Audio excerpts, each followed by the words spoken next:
Five Go To Smugglers' Top by Enid Blyton. Read by Jan Francis. Chapter 1. Back to Kirin Cottage.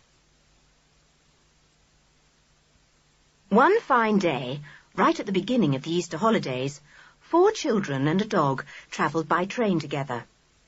"Soon be there now," said Julian, a tall, strong boy with a determined face. "Ruff!" said Timothy the dog, getting excited and trying to look out of the window too. "Get down, Tim," said Julian. "Let Anne have a look." Anne was his younger sister. She put her head out of the window. "We're coming into Kirin Station," she said. "I do hope Aunt Fanny will be there to meet us." "Of course she will," said Georgina, her cousin. She looked more like a boy than a girl, for she wore her hair very short, and it curled close about her head. She, too, had a determined face, like Julian. She pushed Anne away and looked out of the window. "It's nice to be going home," she said. "I love school, but it will be fun to be at Kirin Cottage, and perhaps sail out to Kirin Island and visit the castle there. We haven't been since last summer." "Dick's turn to look out now," said Julian, turning to his younger brother, a boy with a pleasant face, sitting reading in a corner. "We're just coming into sight of Kirin, Dick. Can't you stop reading for a second?" "It's such an exciting book," said Dick, and shut it with a clap. "The most exciting adventure story I've ever read." "Pooh, I bet it's not as exciting as some of the adventures we've had," said Anne at once. It was quite true that the 5 of them, counting in Timmy the dog, who always shared everything with them, had the most amazing adventures together. But now it looked as if they were going to have nice, quiet holidays, going for long walks over the cliffs, and perhaps sailing out in George's boat to their island of Kirin. "I've worked jolly hard at school this term," said Julian. "I could do with a holiday."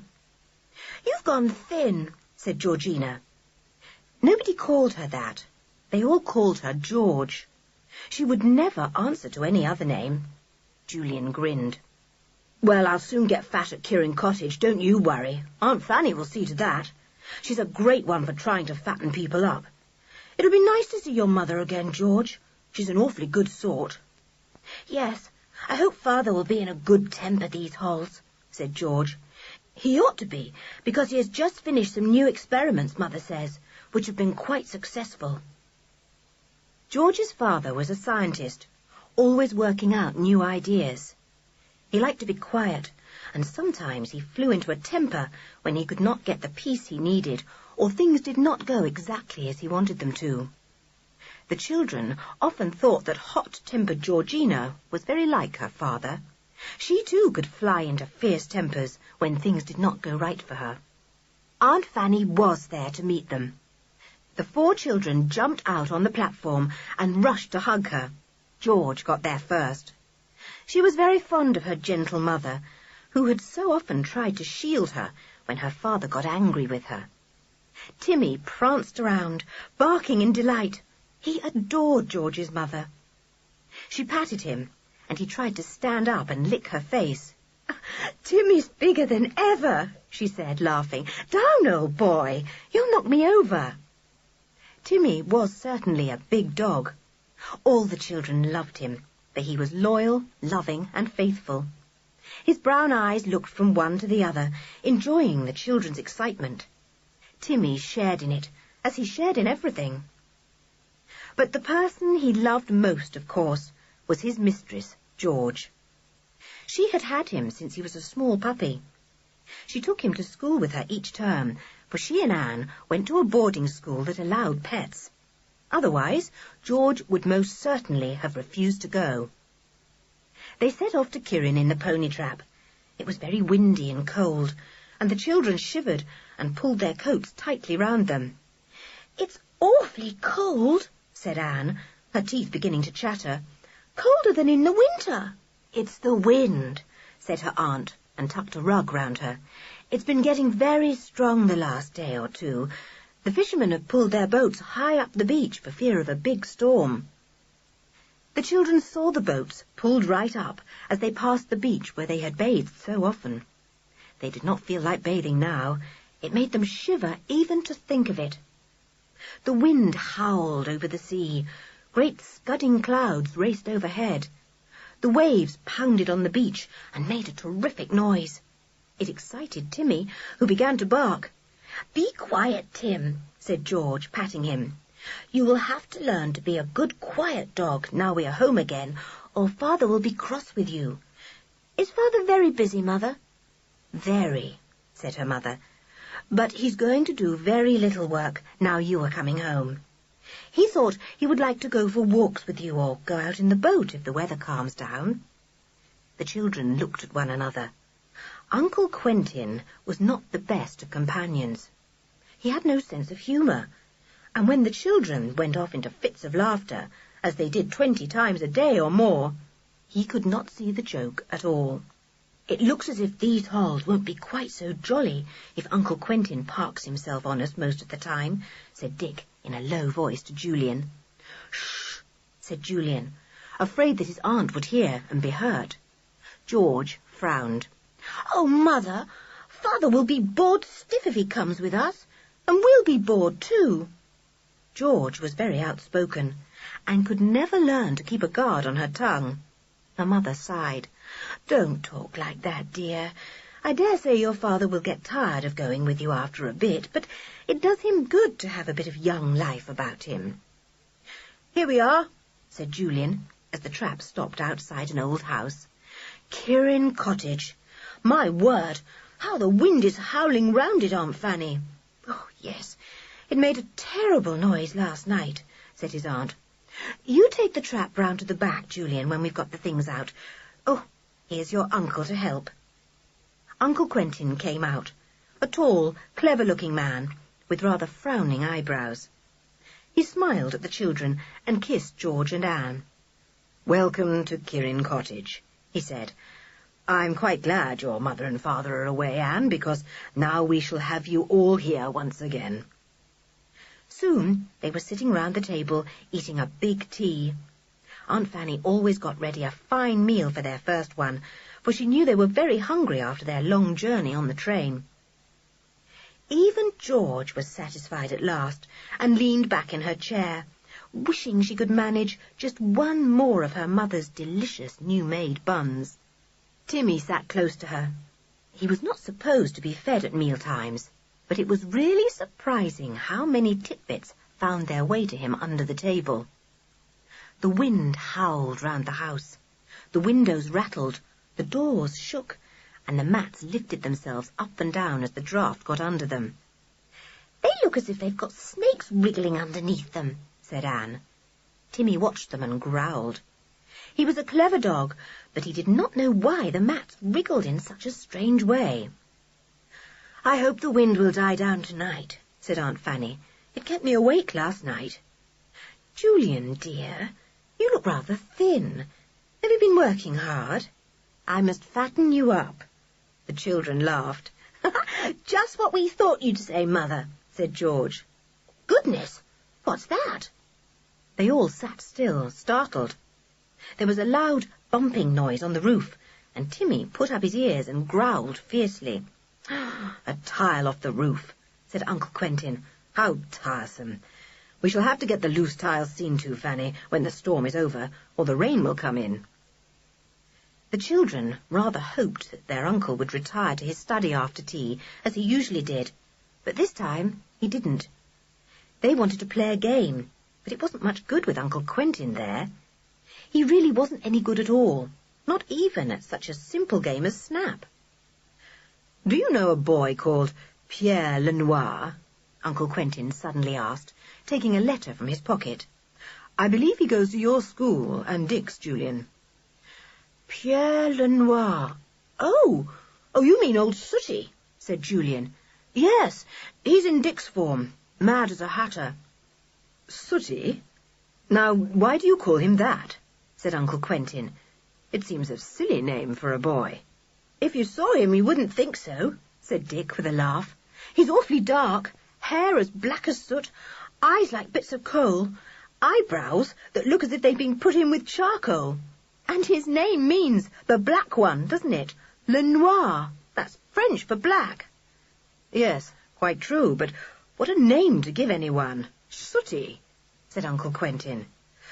Well, I've been having quite a lot of correspondence with this boy's father. He and I are interested in the same scientific matters. In fact, I've asked him whether he wouldn't like to come and stay with me a few days, and bring his boy, Pierre. Oh, really? Said Dick, looking quite pleased. Well, it wouldn't be bad sport to have old Sooty here, Uncle, but he's quite mad. He never does as he's told. He climbs like a monkey, and he can be awfully cheeky. I don't know if you like him much. Uncle Quentin looked sorry he had asked Sooty after he heard what Dick had to say. He didn't like cheeky boys, nor did he like mad ones. He said, putting the letter away. I wish I'd asked you about the boy first, before suggesting to his father that he might bring him with him. But perhaps I can prevent him coming. No, don't, Father, said George, who rather liked the sound of Sooty Le Noir. Let's have him. He could come out with us and liven things up. We'll see, said her father, who had already made up his mind on no account to have the boy at Kirin Cottage if he was mad, climbed everywhere, and was cheeky. George was enough of a handful without a devil of a boy egging her on. Much to the children's relief, Uncle Quentin retired to read by himself about 8 o'clock. Aunt Fanny looked at the clock. Time for Anne to go to bed, she said, and you too, George. Just one good game of slap-down patience, all of us playing it together, Mother, said George. Oh, come on, you play it too. It's our first evening at home. Anyway, I shan't sleep for ages with this gale howling round. Come on, Mother. One good game, then we'll go to bed. Julian's been yawning like anything already.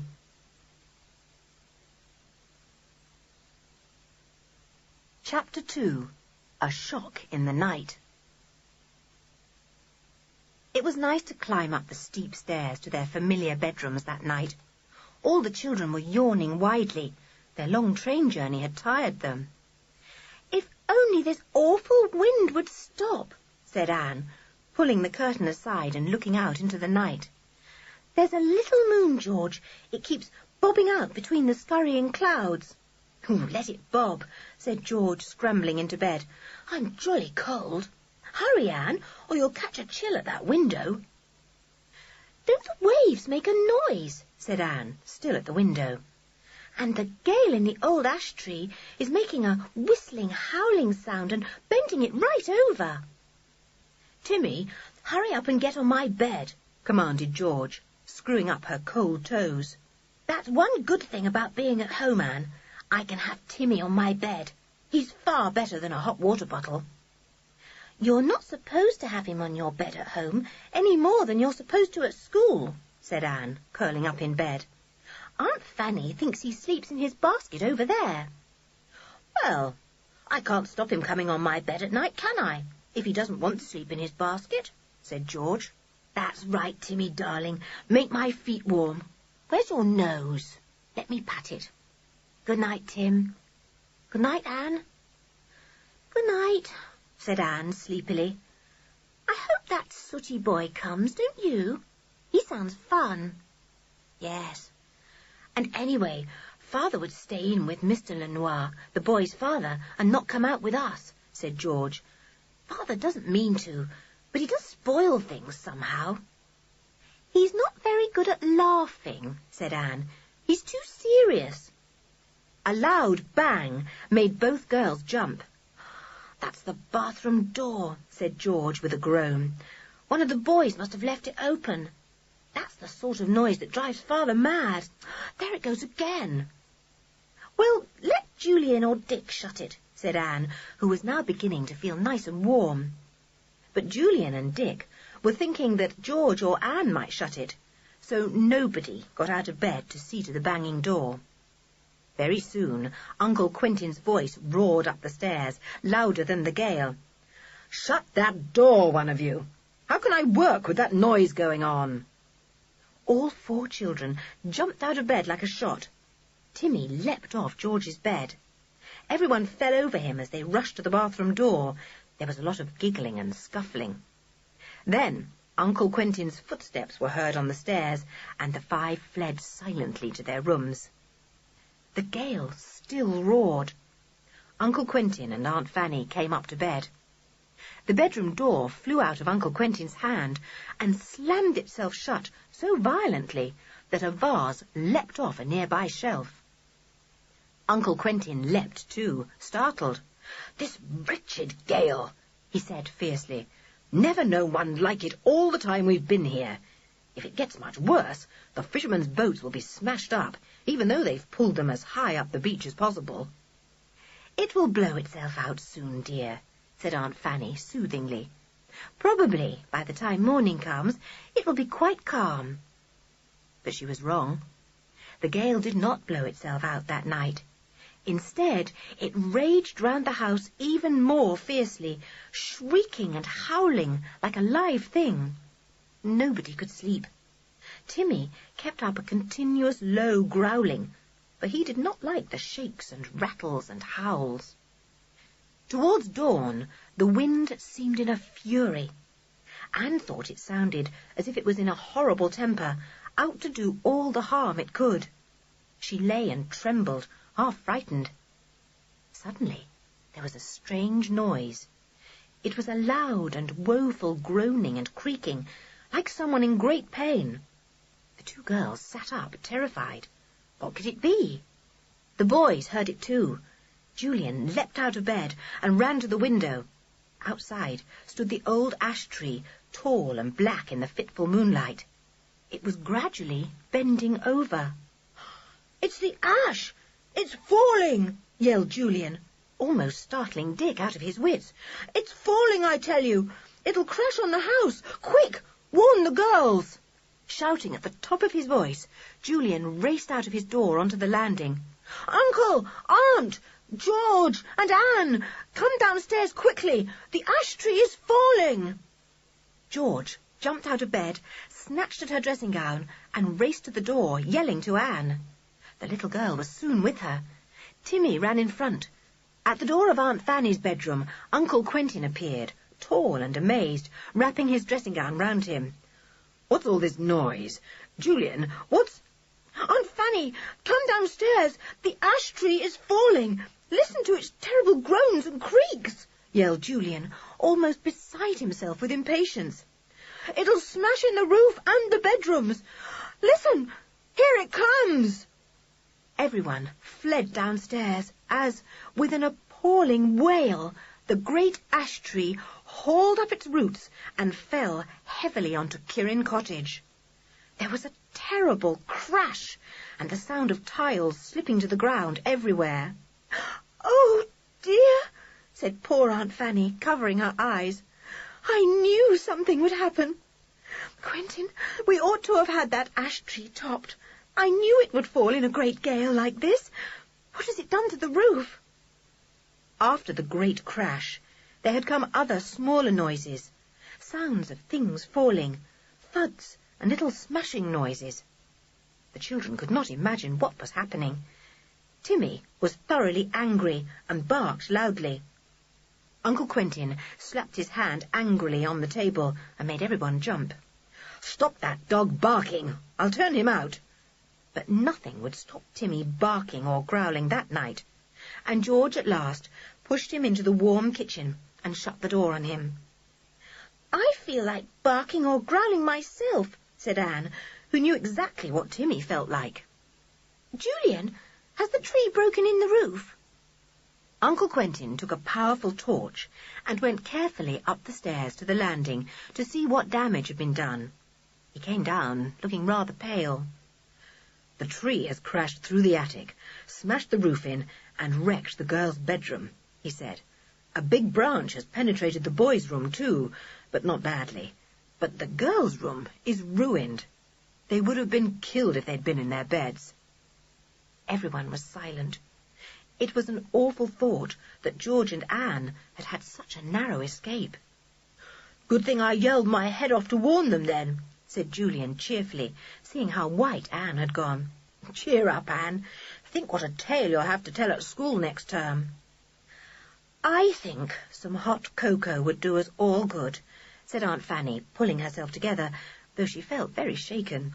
"I'll go and make some. Quentin, see if the fire is still alight in your study. We want a little warmth." The fire was still alight. Everyone crowded round it. They welcomed Aunt Fanny when she came in with some steaming milk cocoa. Anne looked curiously round the room as she sat sipping her drink. This was where her uncle did his work, his very clever work. He wrote his difficult books here, books which Anne could not understand at all. He drew his weird diagrams here, and made many strange experiments. But just at the moment, Uncle Quentin did not look very clever. He looked rather ashamed somehow. Anne soon knew why. "Quentin, it is a mercy none of us was hurt or killed," said Aunt Fanny, looking at him rather sternly. "I told you a dozen times you should get that ash tree topped. I knew it was too big and heavy to withstand a great gale. I was always afraid it would blow down on the house." "Yes, I know, my dear," said Uncle Quentin, stirring his cup of cocoa very vigorously. "But I was so busy these last months." "You always make that an excuse for not doing urgent things," said Aunt Fanny with a sigh. "I shall have to manage things myself in the future. I can't risk our lives like this." "Well, a thing like this would only happen once in a blue moon," cried Uncle Quentin, getting angry. Then he calmed down, seeing that Aunt Fanny was really shocked and upset, very near to tears. He put down his cocoa and slipped his arm round her. "Oh, you've had a terrible shock," he said.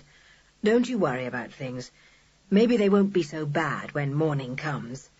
"Oh, Quentin, they'll be much worse," said his wife. "Where shall we sleep tonight, all of us? And what shall we do till the roof and upstairs rooms are repaired? The children have only just come home. The house will be full of workmen for weeks. I don't know how I'm going to manage." "Leave it all to me," said Uncle Quentin. "I'll settle everything. Don't worry. I'm sorry about this, very sorry, particularly as it's my fault. But I'll straighten things out for everyone. You just see." Aunt Fanny didn't really believe him, but she was grateful for his comforting. The children listened in silence, drinking their hot cocoa. Uncle Quentin was so very clever and knew so many things, but it was so like him to neglect something urgent like cutting off the top of the old ash tree. Sometimes he didn't seem to live in this world at all. It was no use going up to bed. The rooms upstairs were either completely ruined or so messed up with bits and pieces and clouds of dust that it was impossible to sleep there. Aunt Fanny began to pile rugs on sofas. There was one in the study, a big one in the sitting room, and a smaller one in the dining room. She found a camp bed in a cupboard, and, with Julian's help, put that up too. "We'll just have to do the best we can," she said. "There isn't much left of the night, but we'll get a little sleep if we can. The gale is not nearly so wild now." "No, it's done all the damage it can, so it's satisfied," said Uncle Quentin grimly. "Well, we'll talk things over in the morning." The children found it very difficult to go to sleep after such an excitement, tired though they were. Anne felt worried. How could they all stay at Kirin Cottage now? It wouldn't be fair on Aunt Fanny. But they couldn't go home, because her father and mother were both away, and the house was shut up for a month. "I hope we shan't get sent back to school," thought Anne, trying to get comfortable on the sofa. "It would be too awful, after having left there and started off so cheerfully for the holidays." George was afraid of that too. She felt sure that they would all be packed back to their schools the next morning. That would mean that she and Anne wouldn't see Julian and Dick any more these holidays, for the boys, of course, went to a different school. Timmy was the only one who didn't worry about things. He lay on George's feet, snoring a little, quite happy. So long as he was with George, he didn't really mind where he went. Chapter 3. Uncle Quentin has an idea. Next morning, the wind was still high, but the fury of the gale was gone. The fishermen on the beach were relieved to find that their boats had suffered very little damage. But word soon went round about the accident to Kirin Cottage, and a few sightseers came up to marvel at the sight of the great uprooted tree lying heavily on the little house. The children rather enjoyed the importance of relating how nearly they had escaped with their lives. In the light of day, it was surprising what damage the big tree had done. It had cracked the roof of the house like an eggshell, and the rooms upstairs were in a terrible mess. The woman who came up from the village to help Aunt Fanny during the day exclaimed at the sight. "Why, it'll take weeks to set that right," she said. "Have you got on to the builders? I'd get them up here right away and let them see what's to be done." "I'm seeing to things, Mrs. Daly," said Uncle Quentin. "My wife has had a great shock. She is not fit to see to things herself. The first thing to do is to decide what is to happen to the children. They can't remain here while there are no usable bedrooms." "They had better go back to school, poor things," said Aunt Fanny. "No, I've a better idea than that," said Uncle Quentin, fishing a letter out of his pocket. "Much better. I've had a letter from that fellow Lenoir this morning. You know, the one who's interested in the same kind of experiments as I am. He says, wait a minute, I'll read you the bit. Yes, here it is." Uncle Quentin read it out. "It is most kind of you to suggest my coming to stay with you and bringing my boy Pierre. Allow me to extend hospitality to you and your children also. I do not know how many you have, but all are welcome here in this big house.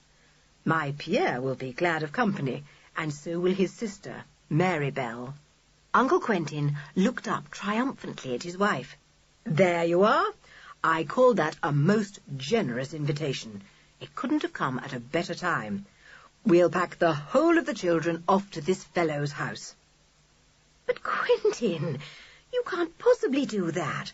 Why, we don't know anything about him or his family," said Aunt Fanny. "His boy goes to the same school as Julian and Dick, and I know Lenoir is a remarkable, clever fellow," said Uncle Quentin, as if that was all that really mattered. "I'll telephone him now. What's his number?" Aunt Fanny felt helpless in the face of her husband's sudden determination to settle everything himself. He was ashamed, because it was his forgetfulness that had brought on the accident to the house. Now he was going to show that he could see to things if he liked. She heard him telephoning and frowned. How could they possibly send off the children to a strange place like that? Uncle Quentin put down the receiver and went to find his wife, looking jubilant and very pleased with himself. "It's all settled," he said. "Lenoir is delighted, most delighted. Says he loves children about the place, and so does his wife, and his two will be thrilled to have them. If we can hire a car today, they can go at once." "But, Quentin, we can't let them go off like that to strange people. They'll hate it. I shouldn't be surprised if George refuses to go," said his wife. "Oh, that reminds me. She's not to take Timothy," said Uncle Quentin. "Apparently, Lenoir doesn't like dogs." "Well, then, you know George won't go," said his wife. "That's foolish, Quentin. George won't go anywhere without Timmy." "She'll have to this time," said Uncle Quentin, quite determined that George should not upset all his marvellous plans. "Here are the children. I'll ask them what they feel about going, and see what they say." He called them into his study. They came in, feeling sure that they were to hear bad news. Probably they were all to return to school. "You remember that boy I spoke to you about last night?" began Uncle Quentin. "Pierre Lenoir. You had some absurd name for him." "Sooty," said Dick and Julian together. "Ah, yes, Sooty. Well, his father has kindly invited you all to go and stay with him at Smuggler's Top," said Uncle Quentin. The children were astonished. "Smuggler's Top?" said Dick, his fancy caught by the peculiar name. What's Smuggler's Top? The name of his house, said Uncle Quentin. It's very old, built on the top of a strange hill, surrounded by marshes over which the sea once flowed. The hill was once an island, but now it's just a tall hill rising up from the marsh. Smuggling went on there in the old days. It's a very peculiar place, so I've heard. End of Side 1. Side 2. All this made the children feel excited. Also, Julian and Dick had always liked Sooty Lenoir. He was quite mad, but awfully good fun. They might have a first-rate time with him. Well, would you like to go, or would you rather go back to school for the holidays? Asked Uncle Quentin impatiently. Oh, no, not back to school, said everyone at once. I'd love to go to Smuggler's Top, said Dick. It sounds a thrilling place. And I always liked old Sooty, especially since he soared halfway through one of the legs of our foremaster's chair. It gave way at once when Mr. Tom sat down. I don't see that a trick like that is any reason for liking someone, said Uncle Quentin, beginning to feel a little doubtful about Master Lenoir. Perhaps, on the whole, school would be best for you. Oh, no, cried everyone. Let's go to Smuggler's Top. Do let's. Very well, said Uncle Quentin, pleased at their eagerness to follow his plan. As a matter of fact, I have already settled it. I telephoned a few minutes ago. Mr. Lenoir was very kind about it all. Can I take Timmy? Asked George suddenly. No, said her father, I'm afraid not. Mr. Lenoir doesn't like dogs. Then I shan't like him, said George sulkily. I won't go without Timmy. You'll have to go back to school then, said her father sharply.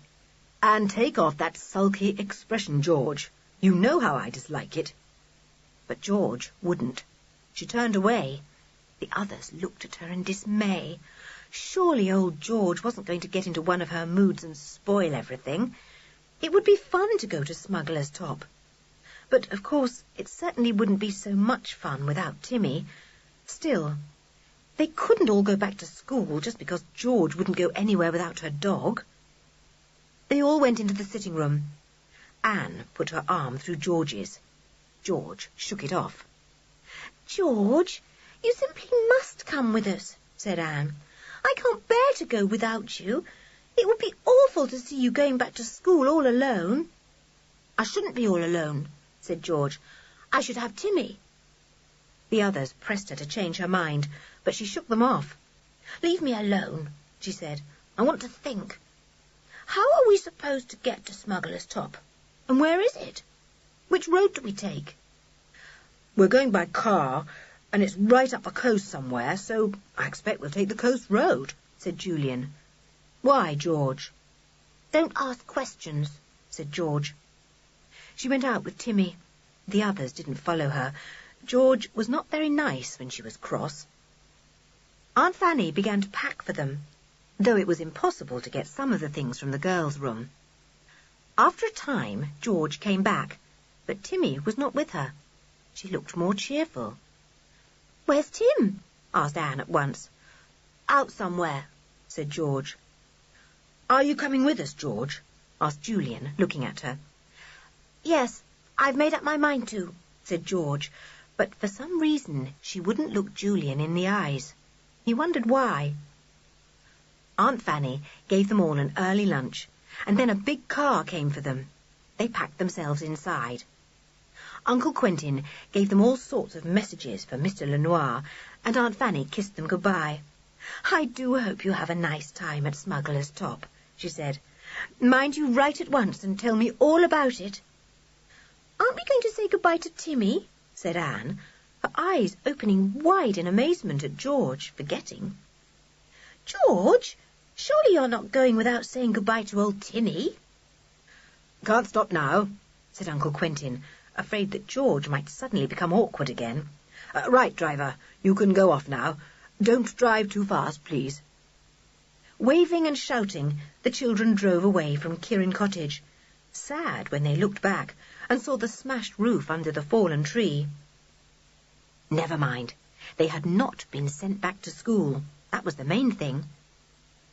Their spirits rose as they thought of Sooty and his oddly named home, Smuggler's Top. Smuggler's Top? It sounds too exciting for words, said Anne. I can picture it, an old house right on the top of a hill. Fancy being an island once. I wonder why the sea went back and left marshes instead.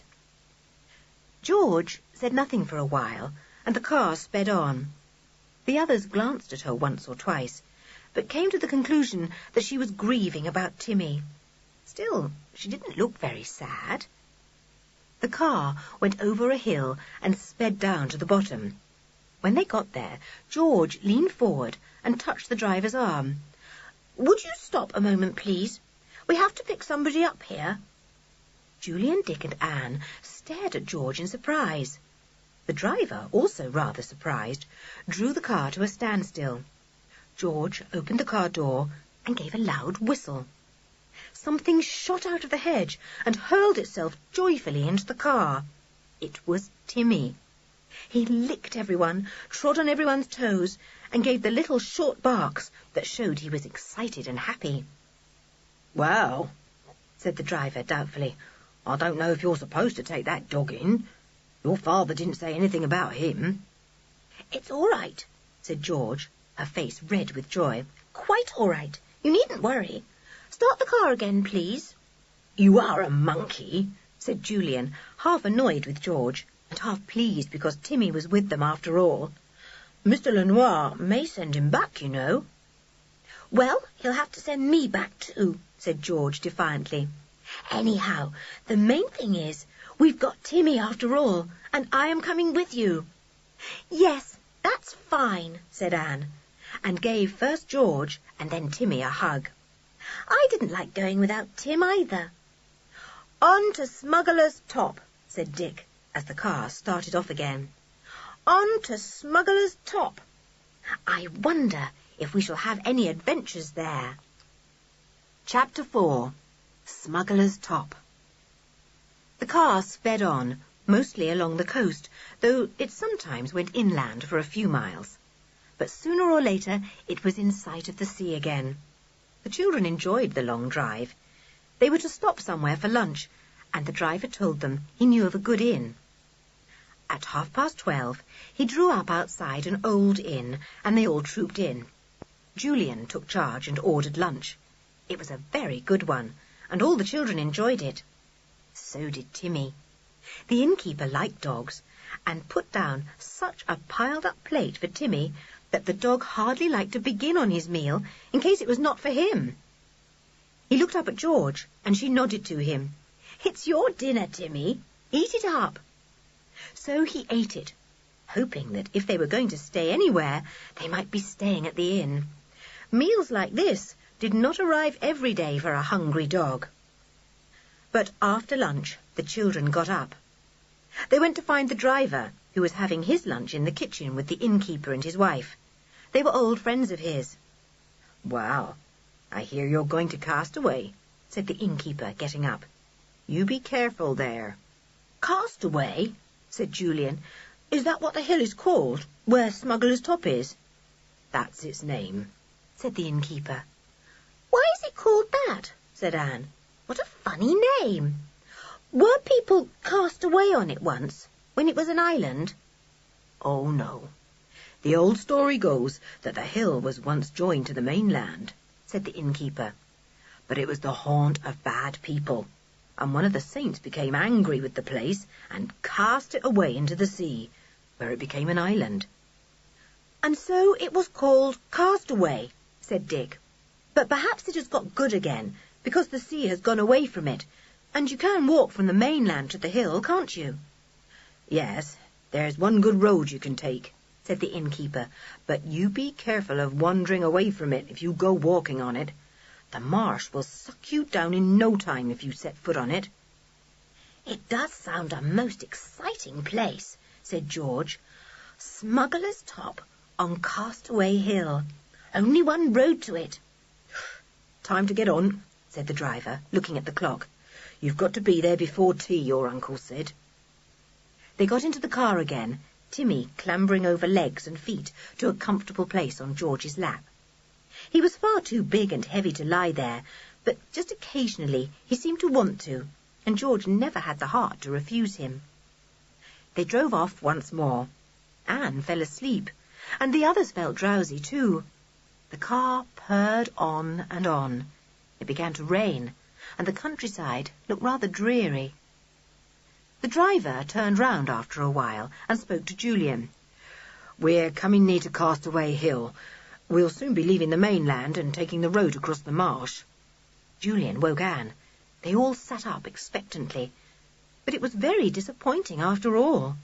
The marshes were full of mist.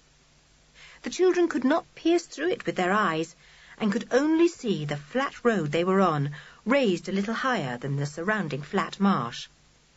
When the mist shifted a little now and again, the children saw a dreary space of flat marsh on either side. "Stop a minute," said Julian. "I'd like to see what the marsh is like." "Well, don't step off the road," warned the driver, stopping the car, "and don't you let that dog out. Once he runs off the road and gets into the marsh, he'll be gone for good." "What do you mean, gone for good?" said Anne, her eyes wide. "He means the marsh will suck down Timmy at once," said Julian. "Shut him in the car, George." So Timmy, much to his disgust, was shut safely in the car. He pawed at the door and tried to look out of the window. The driver turned and spoke to him. "It's all right. They'll be back soon, old fellow." But Timmy whined all the time the others were out of the car. He saw them go to the edge of the road. He saw Julian jump down the couple of feet that raised the road above the marsh. There was a line of raised stones running in the marsh alongside the road. Julian stood on one of these, peering at the flat marsh. "It's mud," he said. "Loose, squelchy mud. Look, when I touch it with my foot, it moves. It would soon suck me down if I trod heavily on it." Anne didn't like it. She called to Julian, "Come up on the road again. I'm afraid you'll fall in." Mists were wreathing and swirling over the salty marshes. It was a weird place, cold and damp. None of the children liked it. Timmy began to bark in the car. "Tim will scratch the car to bits if we don't get back," said George. So they all went back, rather silent. Julian wondered how many travellers had been lost in that strange sea marsh. "Oh, there are many that have never been heard of again," said the driver when they asked him. "They say there are 1 or 2 winding paths that go to the hill from the mainland that were used before the road was built, but unless you know every inch of them, you're off them in a second and find your feet sinking in the mud." "It's horrid to think about," said Anne. "Don't let's talk about it any more. Can we see Castaway Hill yet?" "Yes, there it is, looming up in the mist," said the driver. "The top of it is out of the mist, see? It's a strange place, isn't it?" The children looked in silence. Out of the slowly moving mists rose a tall, steep hill, whose rocky sides were as steep as cliffs. The hill seemed to swim in the mists and to have no roots in the earth. It was covered with buildings, which, even at that distance, looked old and quaint. Some of them had towers. "That must be Smuggler's top, right at the summit," said Julian, pointing. "It's like an old building of centuries ago. Probably is. Look at the tower it has. What a wonderful view you'd get from it." The children gazed at the place where they were to stay. It looked exciting and picturesque, certainly, but it also looked rather forbidding. "It's sort of secret somehow," said Anne, putting into words what the others were thinking. "I mean, it looks as if it had kept all kinds of strange secrets down the centuries. I guess it could tell plenty of tales." The car drove on again, quite slowly, because the mists came down thickly. The road had a line of sparkling round buttons set all along the middle, and when the driver switched on his fog lamp, they shone brightly and guided him well. Then, as they neared Castaway Hill, the road began to slope upwards. "We go through a big archway soon," said the driver. "That used to be where the city gate once was. The whole town is surrounded by walls still, just as it used to be in olden times. It's wide enough to walk on, and if you start at a certain place and walk long enough, you'll come round to the place you started at." All the children made up their minds to do this without fail. What a view they would have all round the hill if they chose a fine day. The road became steeper, and the driver put the engine into a lower gear. It groaned up the hill. Then it came to an archway, from which old gates were fastened back. It passed through, and the children were in Castaway. "It's almost as if we'd gone back through the centuries and come to somewhere that existed ages ago," said Julian, peering at the old houses and shops with their cobbled streets, their diamond-paned windows and stout old doors. They went up the winding high street and came at last to a big gateway set with wrought iron gates. The driver hooted, and they opened. They swept into a steep drive and at last stopped before Smuggler's Top. They got out, feeling suddenly shy. The big old house seemed to frown down at them. It was built of brick and timber, and its front door was as massive as that of a castle. Weird gables jutted here and there over the diamond-paned windows. The house's one tower stood sturdily at the east side of the house, with windows all round. It was not a square tower, but a rounded one, and ended in a point. "Smuggler's Top," said Julian. "It's a good name for it somehow. I suppose lots of smuggling went on here in the old days." Dick rang the bell. To do this, he had to pull down an iron handle, and a jangling at once made itself heard in the house. There was the sound of running feet, and the door was opened. It opened slowly, for it was heavy. Beyond it stood two children, one a girl of about Anne's age, and the other a boy of Dick's age. "Here you are at last," cried the boy, his dark eyes dancing. "I thought you were never coming." "This is Sooty," said Dick to the girls, who had not met him before. They stared at him. He was certainly very, very dark. Black hair, black eyes, black eyebrows, and a brown face. In contrast to him, the girl beside him looked pale and delicate. She had golden hair, blue eyes, and her eyebrows were so faint they could hardly be seen. "This is Maribel, my sister," said Sooty. "I always think we look like Beauty and the Beast." Sooty was nice. Everyone liked him at once. George found herself twinkling at him in a way quite strange to her, for usually she was shy of strangers and would not make friends for some time. But who could not help liking Sooty with his dancing black eyes and his really wicked grin? "Come in," said Sooty. "Driver, you can take the car round to the next door, and Block will take in the luggage for you and give you tea."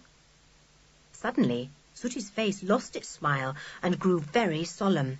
He had seen Timmy. I say, that's not your dog, is it?" he said. "He's mine," said George, and she laid a protecting hand on Timmy's head. "I had to bring him. I can't go anywhere without him." "Yes, but no dogs allowed at Smuggler's Top," said Sooty, still looking very worried and glancing behind him as if he was afraid someone might come along and see Timmy. "My stepfather won't allow any dogs here. Once I brought in a stray one, and he licked me till I couldn't sit down. My stepfather licked me, I mean, not the dog." Anne gave a frightened little smile at the poor joke. George looked stubborn and sulky. I thought maybe we could hide him somewhere while we're here," she said. "But if that's how you feel, I'll go back home with the car. Goodbye." She turned and went after the car, which was backing away. Timmy went with her. Sooty stared, and then he yelled after her, "Come back, stupid! We'll think of something." Chapter 5. Sooty Le Noir. Sooty ran down the steps that led to the front door and tore after George. The others followed. Maribel went too, shutting the big front door behind her carefully. There was a small door in the wall, just where George was. Sooty caught hold of her and pushed her roughly through the door, holding it open for the others. "Don't shove me like that," began George angrily. "Timmy will bite you if you push me about." "No, he won't," said Sooty with a cheerful grin. "Dogs like me.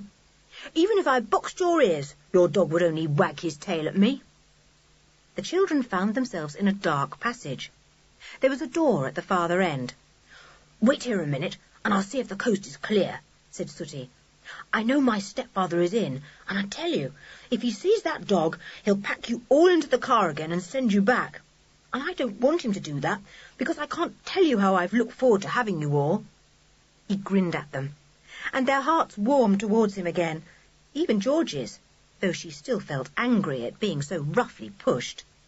She kept Timmy close beside her. All the same, everyone felt a bit scared of Mr. Lenoir. He sounded rather a fierce sort of person. Sooty tiptoed to the door at the end of the passage and opened it. He peeped into the room there, and then came back to the others. "All clear," he said. "We'll take the secret passage to my bedroom. No one will see us then, and once we're there, we can make plans to hide the dog. Ready?" A secret passage sounded thrilling. Feeling rather as if they were in an adventure story, the children went quietly to the door and into the room beyond. It was a dark, oak-panelled room, evidently a study of some sort, for there was a big desk there, and the walls were lined with books. There was no one there. Sooty went to one of the oak panels in the wall, felt along it deftly, and pressed in a certain place. The panel slid softly aside. Sooty put in his hand and pulled at something. A much larger panel below slid into the wall and left an opening big enough for the children to pass through. "Come on," said Sooty in a low voice. "Don't make a noise." Feeling excited, the children all passed through the opening. Sooty came last and did something that shut the opening and slid the first panel back into its place again. He switched on a small torch, for it was pitch dark where the children were standing. They were in a narrow stone passage, so narrow that two people could not possibly have passed one another unless both were as thin as rakes. Sooty passed his torch along to Julian, who was in front. "Keep straight on till you come to stone steps," he said. "Go up them, turn to the right at the top, and keep straight on till you come to a blank wall. Then I'll tell you what to do." Julian led the way, holding up the torch for the others. The narrow passage ran straight and came to some stone steps. It was not only very narrow, but rather low, so that Anne and Mary Bell were the only ones who did not have to bend their heads. Anne didn't like it very much. She never liked being in a very narrow, enclosed space. It reminded her of dreams she sometimes had, of being somewhere she couldn't get away from. She was glad when Julian spoke. "The steps are here. Up we go, everyone." "Don't make a noise," said Sooty in a low voice. "We're passing the dining room now. There's a way into this passage from there, too." Everyone fell silent and tried to walk on tiptoe, though this was unexpectedly difficult when heads had to be bent and shoulders stooped.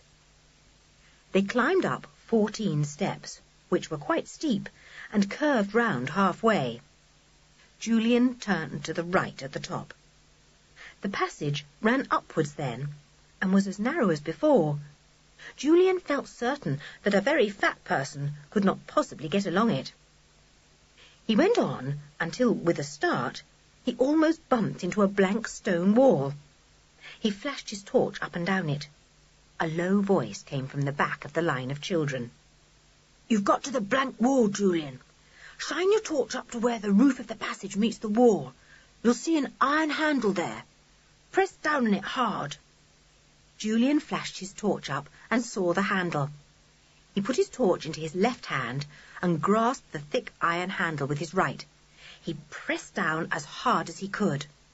And, quite silently, the great stone in the middle of the wall slid forward and sideways, leaving a gaping hole. Julian was astonished. He let go of the iron handle and flashed his torch into the hole. There was nothing but darkness there. "It's all right. It leads into a big cupboard in my bedroom," called Sooty from the back. Get through, Julian, and we'll follow. There won't be anyone in my room. Julian crawled through the hole and found himself in a spacious cupboard hung with Sooty's clothes. He groped his way through them and bumped against a door. He opened it, and at once daylight flooded into the cupboard, lighting up the way from the passage into the room. One by one, the others clambered through the hole, lost themselves in clothes for a moment, and then went thankfully into the room through the cupboard door. Timmy, puzzled and silent, followed close beside George. He had not liked the dark, narrow passage very much. He was glad to be in daylight again. Sooty, coming last, carefully closed the opening into the passage by pressing the stone back. It worked easily, though Julian could not imagine how. There must be some sort of pivot, he thought. Sooty joined the others in his bedroom, grinning. George had her hand on Timmy's collar. "It's all right, George," said Sooty. "We're quite safe here. My room and Marybelle's are separate from the rest of the house. We're in a wing on our own, reached by a long passage." He opened the door and showed the others what he meant. There was a room next to his, which was Marybelle's. Beyond stretched a stone-floored, stone-walled passage laid with mats. At the end of it, a big window let in light. There was a door there, a great oak one, which was shut. "See, we're quite safe here, all by ourselves," said Sooty. "Timmy could bark if he liked, and no one would know." "But doesn't anyone ever come?" said Anne, surprised. "Who keeps your rooms tidy and cleans them?" "Oh, Sarah comes and does that every morning," said Sooty. "But usually no one else comes. And anyway, I've got a way of knowing when anyone opens that door." He pointed to the door at the end of the passage. The others stared at him. "How do you know?" said Dick. "I've rigged up something that makes a buzzing noise here in my room as soon as that door is opened," said Sooty proudly. "Look, I'll go along and open it while you stay here and listen." He sped along the passage and opened the heavy door at the end. Immediately, a low buzzing noise sounded somewhere in his room and made everyone jump. Timmy was startled too, pricked up his ears and growled fiercely. Sooty shut the door and ran back. "Did you hear the noise? It's a good idea, isn't it? I'm always thinking of things like that." The others thought they had come to rather a strange place. They stared round Sooty's bedroom, which was quite ordinary in its furnishings and in its general untidiness. There was a big diamond-paned window, and Anne went to look out of it. She gave a gasp. She had not expected to look down such a precipice. Smuggler's top was built at the summit of the hill, and on the side where Sooty's bedroom was, the hill fell away steeply, down and down to the marsh below. "Oh, look," she said. "Look how steep it is. It really gives me a very funny feeling to look down there." The others crowded round and looked in silence, for it certainly was strange to gaze down such a long way. The sun was shining up on the hill summit, but all around, as far as they could see, mists hid the marsh and the far-off sea. The only bit of the marsh that could be seen was far down below at the bottom of the steep hill. "When the mists are away, you can see over the flat marshes to where the sea begins," said Sooty. "That's quite a fine sight. You can hardly tell where the marsh ends and the sea begins, except when the sea is very blue. Fancy, once upon a time the sea came right up and around this hill, and it was an island." "Yes, the innkeeper told us that," said George. "Why did the sea go back and leave it?" "I don't know," said Sooty. "People say it's going back farther and farther. There's a big scheme afoot to drain the marsh and turn it into fields, but I don't know if that will ever happen." "I don't like that marsh," said Anne with a shiver. "It looks wicked somehow." Timmy whined. George remembered that they must hide him and make plans for him. She turned to Sooty. "Did you mean what you said about hiding Tim?" she asked. "Where shall we put him? And can he be fed? And how can we exercise him? He's a big dog, you know." "We'll plan it all," said Sooty. "Don't you worry. I love dogs, and I shall be thrilled to have Timmy here. But I do warn you that if my stepfather ever finds out, we shall probably all get a jolly good telling off, and you'll be sent home in disgrace." "But why doesn't your father like dogs?" said Anne, puzzled. "Is he afraid of them?" "No, I don't think so. It's just that he won't have them here in the house," said Sooty. "I think he must have a reason for it, but I don't know what it is. He's an odd sort of man, my stepfather." "How is he odd?" asked Dick. "Well, he seems full of secrets," said Sooty. "Strange people come here, and they come secretly without anyone knowing. I've seen lights shining in our tower on certain nights, but I don't know who puts them there, or why. I've tried to find out, but I can't." Do you think your father is a smuggler?" said Anne, suddenly. "I don't think so," said Sooty. "We've got one smuggler here, and everyone knows him. See that house over there to the right, lower down the hill? Well, that's where he lives. He's as rich as can be. His name is Barling. Even the police know his goings-on, but they can't stop him. He is very rich and very powerful, so he does what he likes. And he won't let anyone play the same game as he plays. No one else would dare to do any smuggling in Castaway while he does it." "This seems rather an exciting place," said Julian. "I have a kind of feeling there might be an adventure somewhere about." "Oh, no," said Sooty. "Nothing happens, really. It's only just a feeling you get here, because the place is so old, so full of secret ways and pits and passages. Why, the whole hill is mined with passages in the rock, used by the smugglers of olden times." "Well," began Julian, and stopped very suddenly. Everyone stared at Sooty. His secret buzzer had suddenly barked from its hidden corner. Someone had opened the door at the end of the passage. End of Side 2. Side 3. Chapter 6. Sooty's Stepfather and Mother. "Someone's coming," said George in a panic. "What shall we do with Tim? Quick!" Sooty took Timmy by the collar and shoved him into the old cupboard and shut the door on him. "Keep quiet," he commanded, and Timmy stood still in the darkness, the hairs at the back of his neck standing up, his ears cocked. "Well," began Sooty in a bright voice, "perhaps I'd better show you where your bedrooms are now." The door opened, and a man came in. He was dressed in black trousers and a white linen coat. He had a peculiar face. "It's a shut face," thought Anne to herself. "You can't tell a bit what he's like inside, because his face is all shut and secret." "Oh, hello, Block," said Sooty airily. He turned to the others. "This is Block, my stepfather's man," he said. "He's deaf, so you can say what you like, but it's better not to, because though he doesn't hear, he seems to sense what we say.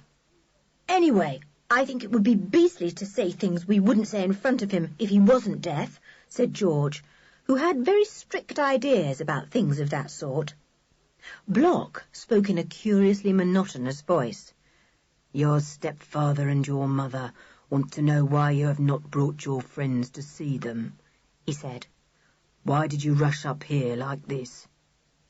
Block looked all around as he spoke, almost as if he knew there was a dog and wondered where he had gone to, George thought in alarm.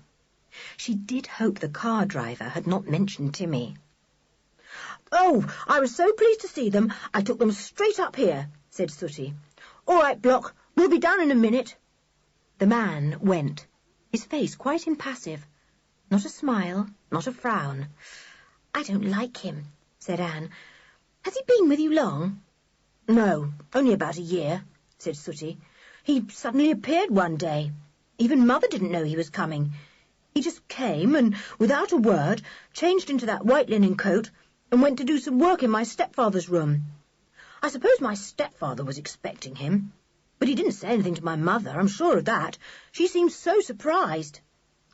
"Is she your real mother, or a stepmother too?" asked Anne. "You don't have a stepmother and a stepfather," said Sooty scornfully. "You only have one or the other. My mother is my real mother, and she's Marybelle's mother too. But Maribel and I are only half-brother and sister because my stepfather is her real father." "It's rather muddled," said Anne, trying to sort it out. "Come on, we'd better go down," said Sooty, remembering. "By the way, my stepfather is always being very affable, always smiling and joking. But it isn't real somehow. He's quite likely to fly into a furious temper at any moment." "I hope we shan't see very much of him," said Anne, uncomfortably. "What's your mother like, Sooty?" "Like a frightened mouse," said Sooty. "You'll like her all right. She's a darling. But she doesn't like living here. She doesn't like this house. And she's terrified of my stepfather. She wouldn't say so herself, of course, but I know she is." Maribel, who was too shy to have joined in any talking until then, nodded her head. "I don't like living here either," she said. "I shall be glad when I go to boarding school, like Sooty, except that I shall leave Mother all alone then." "Come on," said Sooty and led the way. "We'd better leave Timmy in the cupboard till we come back, just in case Block does a bit of snooping. I'll lock the cupboard door and take the key." Feeling rather unhappy at leaving Timmy locked up in the cupboard, the children followed Sooty and Maribel down the stone passage to the oak door. They went through and found themselves at the top of a great flight of stairs, wide and shallow. They went down into a big hall. At the right was a door, and Sooty opened it. He went in and spoke to someone. "Here they all are," he said. "Sorry I rushed them off to my bedroom like that, Father, but I was so excited to see them all." "Your manners still need a little polishing, Pierre," said Mr. Lenoir in a deep voice. The children looked at him. He sat in a big oak chair, a neat, clever-looking man, with fair hair brushed upwards, and eyes as blue as Maribel's. He smiled all the time, but with his mouth, not his eyes. "What cold eyes," thought Anne, when she went forward to shake hands with him. His hand was cold, too. He smiled at her and patted her on the shoulder. "What a nice little girl," he said. "You will be a good companion for Maribel. 3 boys for Sooty and 1 girl for Maribel." He evidently thought George was a boy, and she did look rather like one. She was wearing jeans and jersey as usual, and her curly hair was very short. Nobody said that George wasn't a boy. Certainly George was not going to. She, Dick and Julian shook hands with Mr. Lenoir. They had not even noticed Sooty's mother. She was there, though, sitting lost in an armchair, a tiny woman like a doll, with mouse-coloured hair and grey eyes. Anne turned to her. "Oh, how small you are," she said, before she could stop herself.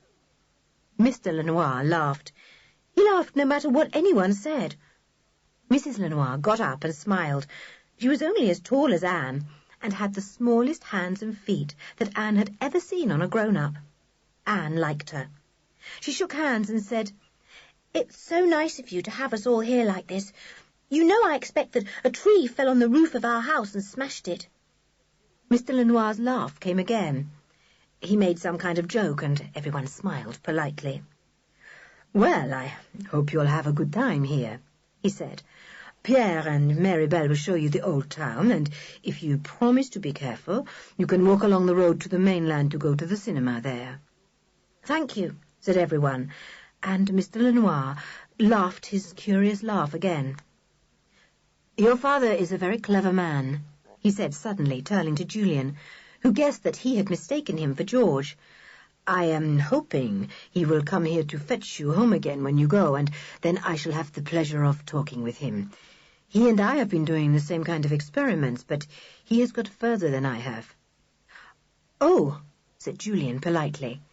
Then the doll-like Mrs. Lenoir spoke in her soft voice. "Block will give you all your meals in Maribel's schoolroom. Then you will not disturb my husband. He does not like talk at mealtimes, and that would be rather hard on 6 children. Mr. Lenoir laughed again. His cold blue eyes looked intently at all the children. "By the way, Pierre," he said suddenly, "I forbid you to wander about the catacombs in this hill. as I have forbidden you before, and I also forbid you to do any of your daredevil climbing. Nor will I have you acting about on the city wall, now that you have others here. I will not have them taking risks. Will you promise me this?" "I don't act about on the city wall," protested Sooty. "I don't take risks either." "You play the fool always," said Mr. Lenoir, and the tip of his nose turned quite white. Anne looked at it with interest. She did not know that it always did this when Mr. Lenoir got angry. "Oh, sir, I was top of my form last term," said Sooty in a most injured tone. The others felt certain that he was trying to lead Mr. Lenoir away from his request. He was not going to promise him what he had asked. Mrs. Lenoir now joined in. "He really did do well last term," she said. "You must remember—" "Enough," snapped Mr. Lenoir, and the smiles and laughs he had so freely lavished on everyone vanished entirely. "Get out, all of you." Rather scared, Julie and Dick, Anne and George hurried from the room, followed by Marybelle and Sooty. Sooty was grinning as he shut the door. "I didn't promise," he said. "He wanted to take all our fun away. This place isn't any fun if you don't explore it. I can show you heaps of strange places."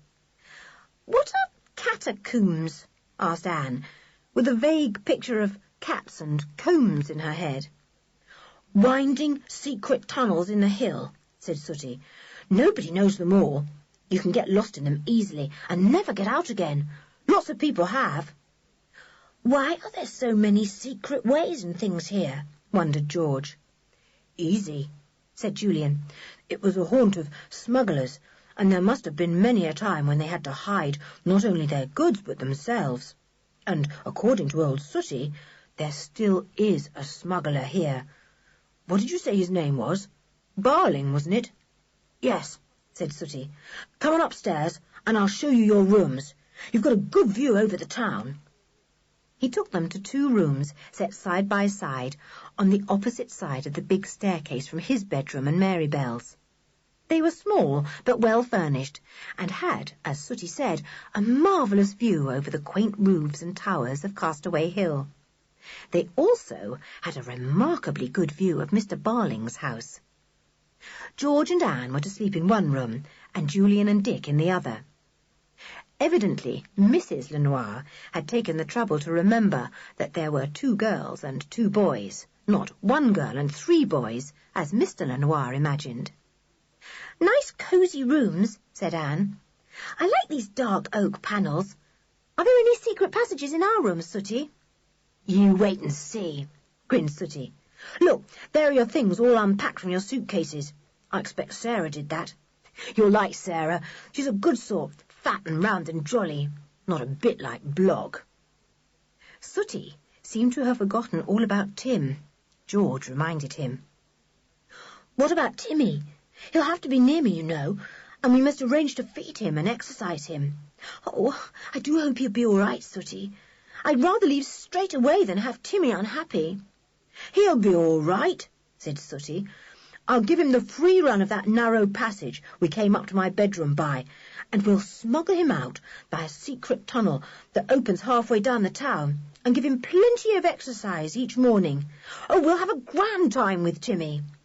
George wasn't so sure. "Can he sleep with me at night?" she asked. "He'll howl the place down if he can't." "Well, we'll try and manage it," said Sooty rather doubtfully. "You've got to be jolly careful, you know. We don't want to land in serious trouble.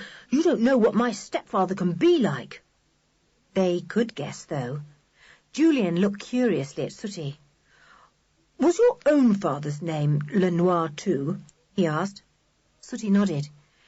"Yes, he was my stepfather's cousin, and was as dark as all the Lenoirs usually are. My stepfather is an exception. He's fair. People say the fair Lenoirs are no good, but don't tell my stepfather that." "As if we should," said George. "Gracious, he'd cut off our heads or something. Oh, come on, let's go back to Tim." Chapter 7. The Hidden Pit. The children were all very glad to think that they were going to have meals by themselves in the old schoolroom. Nobody wanted to have much to do with Mr. Lenoir. They felt sorry for Mary Bell because she had such a peculiar father. They soon settled down at Smuggler's Top. Once George was satisfied that Timmy was safe and happy, though rather puzzled about everything, she settled down too. The only difficulty was getting Timmy to her room at night. This had to be done in darkness. Block had a most tiresome way of appearing silently and suddenly, and George was terrified of him catching a glimpse of the big dog. Timmy had a strange sort of life the next few days. While the children were indoors, he had to stay in the narrow secret passage, where he wandered about, puzzled and lonely, pricking his ears for a sound of the whistle that meant he was to come to the cupboard and be let out. He was fed very well, for Sooty raided the larder every night. Sarah, the cook, was amazed at the way things like soup bones disappeared. She could not understand it. But Timmy devoured everything that was given to him. Each morning he was given good exercise by the children. The first morning this had been really very exciting. George had reminded Sooty of his promise to take Timmy for walks each day. "He simply must have exercise, or he'll be terribly miserable," she said. "But how can we manage it? We can't possibly take him through the house and out of the front door. We'd be certain to walk into your father." "I told you I knew a way that came out halfway down the hill, silly," said Sooty. "I'll show you. We shall be quite safe once we're down there, because even if we met Block or anyone else that knew us, they wouldn't know it was our dog. They would think it was just a stray we had picked up." "Well, show us the way," said George impatiently. They were all in Sooty's bedroom, and Timmy was lying on the mat beside George. They felt really safe in Sooty's room because of the buzzer that warned them when anyone opened the door at the end of the long passage. "We'll have to go into Mary Bell's room," said Sooty. "You'll get a shock when you see the way that leads down the hill, I can tell you." He looked out of the door. The door at the end of the passage was shut. "Mary Bell, slip along and peep through the passage door," said Sooty. "Warn us if anyone is coming up the stairs. If not, we'll all slip quickly into your room." Mary Bell ran to the door at the end of the passage. She opened it, and at once the warning buzzer sounded in Sooty's room, making Timmy growl fiercely. Mary Bell looked through the doorway to the stair. Then she signalled to the others that no one was coming. They all rushed out of Sooty's room into Mary Bell's, and Mary Bell came to join them.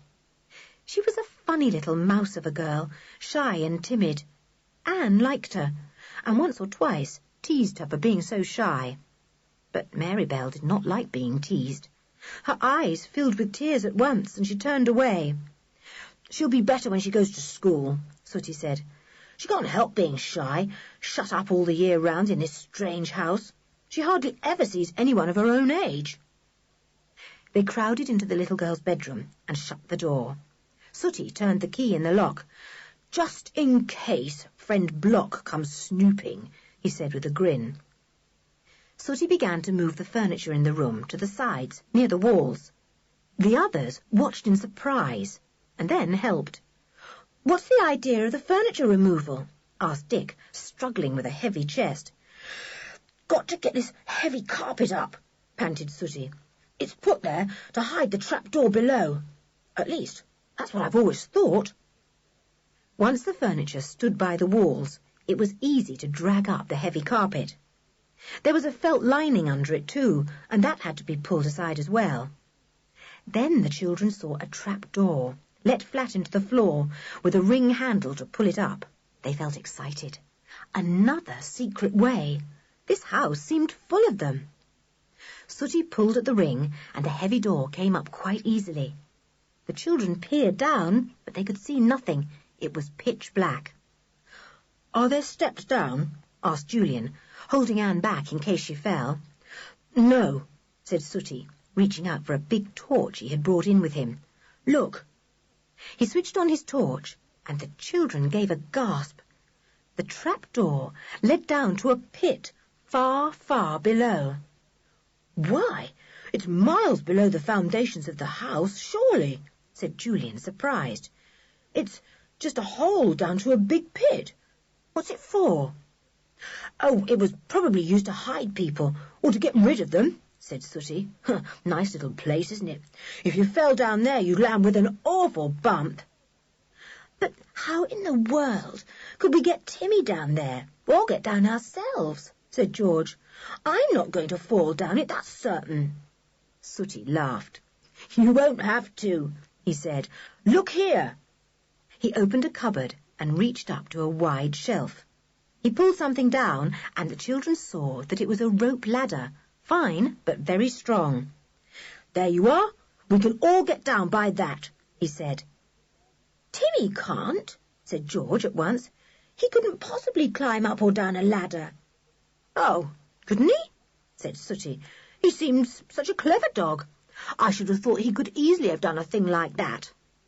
Well, he can't, said George decidedly. That's a silly idea. I know, said Marybelle, suddenly, going red at her boldness in breaking in on the conversation. I think I know. We could get the laundry basket and shut Timmy in it, and we would tie it with ropes and let him down and pull him up the same way. The others stared at her. Now that really is a brainwave, said Julian warmly. Good for you, Marybelle. Timmy would be quite safe in a basket, but it would have to be a big one. There's a very big one in the kitchen, said Marybelle. It's never used except when we have lots of people to stay, like now. We could borrow it. Oh, yes, said Sooty. Of course we could. I'll go and get it now.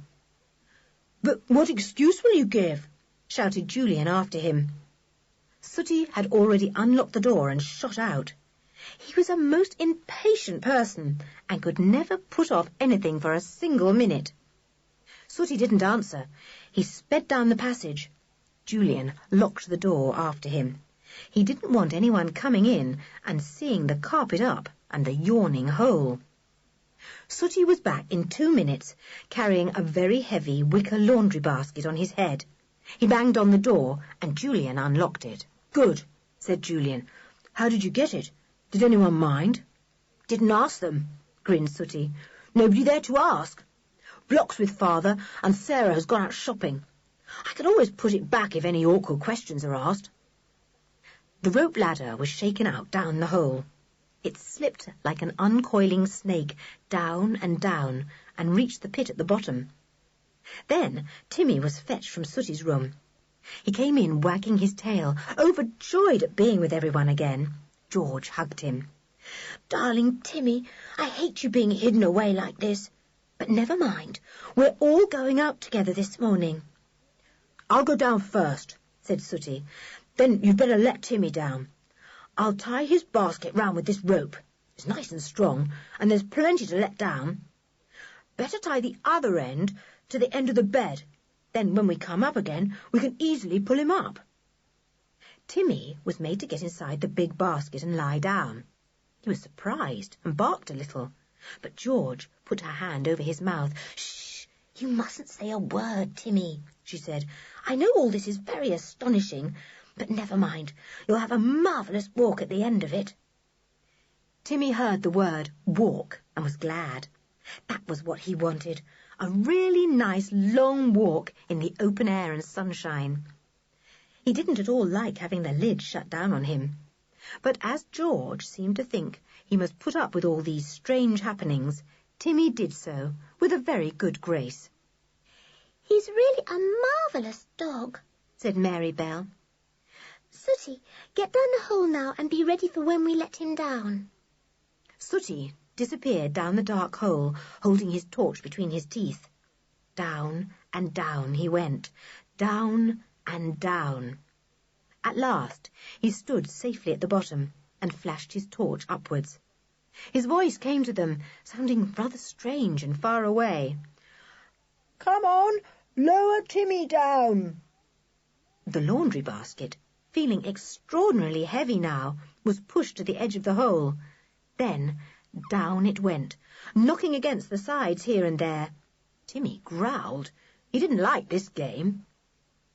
Dick and Julian had hold of the rope between them. They lowered Timmy as smoothly as they could. He reached the bottom with a slight bump, and Sooty undid the basket. Out leapt Timmy, barking, but his bark sounded very small and distant to the watchers at the top. "Now, come on down, one by one," shouted up Sooty, waving his torch. "Is the door locked, Julian?" "Yes," said Julian. "Look out for Anne. She's coming now." Anne climbed down, a little frightened at first, but as her feet grew used to searching for and finding the rungs of the rope ladder, she went down quite quickly. Then the others followed, and soon they were all standing together at the bottom of the hole in the enormous pit. They looked round curiously. It had a musty smell, and its walls were damp and greenish. Sooty swung his torch round, and the children saw various passages leading off here and there. "Where do they all lead to?" asked Julian in amazement. "Well, I told you this hill was full of tunnels," said Sooty. "This pit is down in the hill, and these tunnels lead into the catacombs. There are miles and miles of them. No one explores them now because so many people have been lost in them and never heard of again. There used to be an old map of them, but it's lost." "It's weird," said Anne, and shivered. "I wouldn't like to be down here alone." "What a place to hide smuggled goods in," said Dick. "No one would ever find them here." "I guess the old-time smugglers knew every inch of these passages," said Sooty. "Come on, we'll take the one that leads out of the hillside. We'll have to do a bit of climbing when we get there. Hope you don't mind." "Not a bit," said Julian. "We're all good climbers. But I say, Sooty, you're sure you know the way? We don't want to be lost forever down here."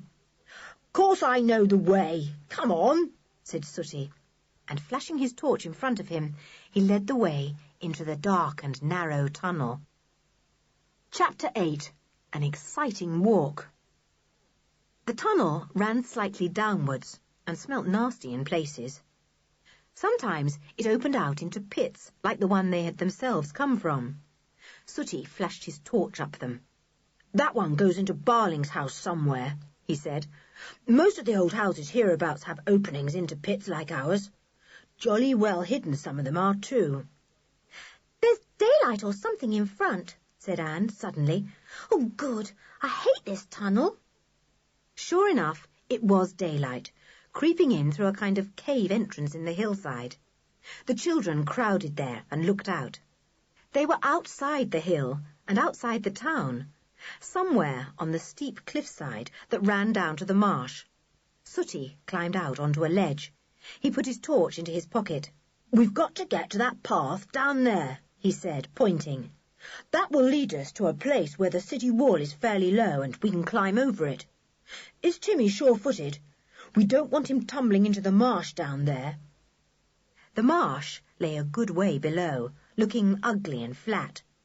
George sincerely hoped Timmy would never fall into it. Still, he was very sure-footed, and she didn't think he would slip. The path was steep and rocky, but quite passable. They all went down it, clambering over rocks now and again. The path led them to the city wall, which, as Sooty had said, was fairly low just there. He climbed up to the top. He was like a cat for climbing. "No wonder he's got such a name for climbing about everywhere at school," said Dick to Julian. "He's had good practice here. Do you remember how he climbed up to the roof of the school the term before last? Everyone was scared he'd slip and fall, but he didn't. He tied the Union Jack to one of the chimney pots." "Come on," called Sooty. "The coast is clear. This is a lonely bit of the town, and no one will see us climbing up." Soon they were all over the wall, Timmy too. They set off for a good walk, swinging down the hill, enjoying themselves. The mist began to clear after a while, and the sun felt nice and warm. The town was very old. Some of the houses seemed almost tumble down, but there were people living in them, for smoke came from the chimneys. The shops were quaint, with their long, narrow windows and overhanging eaves. The children stopped to look into them. "Look out! Here's Block," said Sooty suddenly in a low voice. "Don't take any notice of Timmy at all. If he comes around licking us or jumping up, pretend to try and drive him off, as if he were a stray." They all pretended not to see Block, but gazed earnestly into the window of a shop. Timmy, feeling rather out of it, ran up to George and pawed at her, trying to make her take notice of him. "Go away, dog," said Sooty, and flapped at the surprised Timmy. "Go away, following us about like this. Go home, can't you?" Timmy thought this was some sort of game. He barked happily and ran round Sooty and George, giving them an occasional lick.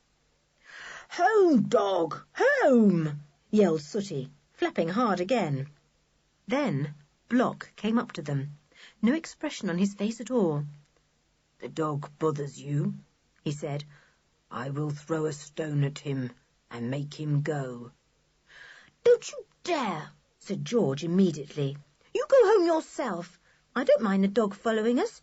He's quite a nice one." "Block's deaf, silly," said Sooty. "It's no use talking to him." To George's horror, Block picked up a big stone, meaning to throw it at Timmy. George flew at him, punched him hard on the arm, and made him drop the stone. "How dare you throw stones at a dog?" yelled the little girl in a fury. I'll tell the police."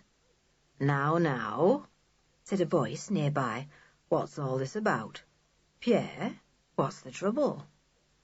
The children turned and saw a tall man standing near them, wearing his hair rather long. He had long, narrow eyes, a long nose, and a long chin. "He's long everywhere," thought Anne, looking at his long, thin legs and long, narrow feet. "Oh, Mr. Barling, I didn't see you," said Sooty politely. "Nothing's the matter, thanks. It's only that this dog is following us, and Block said he'd make it go away by chucking a stone at it. And George here is fond of dogs and got angry about that." "I see. And who are all these children?" said Mr. Barling, looking at each one of them out of his long, narrow eyes. "They've come to stay with us because their uncle's house has been damaged in a gale," explained Sooty. "George's father's house, I mean, at Kirin." "Ah, at Kirin," said Mr. Barling, and seemed to prick up his long ears. "Surely that is where that very clever scientist friend of Mr. Lenoir's lives." "Yes, he's my father," said George. "Why? Do you know him?" "I have heard of him, and of his very interesting experiments," said Mr. Barling. "Mr. Lenoir knows him well, I believe." "Not awfully well," said George, puzzled. "They just write to one another, I think. My father telephoned to Mr. Lenoir to ask him if he could have us to stay while our own house was being mended." "And Mr. Lenoir, of course, was only too delighted to have the whole company of you," said Mr. Barling. "Such a good, generous fellow, your father Pierre." The children stared at Mr. Barling, thinking that it was strange of him to say nice things in such a nasty voice. They felt uncomfortable. It was plain that Mr. Barling did not like Mr. Lenoir at all. Well, neither did they, but they didn't like Mr. Barling any better. Timmy saw another dog and darted happily after him. Block had now disappeared, going up the steep high street with his basket. The children said goodbye to Mr. Barling, not wanting to talk to him any more. They went after Timmy, talking eagerly as soon as they had left Mr. Barling behind. "Goodness, that was a narrow escape from Block," said Julian. "Old beast, going to throw that enormous stone at Timmy. No wonder you flew at him, George. But you very nearly gave the game away, though." "I don't care," said George. "I wasn't going to have Timmy's leg broken. It was a bit of bad luck meeting Block on our very first morning out." "We'll probably never meet him again when we take Timmy out," said Sooty comfortingly. "And if we do, we'll simply say the dog always joins us when it meets us, which is perfectly true." They enjoyed their walk. They went into a quaint old coffee shop and had steaming cups of delicious creamy coffee and jammy buns. Timmy had 2 of the buns and gobbled them greedily. George went off to buy some meat for him at the butcher's, choosing a shop that Sooty said Mrs. Lenoir did not go to. She did not want any butcher telling Mrs. Lenoir that the children had been buying dog meat. They went back the same way as they had come. They made their way up the steep cliff path and in at the tunnel entrance, back through the winding tunnel to the pit, and there was the rope ladder waiting for them. Julian and Dick went up first, while George packed the surprised Timmy into the basket again and tied the rope firmly round it. Then up went the whining Timmy, bumping against the sides of the hole, until the two panting boys pulled the basket into Marybelle's room and undid it.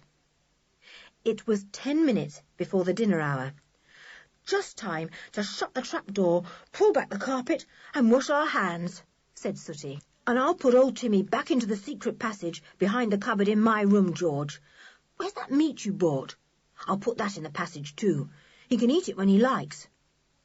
"Did you put him a nice warm rug there, and a dish of fresh water?" asked George anxiously for the 3rd or 4th time.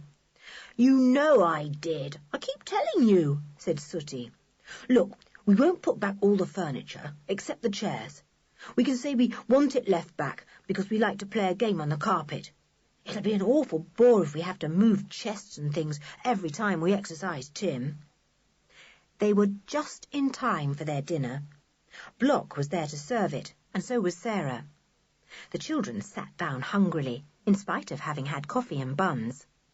Block and Sarah ladled out hot soup onto their plates. "I hope you got rid of the unpleasant dog," said Block in his monotonous voice. He gave George a rather nasty look. Evidently he had not forgotten how she had flown at him. Sooty nodded. It was no good speaking an answer, for Block would not hear. Sarah bustled round, taking away the soup plates and preparing to give them their second course. The food was very good at Smuggler's Top. There was plenty of it, and the hungry visitors and Sooty ate everything put before them. Marybelle hadn't much appetite, but she was the only one. George tried to secrete titbits and bones whenever she could for Timmy. 2 or 3 days went by, and the children fell into their new life quite happily. Timmy was taken out each morning for a long walk. The children soon got used to slipping down the rope ladder and making their way with Timmy to the cliffside. In the afternoons, they went to either Sooty's room or Marybelle's and played games or read. They could have Timmy there because the buzzer always warned them if anyone was coming. At night, it was always an excitement to get Timmy to George's room without being seen. This was usually done when Mr. and Mrs. Lenoir were sitting at their dinner and Block and Sarah were serving them. The children had a light supper first, and Mr. and Mrs. Lenoir had their dinner an hour later. It was quite the best time to smuggle Timmy along to George's room. Timmy seemed to enjoy the smuggling. He ran silently beside George and Sooty, stopped at every corner, and scampered gladly into George's room as soon as he got there. He lay quietly under the bed till George was in bed herself, and then he came out to lie on her feet. George always locked their door at night. She didn't want Sarah or Mrs. Lenoir coming in and finding Timmy there.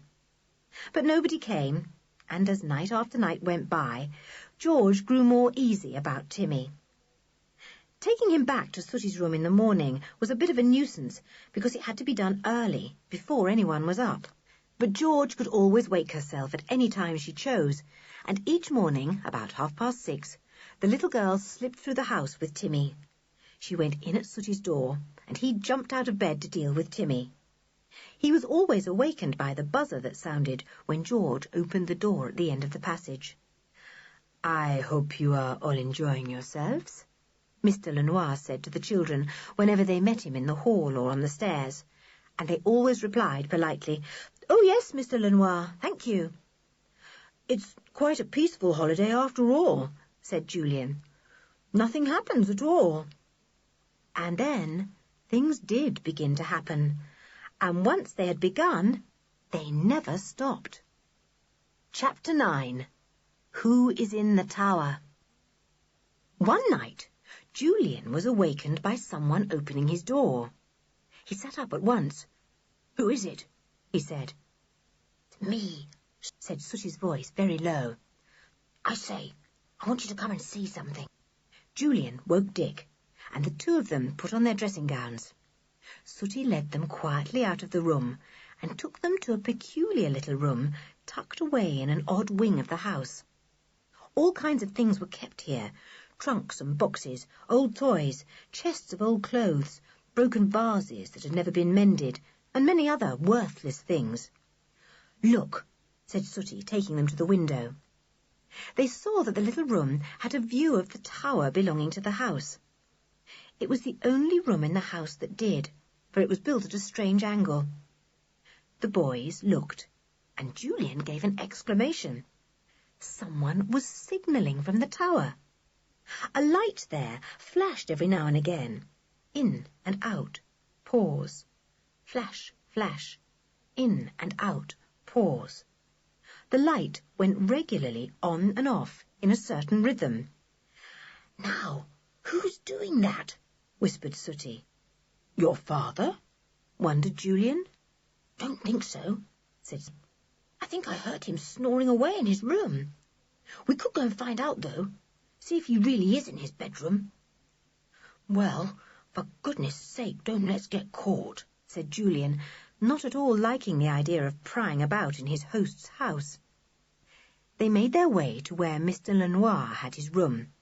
It was quite plain he was there, for a regular low snoring came from behind the closed door. "It may be Block up in the tower," said Dick. "He looks full of secrets. I wouldn't trust him an inch. I bet it's Block." "Well, shall we go to his room and see if it's empty?"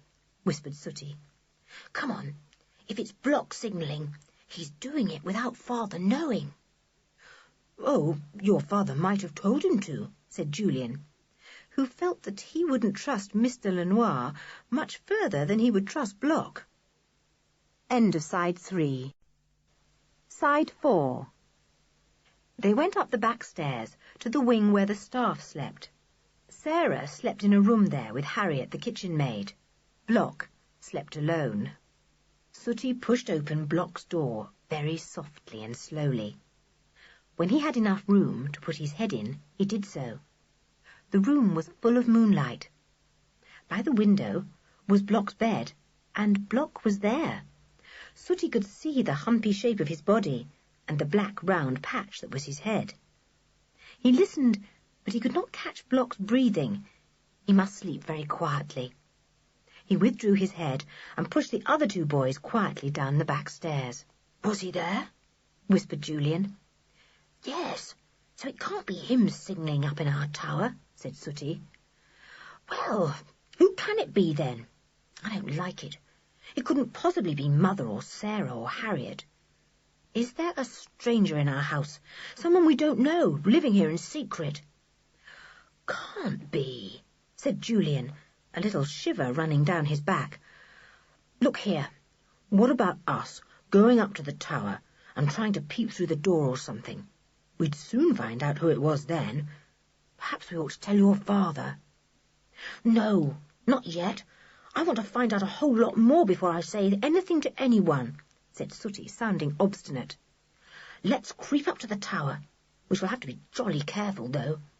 You get to it by a spiral staircase, rather narrow. There's nowhere much to hide if anyone suddenly came down out of the tower." "What's in the tower?" whispered Dick, as they made their way through the dark and silent house, thin streaks of moonlight coming in here and there between the crack of the closed curtains. "Nothing much. Just a table and a chair or two and a bookcase of books," said Sooty. "We use it on hot summer days when the breeze gets in strongly through the windows there, and we can see a long way all round us." They came to a little landing. From this, a winding, narrow stairway of stone went up to the rounded tower. The boys looked up. Moonlight fell on the stairway from a slit-like window in the wall. "We'd better not all go up," said Sooty. "We should find it so difficult to hurry down, 3 of us, if the person in the tower suddenly came out. I'll go. You stay down here and wait. I'll see if I can spy anything through the crack in the door or the keyhole." He crept softly up the stairway, soon lost to view as he rounded the first spiral. Julian and Dick waited in the shadows at the bottom. There was a thick curtain over one of the windows there, and they got behind it, wrapping its folds round them for warmth. Sooty crept up to the top. The tower room had a stout oak door, studded and barred. It was shut. It was no use trying to look through the crack, because there wasn't one. He bent down to peer through the keyhole. But that was stuffed up with something, so he could not see through that either. He pressed his ear to it and listened. He heard a series of little clicks. Click, click, click, click. Nothing else at all. That's the click of the light they're using, thought Sooty, still signalling like mad. What for?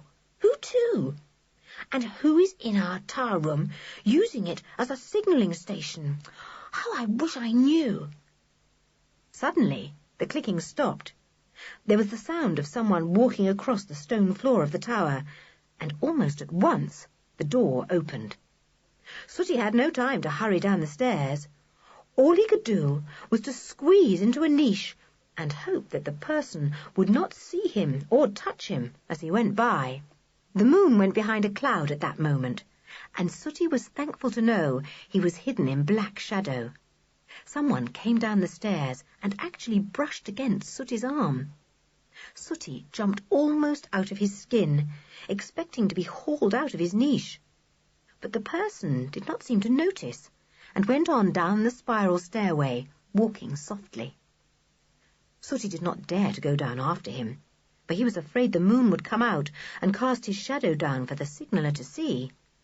So he stayed squeezed in his niche, hoping that Julian and Dick were well hidden, and would not think it was he, Sooty, who was walking down the stairs. Julian and Dick heard the soft footsteps coming, and thought at first it was Sooty. Then, not hearing his whisper, they stiffened behind the curtains, guessing that it was the signaller himself who was walking by. "We'd better follow him," whispered Julian to Dick. "Come on, quiet now." But Julian got muddled up with the great curtains and could not seem to find his way out. Dick, however, slipped out easily enough and padded after the disappearing person. The moon was now out again, and Dick could catch glimpses of the signaller as he went past the moonlight streaks. Keeping well in the shadows himself, he darted quietly after him. Where was he going? He followed him across the landing to a passage, then across another landing and up the back stairs.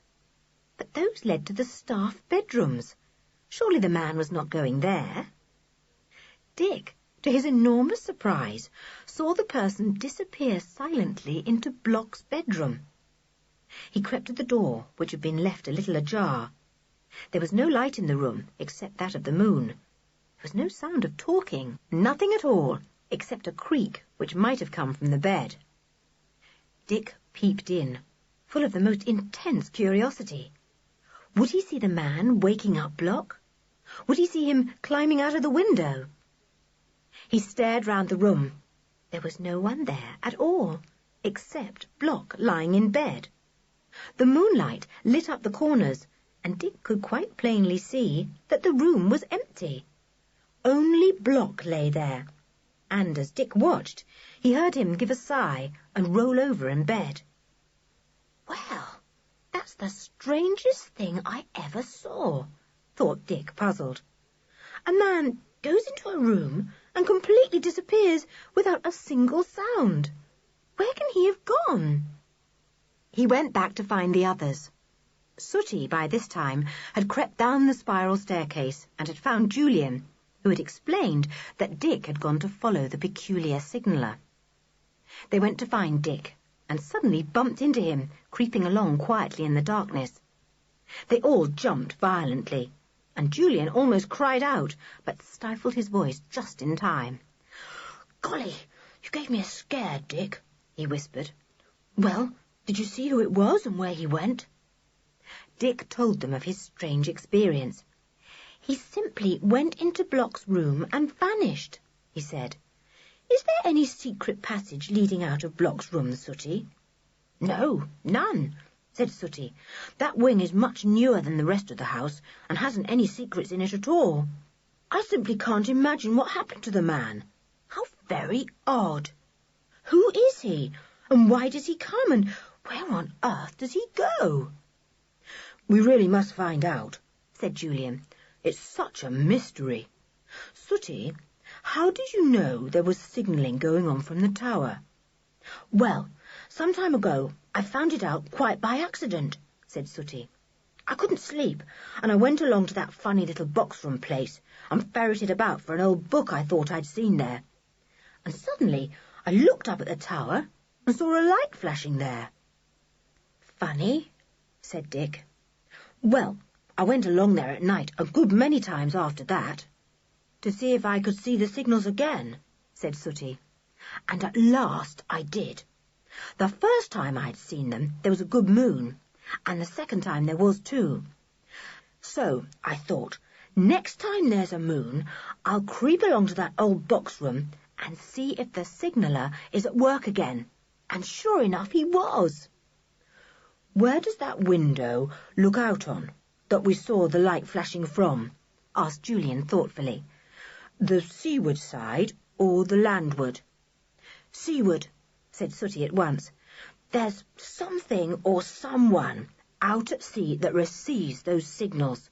Goodness knows who. Some kind of smugglers, I suppose, said Dick. But it can't be anything to do with your father, Sooty. I say, let's go up into the tower, shall we? We might find something there, or see something. They went back to the spiral staircase and climbed up to the tower room. It was dark, for the moon was behind a cloud, but it came out after a while, and the boys looked out of the seaward window.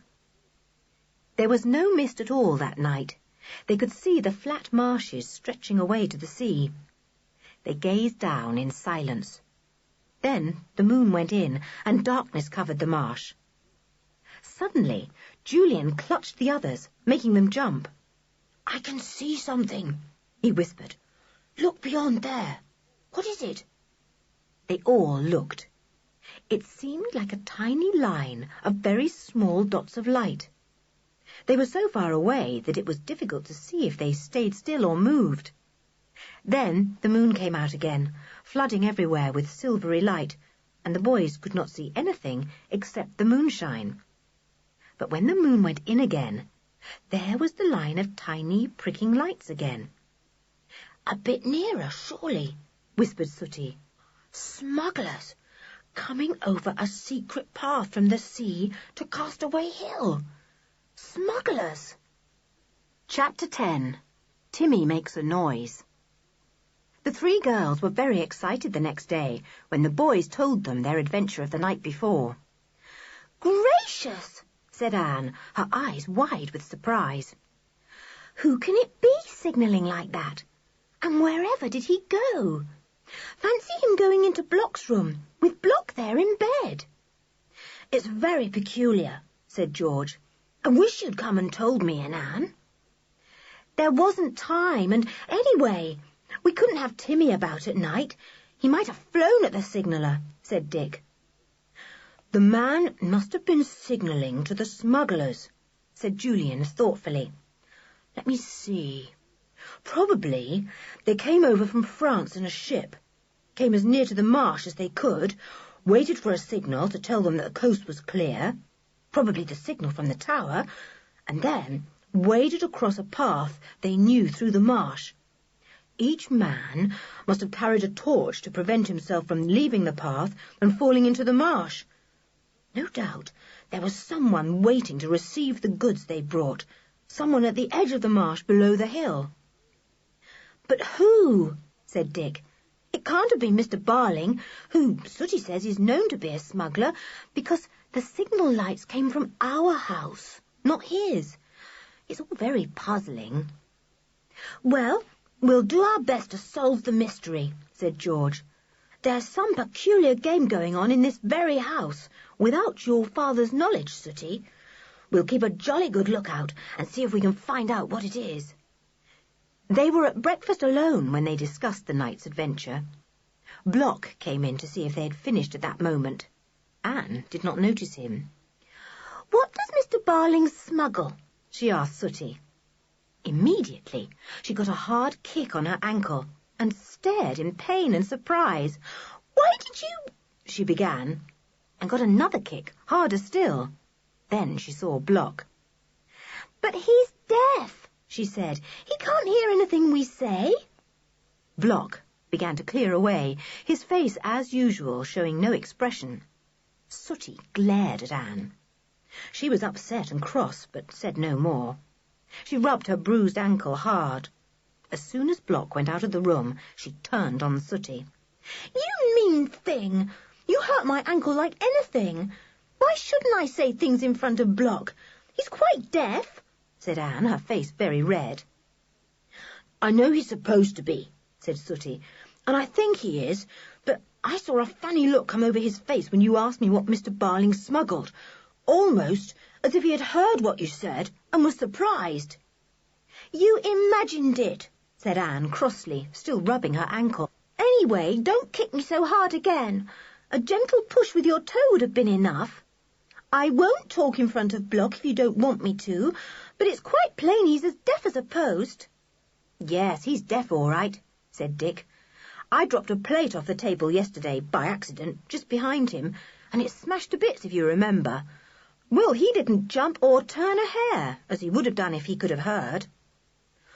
All the same, I never trust Block, deaf or not, said Sooty. I always feel he might read our lips or something. Deaf people can often do that, you know. They went off to take Timmy for his usual morning walk. Timmy was quite used to being shut in the laundry basket by now and lowered into the pit. In fact, he always jumped straight into the basket as soon as the lid was opened and lay down. That morning they again met Block, who stared with great interest at the dog. He plainly recognised it as the same dog as before. There's Block, said Julian in a low voice. Don't drive Timmy off this time. We'll pretend he's a stray who always meets us each morning. So they let Timmy run round them, and when Block came up, they nodded to him and made as if to go on their way. But the man stopped them. That dog seems to be a friend of yours, he said in his curious monotone of a voice. Oh, yes, he goes with us each morning now, said Julian politely. He quite thinks he's our dog. Nice fellow, isn't he? Block stared at Timmy, who growled. Mind you do not bring that dog into the house, said Block. If you do, Mr. Lenoir will have him killed. Julian saw George's face beginning to turn red with fury. He spoke hurriedly. Why should we bring him to the house, Block? Don't be silly. Block, however, did not appear to hear. He gave Timmy a nasty look and went on his way, occasionally turning round to look at the little company of children. Horrid fellow, said George angrily. How dare he say things like that? When they got back to Mary Bell's bedroom that morning, they pulled Timmy up from the pit and let him out of the basket. We'll put him into the secret passage as usual, said George, and I'll put some biscuits in with him. I got some nice ones for him this morning, the sort he likes, all big and crunchy. She went to the door, but just as she was about to unlock it and take Timmy into Sooty's room next door, Timmy gave a small growl. George took her hand away from the door at once. She turned to look at Timmy. He was standing stiffly, the hackles on his neck rising up, and he was staring fixedly at the door. George put her hand to her lips warningly and whispered, Someone's outside. Timmy knows. He's smelt them. Will you all talk loudly and pretend to be playing a game? I'll pop Timmy into the cupboard where the rope ladder is kept. At once the others began to talk to one another, while George swiftly dragged Timmy to the cupboard, patted him to make him understand he was to be quiet, and shut him in. My turn to deal, said Julian loudly, and took a pack of snap cards from the top of the chest. You won last time, Dick. Bet I'll win this time. He dealt swiftly. The others, still talking loudly, saying anything that came into their heads, began to play snap. They yelled snap nearly all the time, pretending to be very jolly and hilarious. Anyone listening outside the door would never guess it was all pretence. George, who was watching the door closely, saw that the handle was gradually turning very slowly indeed. Someone meant to open the door without being heard and come in unexpectedly, but the door was locked. Soon the person outside, whoever it was, realized that the door was locked, and the handle slowly turned the other way again. Then it was still. There came no other sound. It was impossible to know if anyone was still outside the door or not. But Timmy would know. Signing to the others to carry on with their shouting and laughing, George let Timmy out of the cupboard. He ran to the door of the room and stood there, sniffing quietly. Then he turned and looked at George, his tail wagging. "It's all right," said George to the others. "There's no one there now. Timmy always knows. We'd better quickly take him into your room, Sooty, while the coast is clear. Who could it have been, do you think, snooping outside?" "Block, I should say," said Sooty. He unlocked the door and peered out. There was no one in the passage. Sooty tiptoed to the door at the end and looked out there also. He waved to George to tell her it was all right to take Timmy into his room. Soon Timmy was safely in the secret passage, crunching up his favourite biscuits. He had got quite used to his peculiar life now, and did not mind at all. He knew his way about the passage, and had explored other passages that led from it. He was quite at home in the maze of secret ways. "Better go and have our dinner now," said Dick. "And mind, Anne, don't go and say anything silly in front of that horrid Block, in case he reads your lips." "Of course I shan't," said Anne indignantly. "I wouldn't have before, but I never thought of him reading my lips. If he does, he's very clever." Soon they were all sitting down to lunch. Block was there, waiting to serve them. Sarah was out for the day and did not appear. Block served them with soup, and then went out. Suddenly, to the children's intense surprise and fright, they heard Timmy barking loudly. They jumped violently. "Listen, that's Timmy," said Julian. "He must be somewhere near here in that secret passage. How weird it sounds, his bark coming muffled and distant like that. But anyone would know it was a dog barking." "Don't say anything at all about it in front of Block," said Sooty. "Not a word. Pretend not to hear at all if Timmy barks again. What on earth is he barking for?" "It's the bark he uses when he's excited and pleased," said George. "I expect he's chasing a rat.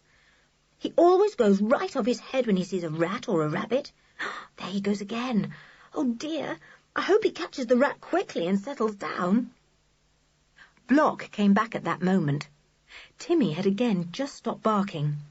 But in a moment or two his doggy voice could be heard once more, very muffled. Woof, woof, woof. Julian was watching Block closely. The man went on serving the meat. He said nothing, but looked round at the children intently, as if he wanted to see each child's expression, or see if they said anything. "Jolly good soup that was today," said Julian cheerfully, looking round at the others. "I must say, Sarah is a wonderful cook."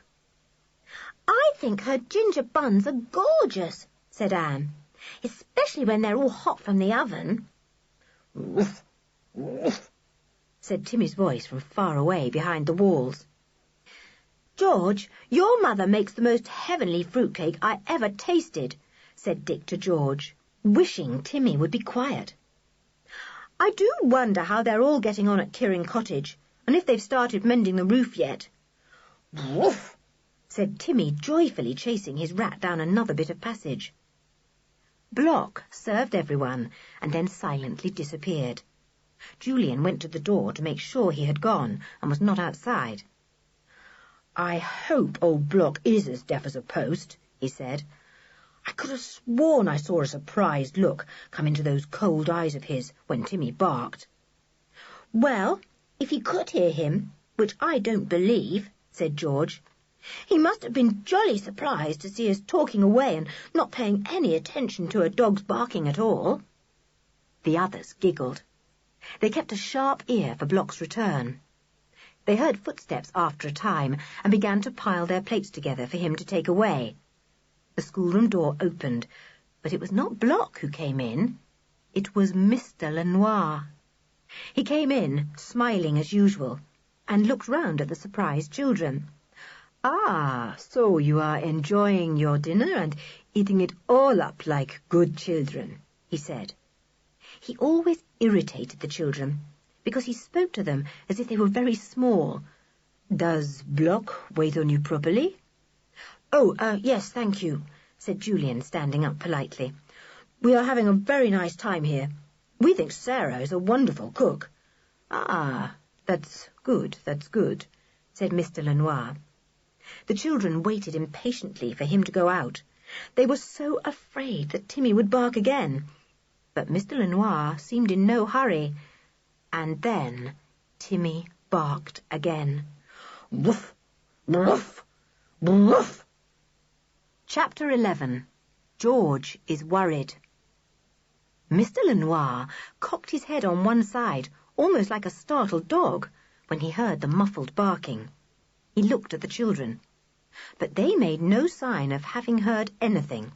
Mr. Lenoir listened a little while, saying nothing. Then he turned to a drawing book belonging to Julian and began to look at the sketches there. The children felt somehow that he was doing it for the sake of staying in the schoolroom a little longer. Into Julian's mind came the quick suspicion that somehow Mr. Lenoir must have been told of Timmy's barking and come to investigate it for himself. It was the first time he had ever come to the schoolroom. Timmy barked again, a little more distantly. Mr. Lenoir's nose grew white at the tip. Sooty and Marybelle knew the danger sign and glanced at one another. That white-tipped nose usually meant a storm of temper. "Do you hear that noise?" said Mr. Lenoir, snapping out the words. "What noise?" asked Julian politely. Timmy barked again. "Don't be foolish. There's the noise again," said Mr. Lenoir. At that moment, a gull called outside the window, circling in the sea breeze. "Oh, that gull? Yes, we often hear the gulls," said Dick brightly. "Sometimes they seem to mew like a cat." "Pah," said Mr. Lenoir, almost spitting out the word. "I suppose you will say they also bark like a dog." "Well, they might, I suppose," agreed Dick, looking faintly surprised. "After all, if they can mew like cats, there's no reason why they shouldn't bark like dogs." Timmy barked again very joyfully. Mr. Lenoir faced the children in a very bad temper indeed now. "Can't you hear that? Tell me what that noise is." The children all put their heads on one side and pretended to listen very carefully. "I can't hear anything," said Dick. "Not a thing."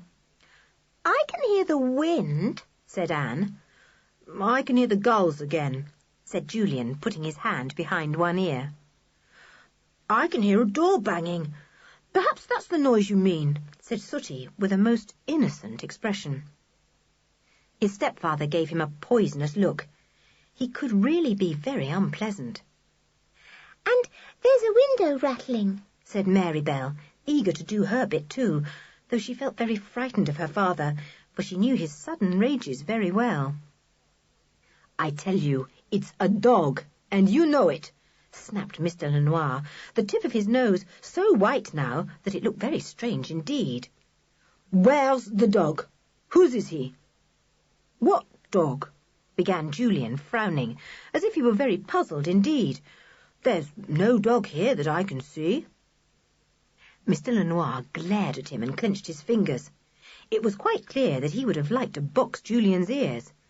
"Then listen," he hissed.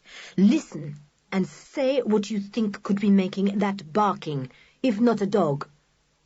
They were all forced to listen, for by now they felt scared of the angry man. But fortunately, Timmy made no sound at all. Either he had let the rat escape, or was now gobbling it up. Anyway, there was not a single sound from him. "Sorry, but really, I can't hear a dog barking," said Julian in rather an injured tone. "Nor can I," said Dick, and the others joined in, saying the same. Mr. Lenoir knew that this time they were speaking the truth, for he too could not hear anything. "When I catch that dog, I will have him poisoned," he said, very slowly and clearly. "I will not have dogs in my house." He turned on his heel and went out quickly, which was a very good thing, for George was quite ready to fly into one of her rages, and then there would have been a real battle. Anne put her hand on George's arm to stop her shouting after Mr. Lenoir. "Don't give the game away," she whispered. "Don't say anything, George." George bit her lip. She had gone first red with rage, and then white. She stamped her foot. "How dare he! How dare he!" she burst out. "Shut up, silly," said Julian. "Block will be back in a minute. We must all pretend to be awfully surprised that Mr. Lenoir thought there was a dog, because if Block can read our lips, he mustn't know the truth." Block came in with the pudding at that moment, his face as blank as ever. It was the most curious face the children had ever seen, for there was never any change of expression on it at all. As Anne said, it might have been a wax mask. "Funny how Mr. Lenoir thought there was a dog barking," began Julian, and the others backed him up valiantly. If Block could indeed read their lips, he would be puzzled to know whether there had been a dog barking or not. The children escaped to Sooty's room afterwards and held a council of war. "What are we to do about Timmy?" said George. "Does your stepfather know the secret way behind the walls of Smuggler's Top, Sooty? Could he possibly get in and find Timmy? Timmy might fly at him, you know." "Yes, he might," said Sooty thoughtfully. "I don't know if Father does know about the secret passages. I mean, I expect he knows, but I don't know if he guessed where the entrances are. I found them out quite by accident." "I'm going home," said George suddenly. "I'm not going to risk Timmy being poisoned." "You can't go home alone," said Julian. "It would look funny. If you do, we'll all have to go, and then we won't have a chance to solve this mystery with Sooty." "No, for goodness' sake, don't go and leave me just now," said Sooty, looking quite alarmed. "It would make my father furious, simply furious." George hesitated. She didn't want to make trouble for Sooty, whom she liked very much, but on the other hand, she certainly was not going to risk danger to Timmy. "Well, I'll telephone my father and say I'm homesick and want to go back," said George. "I'll say I miss Mother. It's quite true, I do miss her. You others can stay on here and solve the mystery. It wouldn't be fair of you to try and keep me and Timmy here, when you know I worry every moment in case someone got into the secret passage and put down poison meat for him to eat." The others hadn't thought of this. That would be terrible. Julian sighed. He would have to let George have her own way after all. "All right, you telephone to your father," he said. "There's a phone downstairs. Do it now if you like. There won't be anyone about now, I don't suppose." George slipped down the passage, out of the door there, and down the stairs to where the telephone was enclosed in a dark little cupboard. She dialed the number she wanted. There was a long wait. Then she heard the buzzing noise, brr, brr, brr, that told her that the telephone bell at Kirin Cottage was ringing. She began to plan what she should say to her father. She really must go home with Timmy. She didn't know how she was going to explain about Timmy. Perhaps she needn't explain at all, but she meant to go home that day or the next. "Brr, brr, brr, brr," said the bell at the other end. It went on, and nobody answered it. She did not hear her father's familiar voice, only the bell that went on ringing. Why did nobody answer? The operator at the exchange spoke to her. "I'm sorry, there's no reply." George put down the receiver miserably. Perhaps her parents were out. She would have to try again later on. Poor George tried 3 times, but each time with the same result, no reply. As she was coming out of the telephone cupboard for the third time, Mrs. Lenoir saw her. "Have you been trying to telephone to your home?" she said. "Haven't you heard any news?" "I haven't had a letter yet," said George.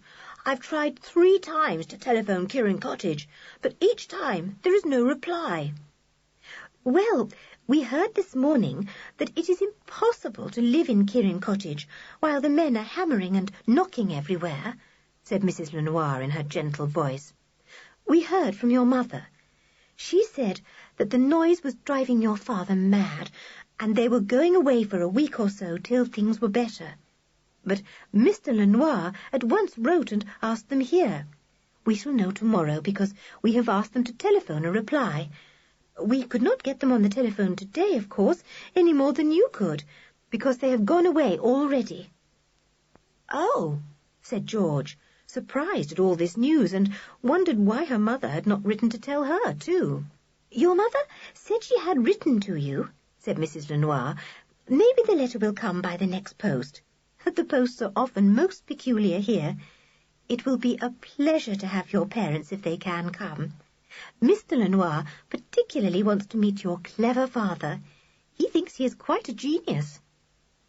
George said no more, but went back to the others, her face serious. She opened Sooty's door, and the others saw at once that she had had news of some sort. "I can't go home with Timothy," said George. "Mother and Father can't stand the noise the workmen make, and they've both gone away." "Bad luck," said Sooty. "All the same, I'm glad you'll have to stay here, George. I should hate to lose you or Timmy."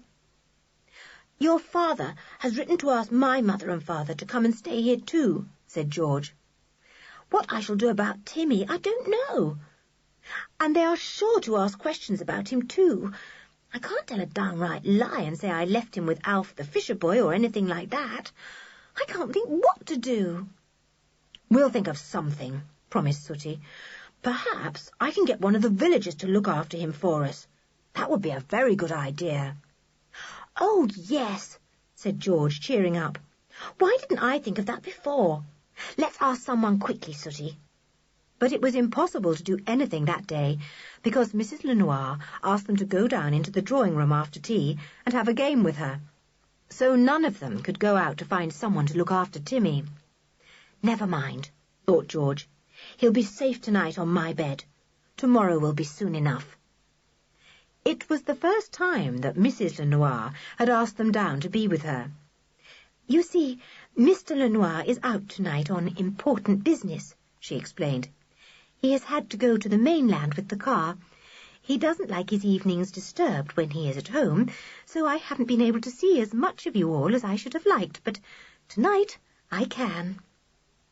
Julian wondered if Mr. Lenoir had gone to the mainland on smuggling business. Somehow the smuggled goods must be taken across to the mainland, and if all that signalling business the other night had to do with Mr. Lenoir's smuggling, then maybe he had now gone to dispose of the goods. The telephone bell rang shrilly. Mrs. Lenoir got up. "I expect that is your mother or father on the phone," she said to George. "Maybe I shall have news for you. Perhaps your parents will be arriving here tomorrow." She went out into the hall. The children waited anxiously. Would George's parents come or not? Chapter 12. Block Gets a Surprise. Mrs. Lenoir came back after a time. She smiled at George. "That was your father," she said.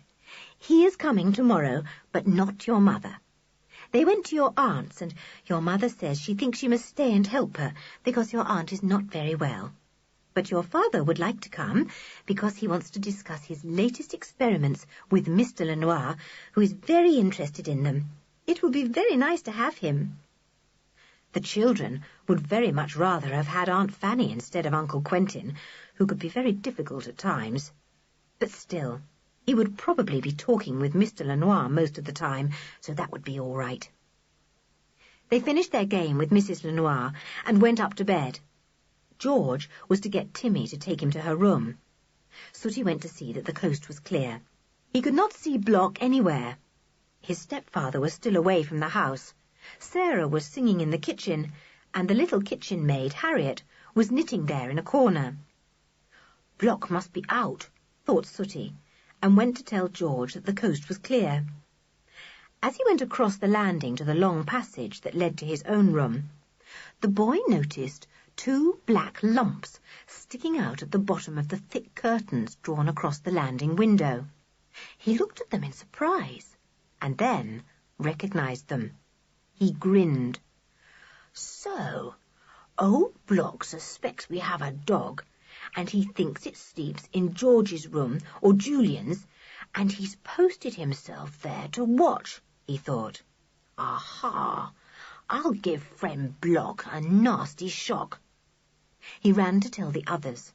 George listened alarmed, but Sooty, as usual, had a plan. We'll give Block an awful shock, he said. I'll get a rope, and we'll all go down to the landing. I'll suddenly yell out that there's a robber hiding behind the curtains, and I'll pounce on Block and give him a few good punches. Then, with your help, Julian and Dick, I'll fold him up well in the curtains. A good jerk will bring them down on top of him as well. The others began to laugh. It would be fun to play a trick on Block. He really was such an unpleasant fellow. A good lesson would do him no harm. While all the excitement is beginning, I'll slip by with Timmy, said George. I only hope he won't want to join in. He might give Block a good nip. Well, hold on to Timmy firmly, said Julian. Get him into your room quickly. Now, are we ready? They were. Feeling excited, they crept down the long passage that led to the door which opened out onto the landing where Block was hiding. They saw the curtains move very slightly as they came along. Block was watching. End of Side 4. Side 5. George waited with Timmy at the passage door, not showing herself at all. Then, with a yell from Sooty, a really blood-curdling yell that made both George and Timmy jump, things began to happen. Sooty flung himself on the hidden Block with all his might. A robber! Help! A robber hiding here! He shouted. Block jumped and began to struggle. Sooty got in 2 or 3 well-aimed punches. Block had often got him into trouble with his father, and now Sooty was getting a bit of his own back. Julian and Dick rushed to help. A violent tug at the curtains brought them down on Block's head. Not only that, the curtain pole descended on him too and knocked him sideways. Poor Block! He was completely taken by surprise and could do nothing against the 3 determined boys. Even Anne gave a hand, though Mary Bell stood apart, enjoying the fun, though not daring to take part in it. Just as it all began, George slipped by with Timmy. But Timmy could not bear to miss the fun. He dragged behind George and would not go with her. She tried to force him, her hand on his collar, but Timmy had seen a nice fat leg waving about near him, protruding from the curtain. He pounced on it. There was an agonized yell from Block. Certainly, Timmy could nip hard with his sharp white teeth. He worried at the kicking leg for a few seconds, and then had a sharp slap from George. Shocked, Timmy let go of the leg and humbly followed his mistress. She never slapped him. She must indeed be angry with him. With tail well down, Timmy followed her into the bedroom and got under the bed at once. He poked his head out and looked beseechingly at George with big brown eyes. "Oh, Timmy, I had to slap you," said George, and she knelt down by the big dog and patted his head. "You see, you might have spoilt everything if you'd been seen. As it is, I'm sure you bit Block, and I don't know how we're going to explain that. Lie quietly now, old fellow. I'm going out to join the others." Timmy's tail thumped softly on the floor. George ran out of the room and joined the others on the landing. They were having a fine game with Block, who was yelling and wriggling and struggling for all he was worth. He was wrapped up in the curtains like a caterpillar inside a cocoon. His head was completely covered, and he could see nothing. Suddenly, Mr. Lenoir appeared in the hall below, with a very scared Mrs. Lenoir beside him. "What's all this?" thundered Sooty's stepfather. "Have you gone mad?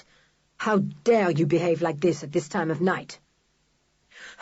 "We've caught a robber and tied him up," panted Sooty. Mr. Lenoir ran up the stairs 2 steps at a time, amazed. He saw the kicking figure on the ground, well tied up in the heavy curtains. "A robber? Do you mean a burglar? Where did you find him?"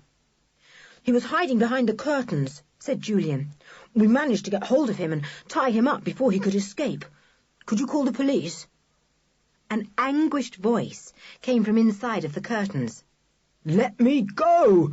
I've been bitten! Let me go!" "Good heavens! You've got Block tied up there," said Mr. Lenoir in amazement and anger. "Untie him quickly." "But it can't be Block. He was hiding behind those curtains at the window," protested Sooty. "Do as you're told," commanded Mr. Lenoir, getting angry. Anne looked at the tip of his nose. Yes, it was turning white as usual. The boys reluctantly undid the ropes. Block angrily parted the curtains that enfolded him and looked out, his usually blank face crimson with rage and fright. "I won't stand this sort of thing," he raged. "Look here, at my leg, sir. I've been bitten. Only a dog could have done that. See my leg?" Sure enough, there were the marks of teeth on his leg, slowly turning purple. Timmy had taken a good nip and almost gone through the skin. "There's no dog here," said Mrs. Lenoir, coming timidly up the stairs at last. "You couldn't have been bitten by a dog, Block." "Who bit him then?" demanded Mr. Lenoir, turning fiercely on poor Mrs. Lenoir. "Do you think I could have bitten him in my excitement?" suddenly said Sooty, to the enormous surprise of the others and to their immense amusement. He spoke very seriously, with a worried look on his face. "When I lose my temper, I hardly know what I do. Do you think I bit him?" "Pah!" said Mr. Lenoir in disgust. "Don't talk nonsense, boy. I'll have you punished if I think you go about biting people. Get up, Block. You're not badly hurt." "My teeth do feel a bit funny now I come to think of it," said Sooty, opening and shutting his mouth, as if to see if they were all right. "I think I'd better go and clean them. I feel as if I've got the taste of Block's ankle in my mouth, and it isn't nice." Mr. Lenoir, driven to fury by Sooty's impudence, reached out swiftly to box the boy's ears. But Sooty dodged and ran back up the passage. "Just going to clean my teeth," he called, and the others tried to keep from laughing. The idea of Sooty biting anyone was absurd. It was quite obvious, however, that neither Mr. nor Mrs. Lenoir guessed what had bitten Block. "Go to bed, all of you," ordered Mr. Lenoir.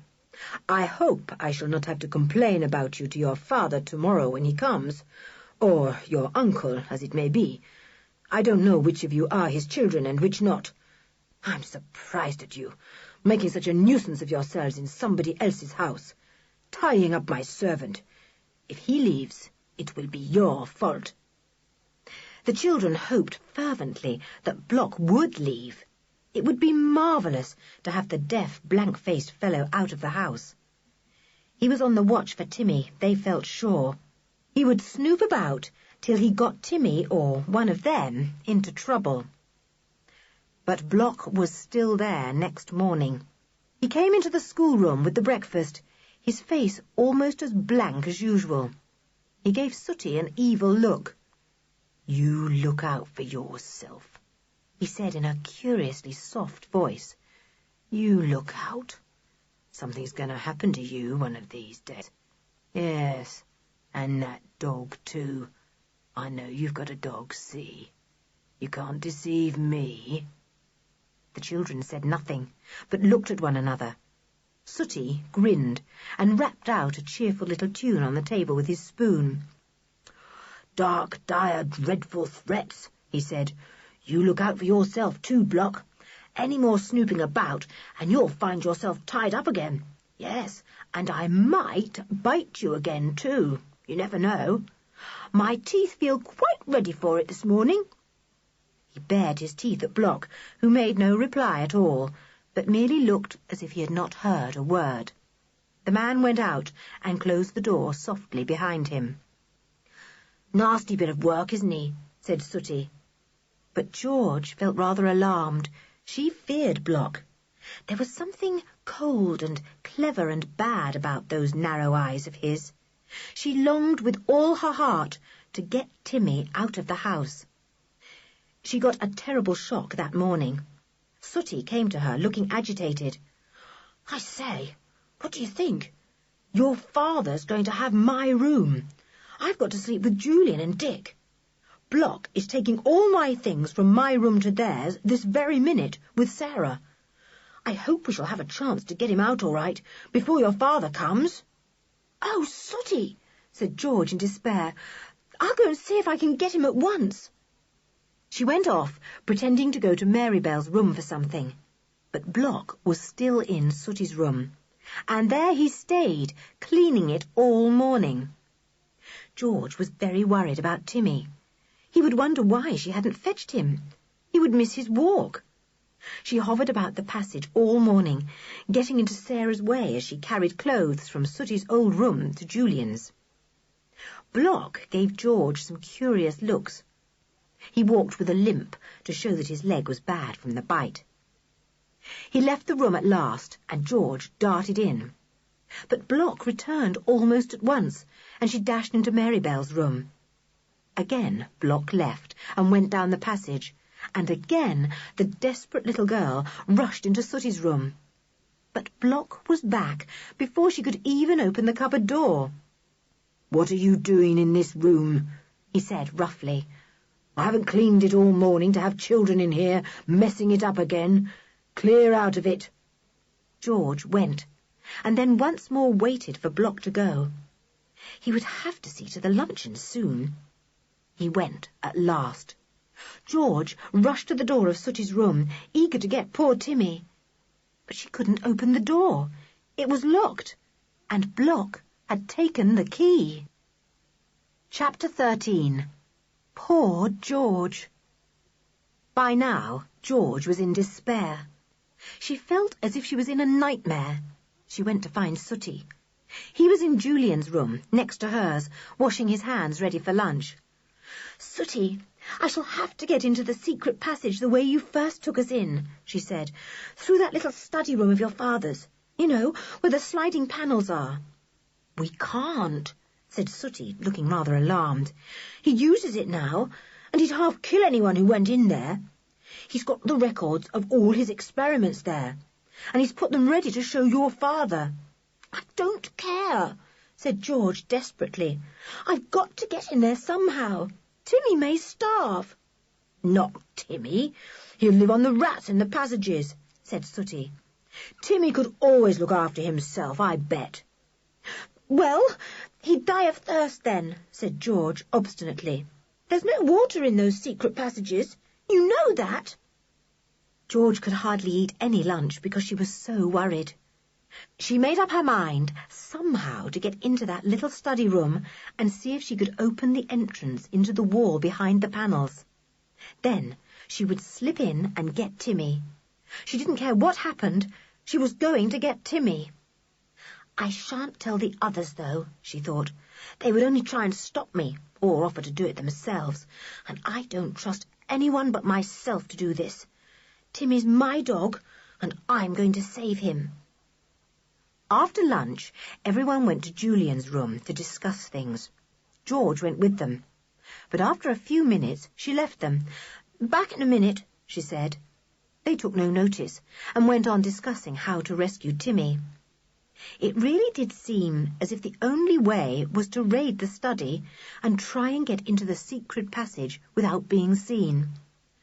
"But my stepfather works there now," said Sooty, "and I shouldn't be surprised if he locks the door when he leaves the room." George didn't come back. After about 10 minutes, Anne grew puzzled. "What can George be doing?" It must be about 10 minutes since she went. Oh, she's probably gone to see if my old room is unlocked yet, said Sooty, getting up. I'll peep out and see if she's about. She wasn't. She didn't seem to be anywhere. She wasn't in the passage that led to Sooty's old room. She couldn't be in that room because it was still locked, and she wasn't in Marybelle's room. Sooty peeped in George's own room, the one she shared with Anne, but that was empty too. He went downstairs and snooped around a bit. No George. He went back to the others, puzzled. I can't find her anywhere, he said. Where can she be? Anne looked alarmed. This was such a strange house, with strange happenings. She wished George would come. She's not gone into that little study room, has she? Said Julian suddenly. It would be just like George to try and get into the lion's den. I didn't think of that, said Sooty. Silly of me. I'll go and see. He went down the stairs. He made his way cautiously to his father's study. He stood quietly outside the shut door. There was no sound from inside. Was his father there or not? Sooty debated whether to open the door and peep in or whether to knock. He decided to knock. Then, if his father answered, he could rush back upstairs before the door could be opened, and his father would not know whom to scold for the interruption. So he knocked, very smartly. Rap, rap. "Who's that?" came his stepfather's irritable voice. "Come in. Am I to have no peace?" Sooty fled upstairs at once. He went to the others. "George can't be in the study," he said. "My stepfather's there, and he didn't sound in too good a temper either." "Then where can she be?" said Julian, looking worried. "I do wish she wouldn't go off without telling us where she's going. She must be somewhere about. She wouldn't go very far from Timmy." They all had a good hunt over the house, even going into the kitchen. Block was there reading a paper. "What do you want?" he said. "You won't get it, whatever it is." "We don't want anything from you," said Sooty. "How's your poor, bad, bitten leg?" Block looked so unpleasantly at them that they all retreated from the kitchen in a hurry. Sooty put Julian and Dick on guard and went up to the staff bedrooms to see if by any chance George had gone there. A silly idea, he knew, but George must be somewhere. She wasn't there, of course. The children went back gloomily to Julian's room. "This beastly house," said Julian. "I can't say I like it. Sorry to say so, Sooty, but it's a weird place with a funny feeling about it." Sooty was not hurt at all.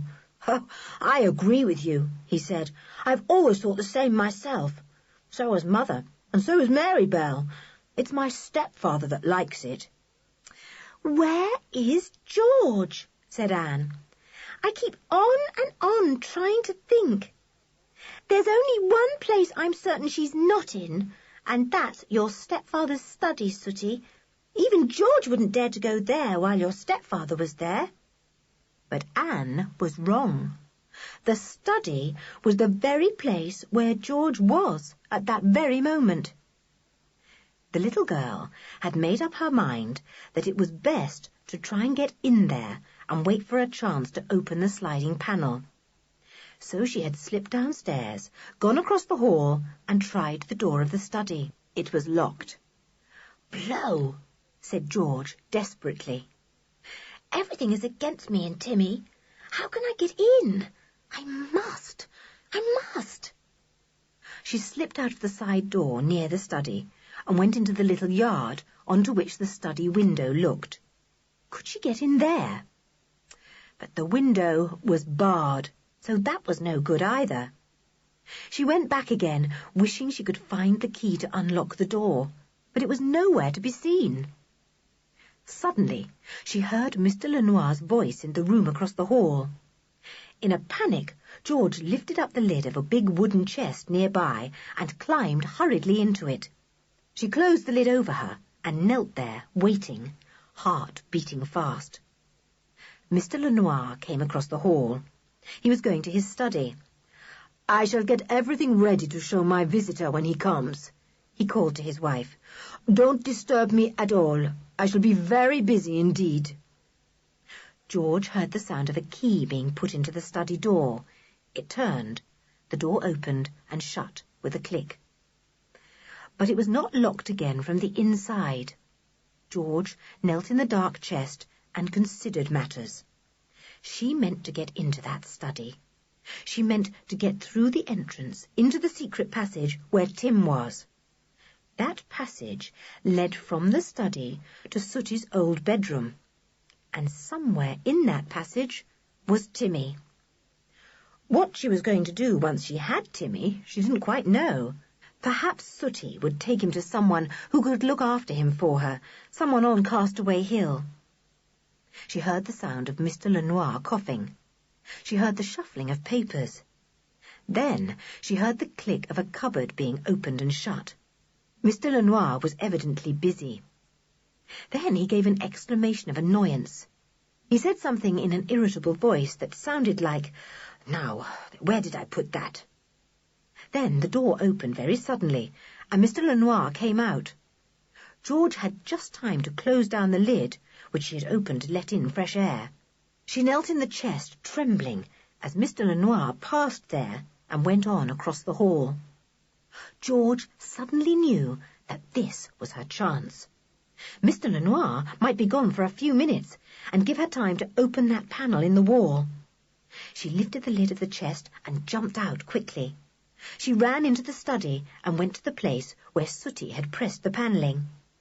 But before she could even run her fingers over the smooth brown oak, she heard returning footsteps. Mr. Lenoir had hardly been half a minute. He was coming back at once.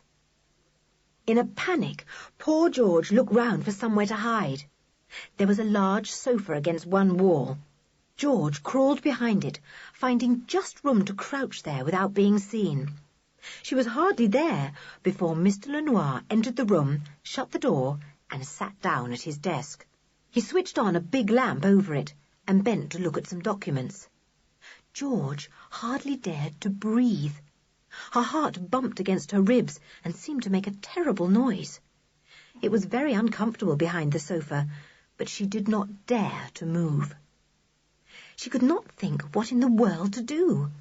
It would be terrible to be there for hours. What would the others think? They would soon be looking for her. They were. Even at that moment, Sooty was outside the study door, pondering whether to go in or to knock. He knocked smartly. Rap, rap. And George almost jumped out of her skin. She heard Mr. Lenoir's impatient voice. "Who's that? Come in. Am I to have no peace?" There was no answer. No one came in. Mr. Lenoir called again. "Come in, I say." Still no answer.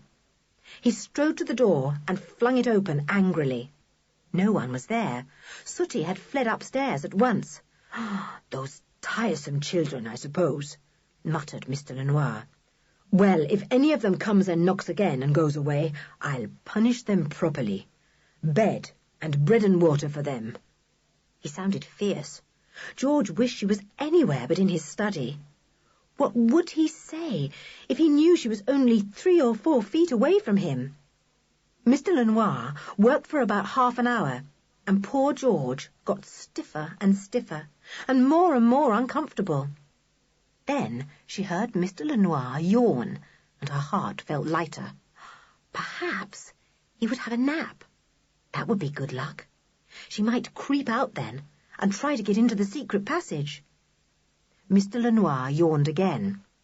Then he pushed his papers aside and went to the sofa. He lay down on it and pulled the rug there over his knees. He settled himself down as if for a good sleep. The sofa creaked under him. George tried to hold her breath again, afraid that now he was so near to her, he would certainly hear her. Soon a small snore came to her ears. Then another, and another. Mr. Lenoir was asleep. George waited for a few minutes. The snores went on, a little louder.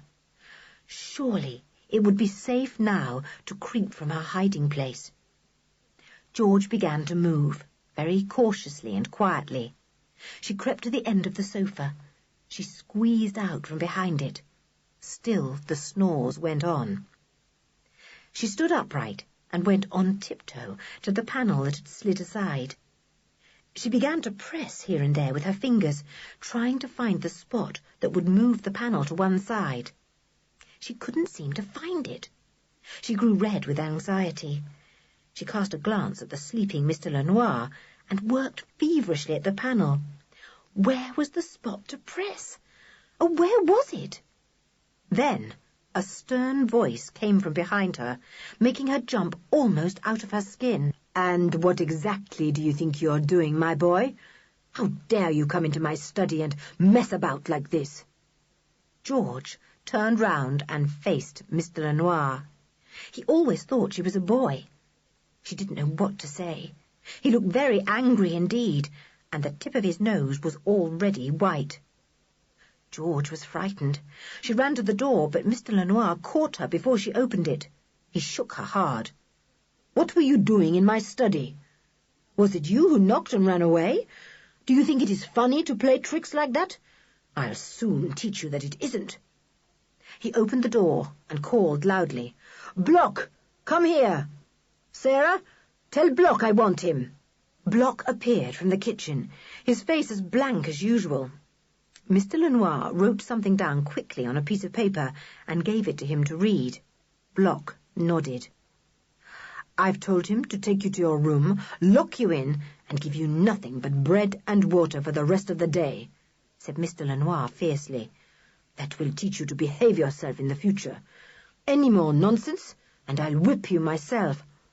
"My father won't be very pleased when he hears you're punishing me like this," began George in a trembling voice. But Mr. Lenoir sneered. "Wait till he hears from me how you have misbehaved yourself, and I am sure he will agree with me. Now go, and you will not be allowed out of your room till tomorrow. I will make your excuses to your father when he comes." Poor George was propelled upstairs by Block, who was only too delighted to be punishing one of the children. As she came to the door of the room, George shouted to the others, who were in Julian's room next door. "Julian! Dick! Help me! Quick! Help me!" Chapter 14.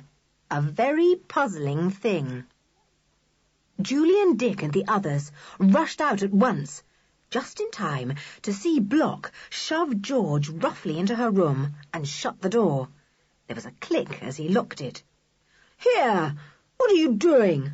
cried Julian indignantly. Block took no notice, but turned to go. Julian caught hold of his arm and yelled loudly in his ear, "Unlock that door at once! Do you hear?" Block gave no sign whether he had or not. He shook off Julian's hand, but the boy put it back again at once, getting angry. "Mr. Lenoir gave me orders to punish that girl," said Block, looking at Julian out of his cold, narrow eyes. "Will you jolly well unlock that door?" commanded Julian, and he tried to snatch the key from Block. With sudden, vicious strength, the man lifted his hand and struck Julian, sending him half across the landing. Then he went swiftly downstairs to the kitchen. Julian looked after him a little scared. "The brute," he said. "He's as strong as a horse. George, whatever's happened?" George answered angrily from the locked bedroom. She told the others everything, and they listened in silence. "Bad luck, George," said Dick. "Poor old girl. Just as you were feeling for the opening to the passage, too." "I must apologize for my stepfather," said Sooty. "He has such a terrible temper.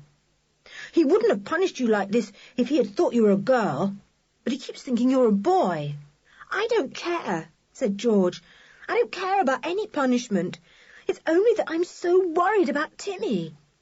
Well, I suppose I'll have to stay here now till I'm let out tomorrow.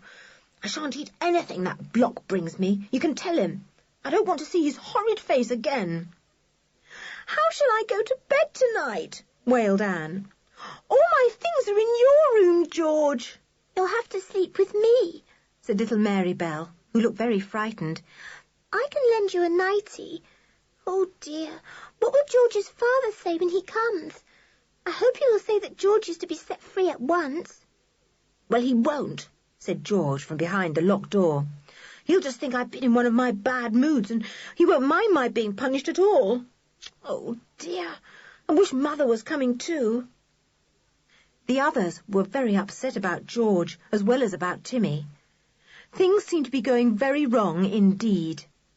At tea time, they went to the schoolroom to have tea, wishing they could take George some of the chocolate cake set ready for them. George felt lonely when the others had gone to tea. It was 5 o'clock. She was hungry. She wanted Timmy. She was angry and miserable and longed to escape. She went to the window and looked out.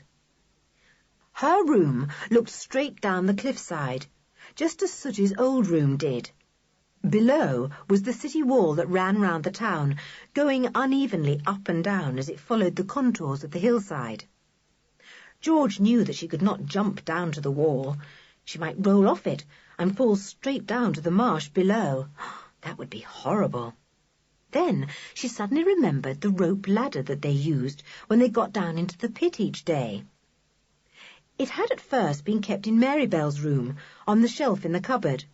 But since the children had been scared by knowing that someone had tried the handle of the door one morning, they had decided to keep the ladder in George's room for safety. They were afraid that perhaps Block might go snooping round Marybelle's room and find it. So George had smuggled it to her own room and hidden it in her suitcase, which she had locked. Now, her hands shaking a little with excitement, she unlocked her suitcase and took out the rope ladder. She might perhaps escape out of the window with it. She looked out again, the rope in her hands.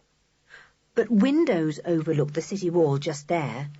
The kitchen, too, must be just below, and maybe Block would see her climbing down. That would never do. She must wait till it was twilight. When the others came back, she told them what she was going to do, speaking in a low voice through the door.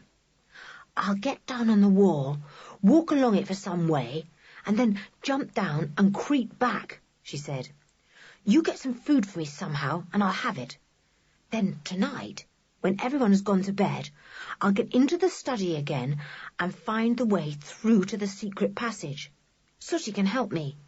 Then I can get Timmy." "Right," said Sooty. "Wait till it's fairly dark before you go down the ladder, though. Block has gone to his room with a bad headache, but Sarah and Harriet are in the kitchen, and you don't want to be seen." So, when the twilight hung like a soft purple curtain over the house, George slid down the rope ladder out of the window. She only needed to let about a quarter of it out, for it was far too long for such a short distance. She fastened it to the legs of her heavy little oak bed. Then she climbed out of the window and slid quietly down the rope ladder. She passed the kitchen window, which fortunately had its blinds drawn down by now. She landed squarely on the old wall. She had brought a torch with her so that she could see. She debated with herself what to do. She did not want to run any risk of coming up against either Block or Mr. Lenoir. Perhaps it would be best to walk along the wall till she came to some part of the town she knew. Then she could jump off and make her way cautiously back up the hill, looking out for the others. So she began to walk along the broad top of the old wall. It was very rough and uneven in places, and many stones were missing. But her torch showed a steady light, and she did not miss her footing. The wall ran round some stables, then round the backs of some quaint old shops. Then it ran round a big yard belonging to some house, and then round the house itself. Then down it went around some more houses. George could look into those windows that were not curtained. Lights shone out from them now. It was strange being able to see into the windows without being seen. A little family sat at a meal in one room, their faces cheerful and happy. An old man sat alone in another, reading and smoking. A woman sat listening to a radio knitting, as George silently walked on the wall outside her window. Nobody heard her. Nobody saw her. Then she came to another house, a big one. The wall ran close against it, for it was built where the cliff ran steeply down to the marsh just there. There was a lit window there. George glanced in as she passed. Then she stood still in great surprise. Surely, that was Block in there. He had his back to her, but she could have sworn it was Block. The same head, the same ears, the same shoulders. Who was he talking to? George tried to see, and all at once she knew. He was talking to Mr. Barling, who everyone said was a smuggler, the smuggler of Castaway Hill. But wait a minute. Could it be Block? Block was deaf, and this man evidently wasn't. He was listening to Mr. Barling, that was plain, and was answering him, though George could not hear the words, of course. I oughtn't to be snooping like this, said George to herself, but it's very strange, very puzzling, and very interesting. If only the man would turn round, I'd know at once if it was Block. But he didn't turn. He just sat in his chair, his back to George.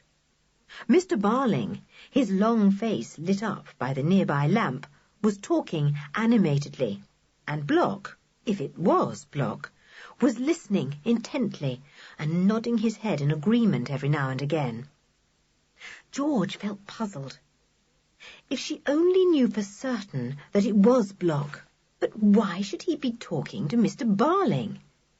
And wasn't he stone deaf after all, then? George jumped down from the wall into a dark little passage and made her way through the town up to Smuggler's top. Outside the front door, hiding in the shadows, was Sooty. He laid his hand on George's arm, making her jump. Come on in. I've left the side door open. We've got a fine spread for you. The two slipped in at the side door, tiptoed past the study, across the hall, and up to Julian's bedroom. Truly, there was a spread there. I went and raided the larder, said Sooty with satisfaction. Harriet was out, and Sarah had run along to the post. Block has gone to bed for a rest, because he said he had such an awful headache. Oh, said George, then it couldn't have been Block I saw. And yet I'm as certain can be, that it was. Whatever do you mean? Asked the others in surprise. George sat down on the floor and began to gobble up cakes and tarts, for she was terribly hungry. Between her mouthfuls, she told them how she had got out of the window, walked along the city wall, and found herself unexpectedly by Mr. Barling's house. And I looked into a lit window there and saw Block talking to Mr. Barling and listening to him and answering him, she said. The others could not believe this. Did you see his face? Asked Julian. No, said George, but I'm certain it was Block. Go and peep into his room and see if he's there, Sooty. He wouldn't be back yet from Mr. Barling's, because he had a glass full of something or other, which would take him some time to drink. Go and peep. Sooty vanished. He came back quickly. He's in bed, he said. I could see the shape of his body and the dark patch of his head. Are there two Blocks, then? Whatever does this mean? Chapter 15. Strange Happenings.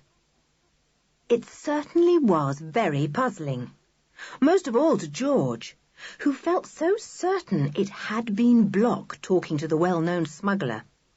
The others did not feel so certain, especially as George admitted that she had not seen his face.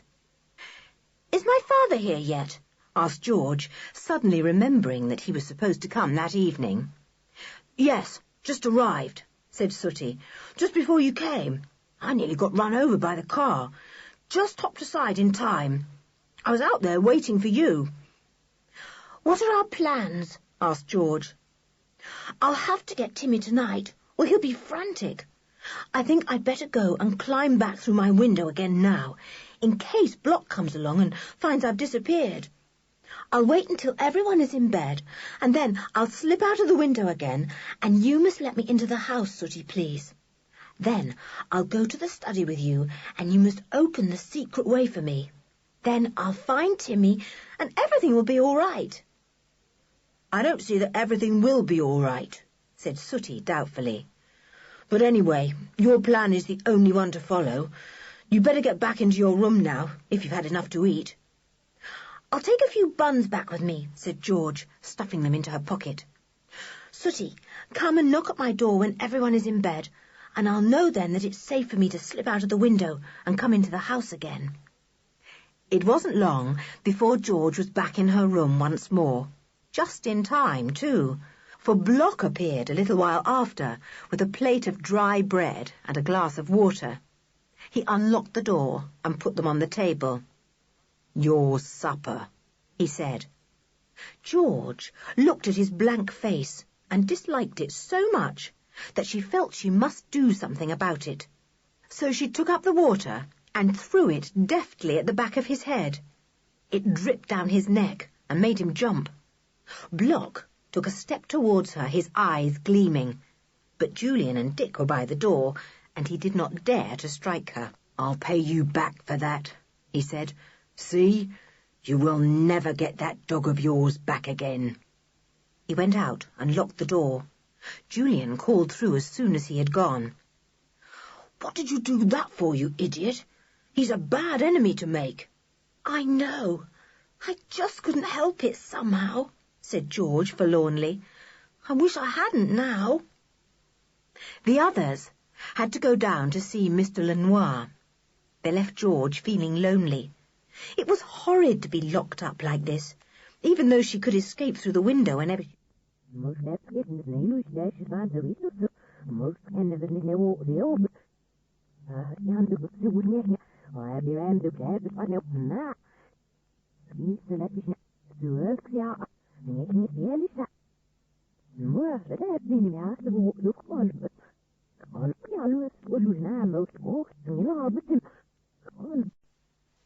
Side 6.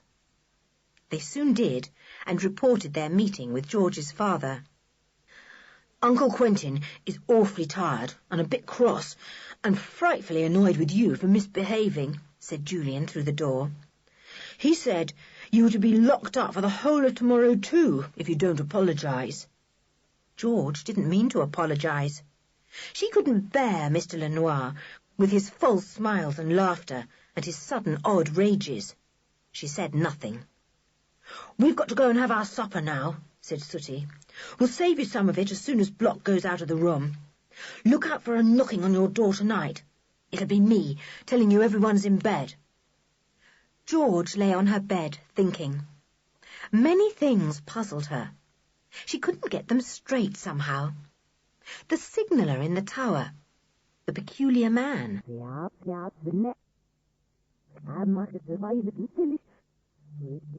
George woke up enough to say good night, and then slept again.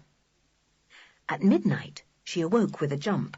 Someone was knocking softly and impatiently on her door. It was Sooty.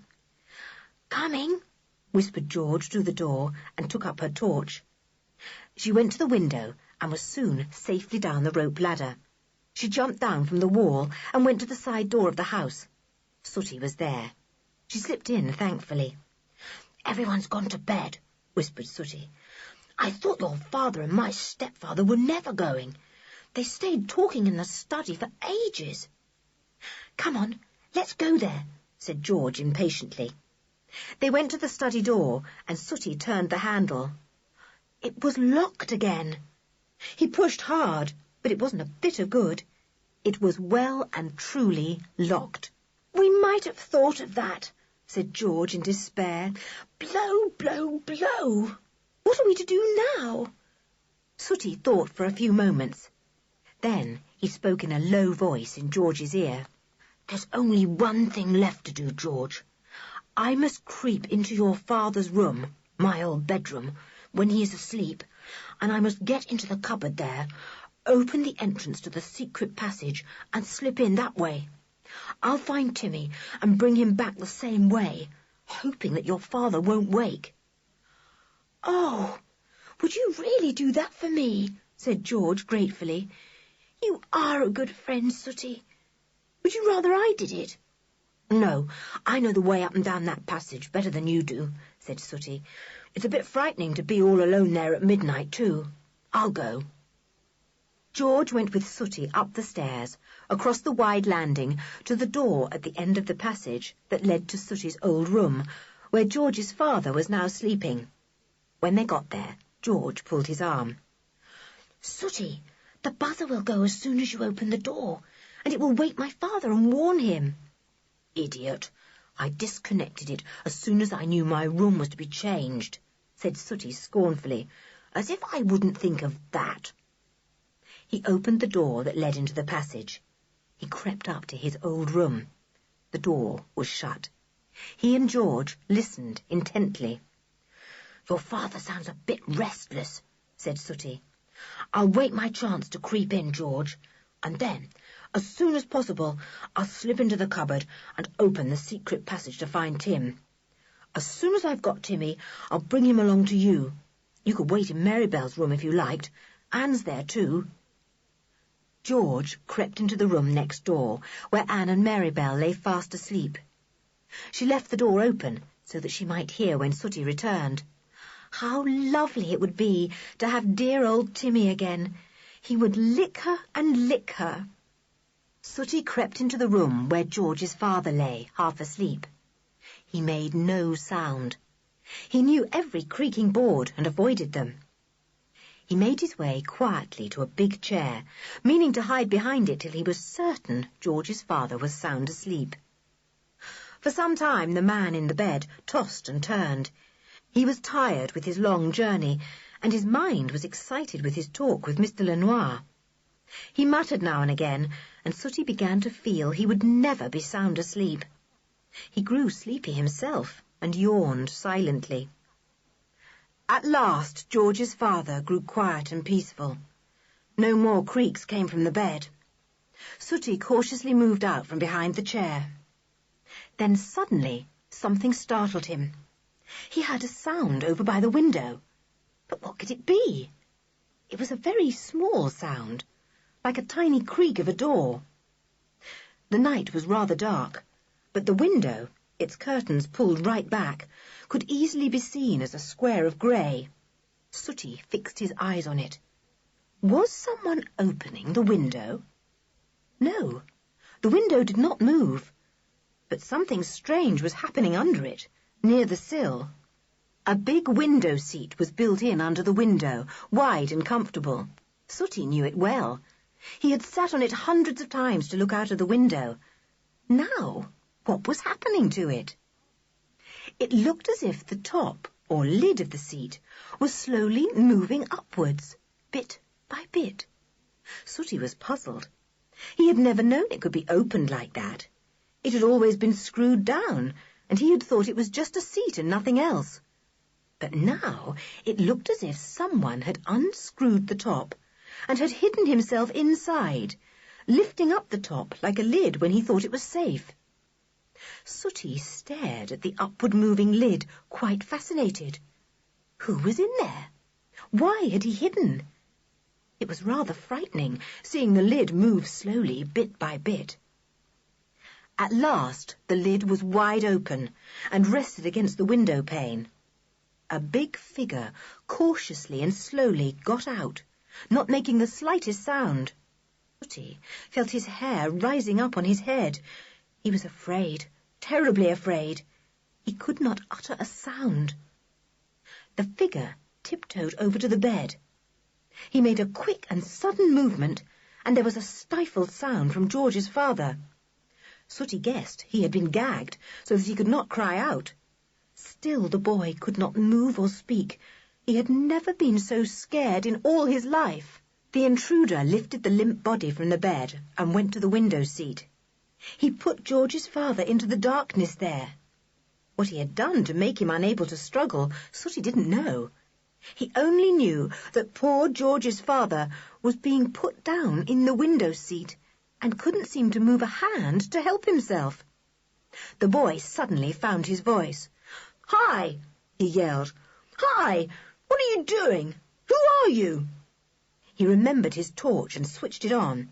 He saw a face he knew and cried out in surprise, "Mr. Barling!"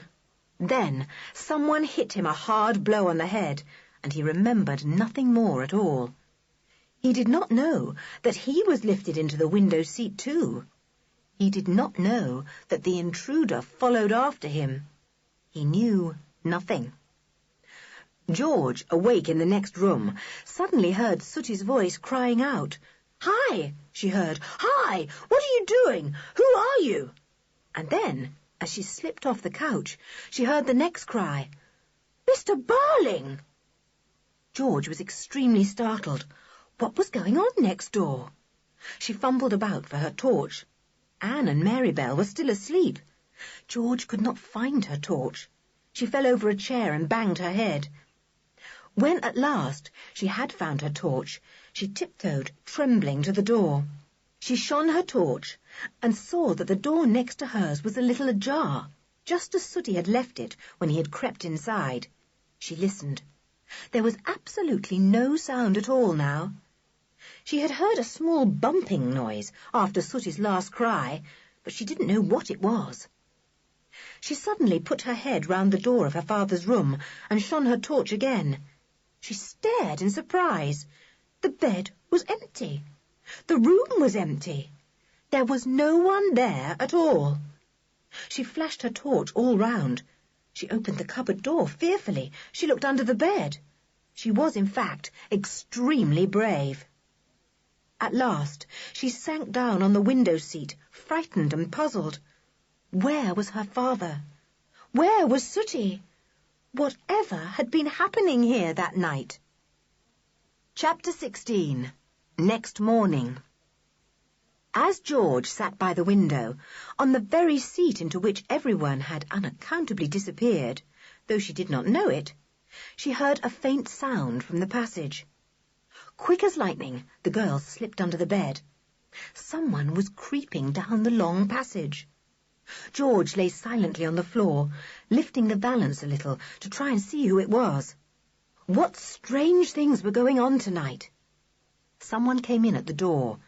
Someone stopped there, as if to look and listen. Then someone crept over to the window seat. George watched and listened, straining her eyes in the darkness. She dimly saw the someone outlined against the grey square of the window. He was bent over the window seat. He showed no light at all, but he made some curious little sounds. First came the sound of his fingers tapping about on the closed lid of the seat. Then came the clink of something metallic and a very faint squeaking. George could not imagine what the man, if it was a man, was doing. For about 5 minutes, the someone worked away at his task in the darkness. Then, as quietly as he had come, he went away. George couldn't help thinking it was Block, though his outline against the dark grey of the window was too dim to recognise. But he had once given a little cough, exactly like Block so often gave. It must be Block. But whatever was he doing in her father's room at night, on the window seat? George felt as if she was in a bad dream. The strangest things happened and kept on happening, and they didn't seem to make sense at all. Where was her father? Had he left his room and gone wandering over the house? Where was Sooty, and why had he called out? He wouldn't have shouted out like that, surely, if her father had been asleep in the room. George lay under the bed, shivering, for a little while longer. Then she rolled out softly and went out of the door. She crept down the long passage to the end. She opened the door there and peeped out. The whole house was in darkness. Little sounds came to George's ears. A window rattling faintly, the creak of some bit of furniture, but nothing else. She had only one thought in her mind, and that was to get to the boys' room and tell them the mysterious things that had happened. Soon she was across the landing and had slipped through the door of Julian's bedroom. He and Dick were awake, of course, waiting for Sooty to come with Timmy and George. But only George arrived, a scared George, with a very curious story to tell. She wrapped herself in the eiderdown on Julian's bed and told what had happened in whispers. They were amazed. Uncle Quentin gone? Sooty disappeared? Someone creeping into the room and fiddling about on the window seat? What did it all mean? "We'll come to Uncle Quentin's room with you straight away now," said Julian, pulling on a dressing gown and hunting about for his slippers. "I've got a feeling that things are getting pretty serious." They all padded off to the other rooms. They went into Marybelle's room and woke her and Anne. Both little girls felt scared. Soon all 5 children were in the next room, from which George's father and Sooty had so strangely vanished. Julian shut the door, drew the curtains, and switched on the light. At once they all felt better. It was so horrid to grope about in the dark with torches. They looked round the silent room. There was nothing there to show them how the others had disappeared. The bed was crumpled and empty. On the floor lay Sooty's torch where it had fallen. George repeated again what she had thought she had heard Sooty call out, but it made no sense to anyone. "Why call out Mr. Barling's name when there was only your father in the room?" said Julian. "Surely Mr. Barling wasn't hiding here. That would be nonsense. He has nothing to do with your father, George." "I know, but I'm sure it was Mr. Barling's name that I heard Sooty call out," said George. "Do you think—" "Oh, yes. Do you think Mr. Barling could possibly have crept through the secret opening in the cupboard, meaning to do some dirty work or other, and have gone back the same way, taking the others with him because they discovered him?" This seemed a likely explanation, though not a very good one. They all went to the cupboard and opened it. They groped between the clothes for the secret opening, but the little iron handle set there to pull on the stone at the back was gone. Someone had removed it, and now the secret passage could not be entered, for there was no way of opening it just there. "Look at that," said Julian in astonishment. "Someone's been tampering with that too." "No, George, the midnight visitor, whoever he was, didn't go back that way." George looked pale. She had been hoping to go and fetch Timmy by slipping through the secret opening in the cupboard. Now she couldn't. She longed for Timmy with all her heart, and felt that if only the big faithful dog were with her, things would seem much brighter. "I'm sure Mr. Lenoir is at the bottom of all this," said Dick. "And Block, too. I bet that was Block you saw in here tonight, doing something in the dark, George. I bet he and Mr. Lenoir are hand in glove with each other over something." "Well, then, we can't possibly go and tell them what has happened," said Julian. "If they are at the bottom of all these weird happenings, it would be foolish to go and tell them what we know. And we can't tell your mother, Marybelle, because she would naturally go to your father about it. It's a puzzle to know what to do."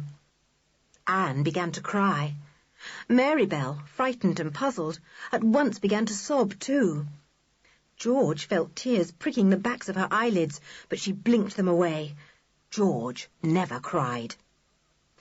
"I want Sooty," wept Marybelle, who adored her cheeky, daring brother. "Where's he gone? I'm sure he's in danger. I do want Sooty." "We'll rescue him tomorrow, don't you worry," said Julian kindly. "We can't do anything tonight, though. There's nobody at Smuggler's Top we can possibly get advice or help from as things are. I vote we go to bed, sleep on it, and make plans in the morning. By that time, Sooty and Uncle Quentin may have turned up again. If they haven't, Mr. Lenoir will have to be told by someone, and we'll see how he behaves. If he's surprised and upset, we'll soon know if he has had anything to do with this mystery or not. He'll have to do something, go to the police, or have the house turned upside down to find the missing people. We'll soon see what happens." Everyone felt a little comforted after this long speech. Julian sounded cheerful and firm, though he didn't feel at all happy, really. He knew, better than any of the others, that something very strange and probably dangerous was going on at Smuggler's Top. He wished the girls were not there. "Now, listen," he said. "George, you go and sleep with Anne and Marybelle next door. Lock your door and keep the light on. Dick and I will sleep here in Sooty's old room, also with the light on, so you'll know we are quite nearby." It was comforting to know that the two boys were so near. The three girls went at last into Marybelle's room, tired out. Anne and Marybelle got into bed again, and George lay down again on the small but comfortable couch, pulling a thick rug over her.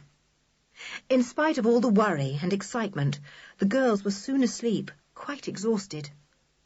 The boys talked a little as they lay in Sooty's old bed, where their Uncle Quentin had been asleep some time before. Julian did not think anything more would happen that night. He and Dick fell asleep, but Julian was ready to wake at the slightest noise. Next morning, they were awakened by a most surprised Sarah, who had come in to draw the curtains and bring George's father a pot of early morning tea. She could not believe her eyes when she saw the two boys in the visitor's bed and no visitor. "What's all this?" said Sarah, gaping. "Where's your uncle? Why are you here?" "Oh, we'll explain later," said Julian, who did not want to enter into any details with Sarah, who was a bit of a chatterbox. "You can leave the tea, Sarah. We'd like it." "Yes, but where's your uncle? Is he in your room?" said the puzzled Sarah. "What's up?" "You can go and look in our room if you like, and see if he's there," said Dick, wanting to get rid of the amazed woman. She disappeared, thinking that the household must be going mad. She left the hot tea behind, though, and the boys at once took it into the girls' room. George unlocked the door for them. They took it in turns to sip the hot tea from the one cup. Presently, Sarah came back with Harriet and Block. Block's face was as blank as usual. "There's nobody in your room, Julian," began Sarah. Then Block gave a sudden exclamation and stared at George angrily. He had thought she was locked in her room, and here she was in Marybelle's room drinking tea. "How did you get out?" he demanded. "I'll tell Mr. Lenoir. You're in disgrace." "Shut up," said Julian. "Don't you dare to speak to my cousin like that. I believe you're mixed up in this curious business. Clear out, Block." Whether Block heard or not, he gave no sign of going. Julian got up, his face set. "Clear out of this room," he said, narrowing his eyes. "Do you hear? I have a feeling that the police might be interested in you, Block. Now clear out." Harriet and Sarah gave little shrieks. The sudden mystery was too much for them. They gazed at Block and began to back out of the room. Fortunately, Block went too, casting an evil look at the determined Julian. "I shall go to Mr. Lenoir," said Block, and disappeared. In a few minutes, along came Mr. and Mrs. Lenoir to Marybelle's room. Mrs. Lenoir looked scared out of her life. Mr. Lenoir looked puzzled and upset. "Now, what's all this?" he began. "Block has been to me with a most curious tale. Says your father has disappeared, George, and so has Sooty!" suddenly wailed Marybelle, bursting into tears again. "Sooty's gone! He's gone too!" Mrs. Lenoir gave a cry. "What do you mean? How can he have gone? Marybelle, what do you mean?" "Marybelle, I think I had better take charge of the telling," said Julian, who was not going to let the little girl give away all the things they knew. After all, Mr. Lenoir was probably at the bottom of everything, and it would be foolish to tell him what they suspected about him. "Julian, tell me what has happened, quickly," begged Mrs. Lenoir, looking really upset. "Uncle Quentin disappeared from his bed last night, And Sooty has vanished too, said Julian shortly. They may turn up, of course. Julian, you are keeping back something, said Mr. Lenoir suddenly, watching the boy sharply. You will tell us everything, please. How dare you keep anything back at a moment like this? Tell him, Julian! Tell him! Wailed Mary Bell. Julian looked obstinate and glared at Mary Bell. The tip of Mr. Lenoir's nose went white.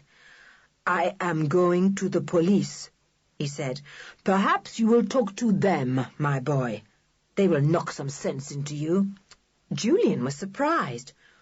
Why, I shouldn't have thought you would want to go to the police, he blurted out. You've got too many secrets to hide. Chapter 17. More and more puzzling. Mr. Lenoir stared in the utmost amazement at Julian. There was a dead silence after this remark. Julian could have kicked himself for making it, but he couldn't unsay it now. Mr. Lenoir opened his mouth to say something at last, when footsteps came to the door. It was Block. Come in, Block, said Mr. Lenoir. There seem to have been peculiar happenings here. Block did not appear to hear, and remained outside the door. Mr. Lenoir beckoned him in impatiently. No, said Julian firmly. What we have to say is not to be said in front of Block, Mr. Lenoir. We don't like him, and we don't trust him. What do you mean? Cried Mr. Lenoir angrily. What do you know about my servants? I've known Block for years before he came into my service, and he's a most trustworthy fellow. He can't help being deaf, and that makes him irritable at times. Julian remained obstinate. He caught an angry gleam in Block's cold eyes, and glared back. Well, this is incredible, said Mr. Lenoir, trying not to lose his temper. I can't think what's come over everybody, disappearing like this. And now you children talking to me as if I wasn't master in my own house. I insist that you tell me all you know. I'd rather tell it to the police, said Julian, his eye on Block. But Block showed no trace of expression on his face. Go away, Block, said Mr. Lenoir at last, seeing that there was no hope of getting anything out of Julian while the servant was there. You'd better all come down to my study. Oh, this is getting more and more mysterious. If the police have got to know, you may as well tell me first. I don't want to look a complete idiot in my own house in front of them. Julian couldn't help feeling a bit puzzled. Mr. Lenoir was not behaving as he had thought he might behave. He seemed sincerely puzzled and upset, and he was evidently planning to get the police in himself. Surely he wouldn't do that if he had had a hand in the disappearances. Julian was lost in bewilderment again. Mrs. Lenoir was now crying quietly, with Mary Bell sobbing beside her. Mr. Lenoir put an arm round his wife and kissed Mary Bell, suddenly appearing very much nicer than he had ever seemed before. Don't worry, he said in a gentle voice. We'll soon get to the bottom of this, if I have to get the whole of the police force in. I think I know who's at the bottom of it all. That surprised Julian even more. He and the others followed Mr. Lenoir down to his study. It was still locked. Mr. Lenoir opened it and pushed aside a great pile of papers that were on his desk. Now, what do you know? He said to Julian quietly. The children noticed that the tip of his nose was no longer white. Evidently, he had got over his burst of temper. Well, I think this is a strange house, with a lot of strange things happening in it, said Julian, not quite knowing how to begin. I'm afraid you won't like me telling the police all I know. Julian, don't speak in riddles, said Mr. Lenoir impatiently. You act as if I were a criminal, in fear of the police. I'm not. What goes on in this house? Well, The signalling from the tower, for instance, said Julian, watching Mr. Lenoir's face. Mr. Lenoir gaped. It was clear that he was immensely astonished. He stared at Julian, and Mrs. Lenoir cried out suddenly, "Signalling? What signalling?" Julian explained. He told how Sooty had discovered the light flashing first, and then how he and Dick had gone with him to the tower when they had seen the flashing again. He described the line of tiny, pricking lights across the marsh from the seaward side. Mr. Lenoir listened intently. He asked questions about dates and times. He heard how the boys had followed the signaller to Block's room, where he had disappeared. "Got out of the window, I suppose," said Mr. Lenoir. "Block's got nothing to do with this. You can rest assured of that. He is most faithful and loyal, and has been a great help to me while he has been here. I have an idea that Mr. Barling is at the bottom of all this. He can't signal from his house to the sea because it's not quite high enough up the hill and is in the wrong position. He must have been using my tower to signal from, coming himself to do it too. He knows all the secret ways of this house better than I do. It would be easy for him to come here whenever he wanted to." The children thought at once that probably Mr. Barling had been the signaller. They stared at Mr. Lenoir. They were all beginning to think that he really and truly had nothing to do with the strange goings-on after all. "I don't see why Block shouldn't know all this," said Mr. Lenoir, getting up. "It's plain to me that Barling could explain a lot of the odd things that have been happening. I'll see if Block has ever suspected anything." Julian pursed his lips together. If Mr. Lenoir was going to tell everything to Block, who certainly must be in the plot somehow, he wasn't going to tell him anything more. "I'll see what Block thinks about everything, and then if we can't solve this mystery ourselves, we'll get in the police," said Mr. Lenoir, going out of the room. Julian did not want to say anything much in front of Mrs. Lenoir, so he changed the subject completely. "What about breakfast?" he said. "I'm feeling hungry." So they all went to have breakfast, though Marybelle could eat nothing at all, because she kept thinking of poor Sooty. "I think," said Julian when they were alone at the table, "I rather think we'll do a little mystery solving ourselves. I'd like a jolly good look round that room of your father's, George, to begin with. There must be some other way of getting out of there, besides the secret passage we know." "What do you think happened there last night?" said Dick. "Well, I imagine that Sooty went there and hid, to wait until it was safe to try and get into the secret passage as soon as Uncle Quentin was asleep," said Julian thoughtfully. "And while he was hiding, someone came into that room from somewhere to kidnap Uncle Quentin. Why, I don't know, but that's what I think. Then Sooty yelled out in surprise and got knocked on the head or something. Then he and Uncle Quentin were kidnapped together and taken off through some secret way we don't know." "Yes," said George, "and it was Mr. Barling who kidnapped them. I distinctly heard Sooty yell out, 'Mr. Barling.' He must have switched on his torch and seen him."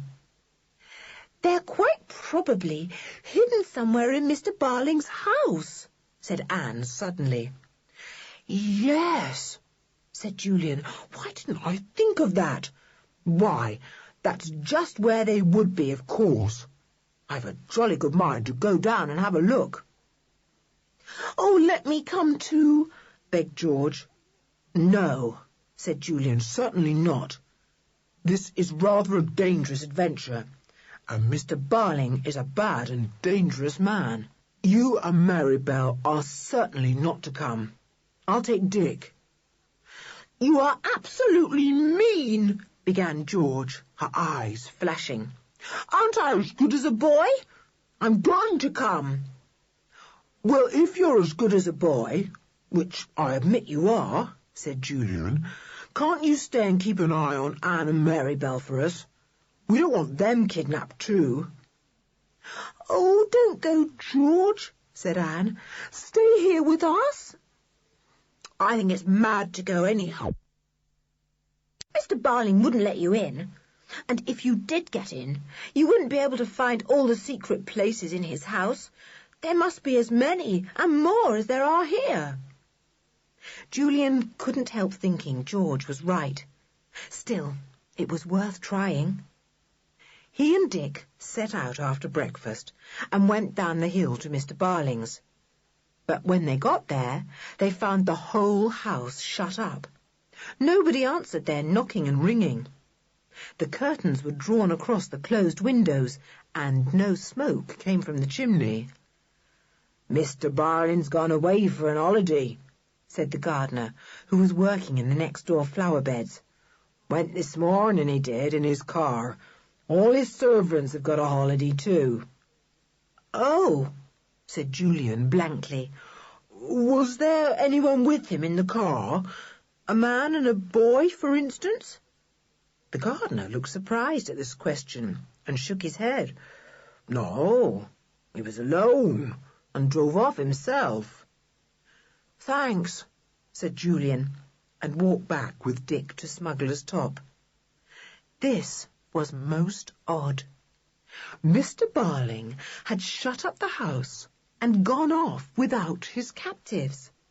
Then what had he done with them? And why on earth had he kidnapped Uncle Quentin?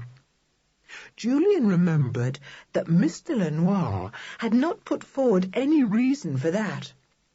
Did he know one and hadn't wanted to say what it was? It was all most puzzling. Meantime, George had been doing a little snooping round on her own. She had slipped into Uncle Quentin's room and had had a really good look round everywhere to see if by chance there was another secret passage Sooty hadn't known about. She had tapped the walls. She had turned back the carpet and examined every inch of the floor. She had tried the cupboard again and wished she could get through into the secret passage there and find Timmy. The study door downstairs was again locked, and she did not dare to tell Mr. Lenoir about Timmy and ask his help. George was just about to leave the quiet room when she noticed something on the floor near the window. She bent to pick it up. It was a small screw. She looked round. Where had it come from? At first, she couldn't see any screws of the same size at all. Then her eyes slid down to the window seat. There were screws there, screwing down the top oaken plank to the under ones that supported it. Had the screw come out of the window seat? Why should it anyway? The others there were all screwed down tightly. She examined one. Then she gave a low cry. "One's missing. The one in the middle of this side. Now, just let me think." She remembered last night. She remembered how someone had crept in while she had hidden under the bed and had fiddled about by the window, bending over the polished window seat. She remembered the little noises, the metallic clinks and the tiny squeaks. It was screws being screwed into the seat. Someone screwed down the window seat last night and, in the darkness, dropped one of the little screws, thought George, beginning to feel excited. Why did he screw it down? To hide something? What's in this window seat? It sounds hollow enough. It never lifted up. I know that. It was always screwed down, because I remember looking for a cupboard under it, like the one we have at home, and there wasn't one. George began to feel certain there was some secret about the window seat. She rushed off to get a screwdriver. She found one and hurried back. She shut the door and locked it behind her in case Block should come snooping around. Then she set to work with the screwdriver. What would she find? She could hardly wait to see.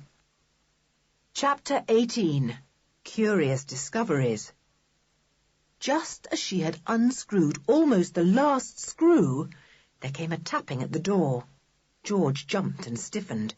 She did not answer, afraid that it was Block or Mr. Lenoir. Then, to her great relief, she heard Julian's voice. "George, are you in here?" The little girl hurried across to the door and unlocked it. The boys came in, looking surprised, followed by Anne and Marybelle. George shut the door and locked it again. "Mr. Barling's gone away and shut up the house," said Julian. "So, that's that. What on earth are you doing, George?" "Unscrewing this window seat," said George, and told them about the screw she had found on the floor. They all crowded round her, excited. "Good for you, George," said Dick. "Here, let me finish the unscrewing." "No, thanks. This is my job," said George. She took out the last screw. Then she lifted the edge of the window seat. It came up like a lid. Everyone peered inside, rather scared. What would they see? To their great surprise and disappointment, they saw nothing but an empty cupboard. It was as if the window seat was a box, with the lid screwed down for people to sit on. "Well, what a disappointment," said Dick. He shut down the lid. "I don't expect you heard anyone screwing down the lid, really, George. It might have been your imagination." "Well, it wasn't," said George shortly. She opened the lid again. She got right into the box-like window seat and stamped and pressed with her feet. And quite suddenly there came a small creaking noise, and the bottom of the empty window seat fell downwards like a trap-door on a hinge. George gasped and clutched at the side. She kicked about in air for a moment and then scrambled out. Everyone looked down in silence. They looked down a straight, yawning hole, which, however, came to an end only about 8 feet down. There it appeared to widen out, and, no doubt, entered a secret passage which ran into one of the underground tunnels, with which the whole hill was honeycombed. It might even run to Mr. Barling's house. "Look at that," said Dick. "Who would have thought of that? I bet even old Sooty didn't know about this." "Shall we go down?" said George. "Shall we see where it goes to? We might find old Tinny."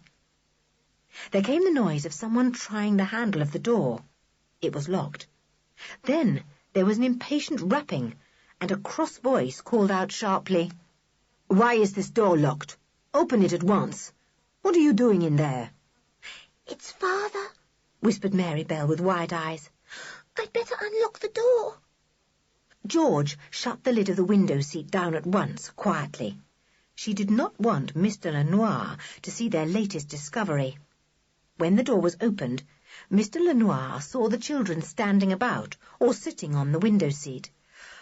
"I've had a good talk to Block," he said, "and, as I thought, he doesn't know a thing about all the goings-on here. He was most amazed to hear about the signalling from the tower, but he doesn't think it's Mr. Barling. He thinks it may be a plot of some sort against me." "Oh," said the children, who felt that they would not believe Block so readily as Mr. Lenoir appeared to. "It's quite upset Block," said Mr. Lenoir.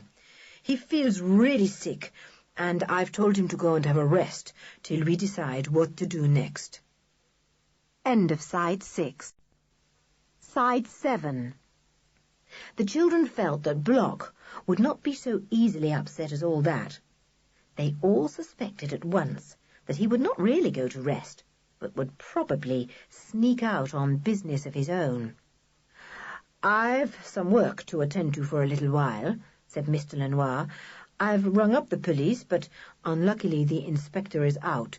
He will ring me directly he comes back. Now, can you keep out of mischief till I've finished my work?" The children thought that was a silly question. They made no reply. Mr. Lenoir gave one of his sudden smiles and little laughs, and went. "I'm going to pop along to Block's room and see if he really is there," said Julian, as soon as Mr. Lenoir was out of sight. He went to the wing where the staff bedrooms were, and stopped softly outside Block's. The door was a little ajar, and Julian could see through the crack. He saw the shape of Block's body in the bed, and the dark patch that was his head. The curtains were drawn across the window to keep out the light, but there was enough to see all this. Julian sped back to the others. "Yes, he's in bed all right," he said. "Well, he's safe for a bit. Shall we have a shot at getting down to the window seat hole? I'd dearly like to see where it leads to." "Oh, yes," said everyone. But it was not an easy job to drop 8 feet down without being terribly jolted. Julian went first and was very much jarred. He called up to Dick, "We'll have to get a bit of rope and tie it to something up there and let it hang down the hole. It's an awful business to let yourself drop down." But just as Dick went to find a rope, Julian called up again, "Oh, it's all right.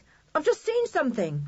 There are niches carved into the sides of the hole, niches you can put foot or hand into. I didn't see them before. You can use them to help you down." So down went everyone, one after another, feeling for the niches and finding them. George missed 1 or 2, clawed wildly at the air, and dropped down the last few feet, landing with rather a bump, but she was not hurt. As they had thought, the hole led to another secret passage in the house, but this one went straight downwards by means of steps, so that very soon they went well below the level of the house. Then they came into the maze of tunnels that honeycombed the hill. They stopped. "Look here, we can't possibly go any farther," said Julian. "We shall get lost. We haven't got Sooty with us now, and Mary Bell isn't any good at finding the way. It would be dangerous to wander about." They could hear the hollow sound of footsteps coming from a tunnel to the left of them. They all shrank back into the shadows, and Julian switched off his torch. "It's 2 people," whispered Anne, as 2 figures came out of the nearby tunnel. One was very tall and long. The other... Surely the other was Block. If it wasn't Block, it was someone the exact image of him. The men were talking in low voices, answering one another. How could it be Block, though, if he could hear as well as that? Anyway, Block was asleep in bed.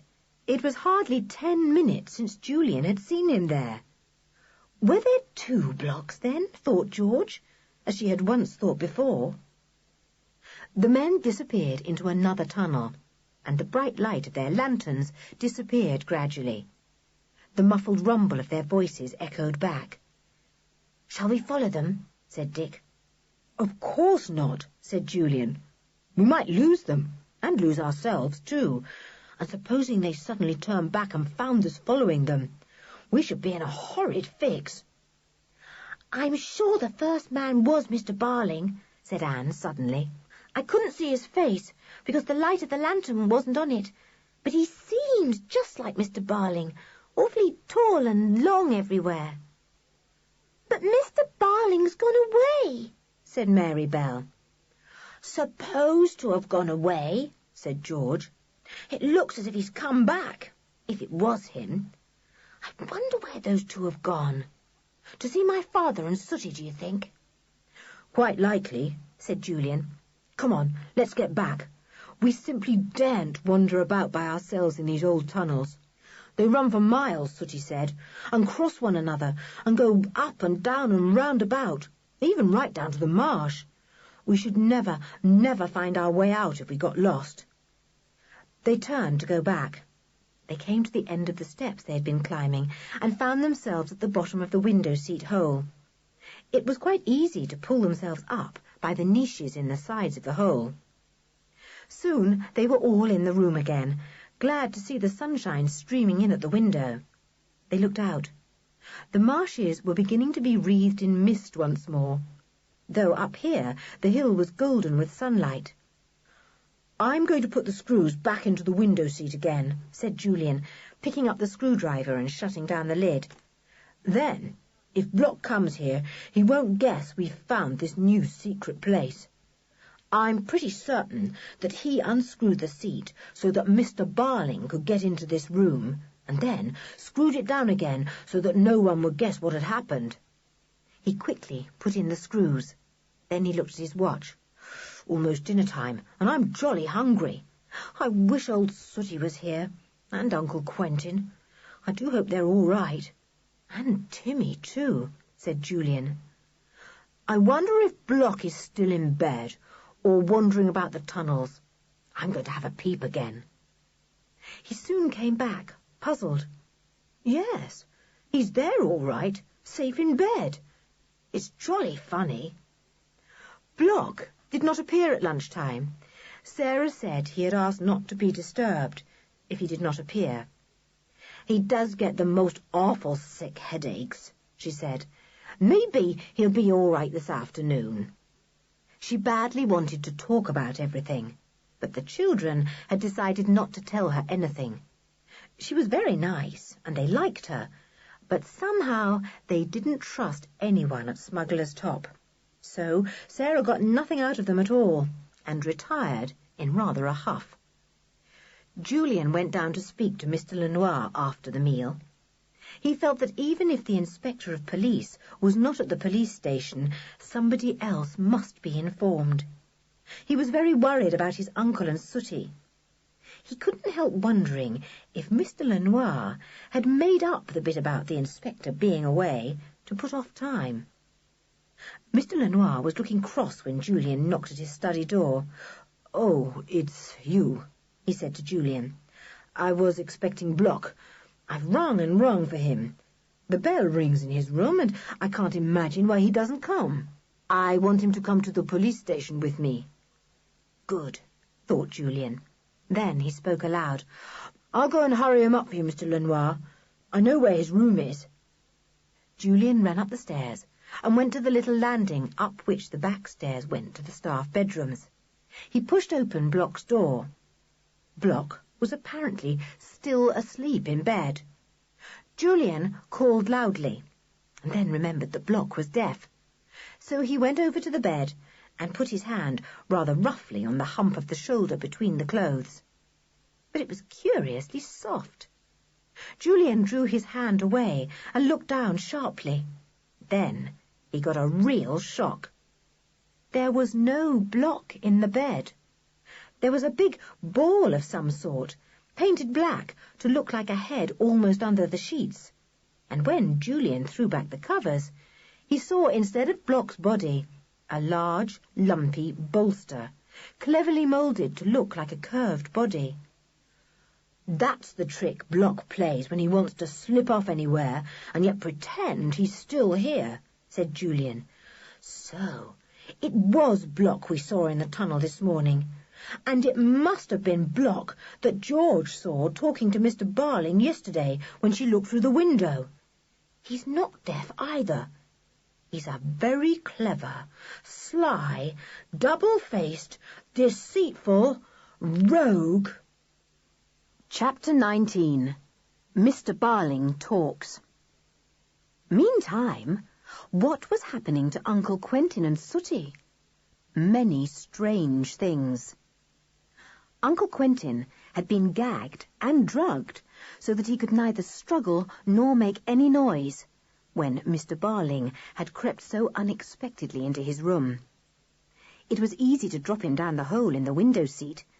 He fell with a thud that bruised him considerably.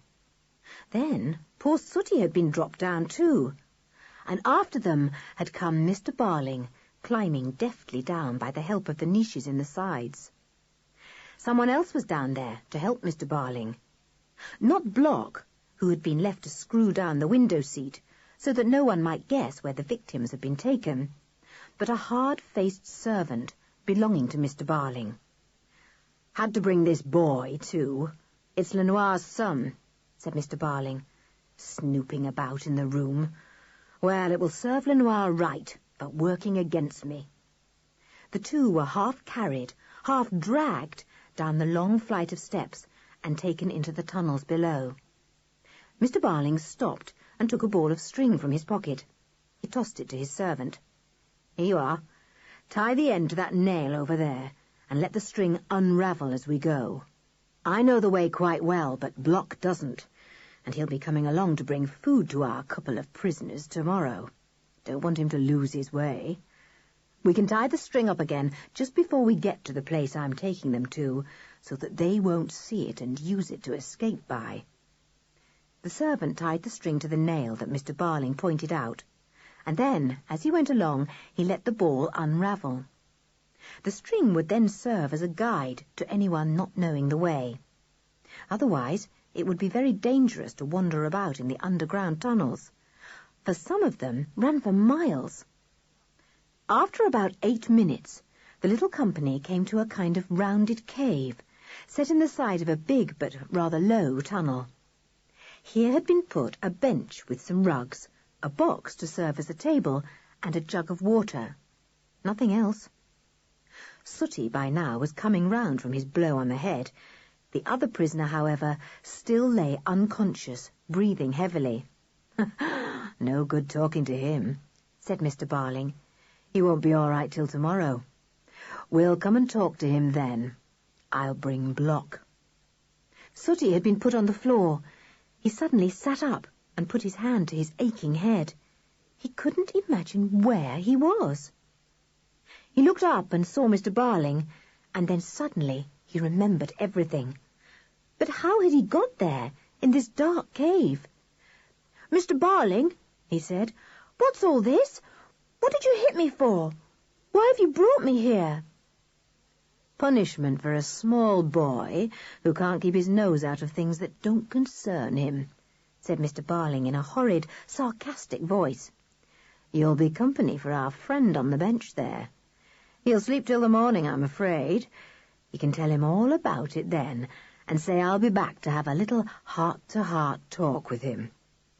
And see here, Pierre, you do know, don't you, the foolishness of trying to wander about these old passages.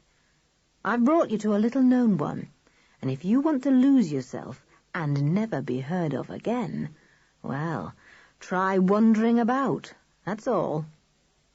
Sooty looked pale. He did know the danger of wandering about those lost old tunnels. This one he was in, he was sure he didn't know at all. He was about to ask a few more questions when Mr. Barling turned quickly on his heel and went off with his servant. They took the lantern with them and left the boy in darkness. He yelled after them, "Hi, you beasts! Leave me a light!" But there was no answer. Sooty heard the footfalls going farther and farther away, and then there was silence and darkness. The boy felt in his pocket for his torch, but it wasn't there. He had dropped it in his bedroom. He groped his way over to the bench and felt about for George's father. He wished he would wake up. It was so horrid to be there in the darkness. It was cold, too. Sooty crept under the rugs and cuddled close to the unconscious man. He longed with all his heart for him to wake up. From somewhere there sounded the drip, drip, drip of water. After a time, Sooty couldn't bear it. He knew it was only drops dripping off the roof of the tunnel in a damp place, but he felt he couldn't bear it.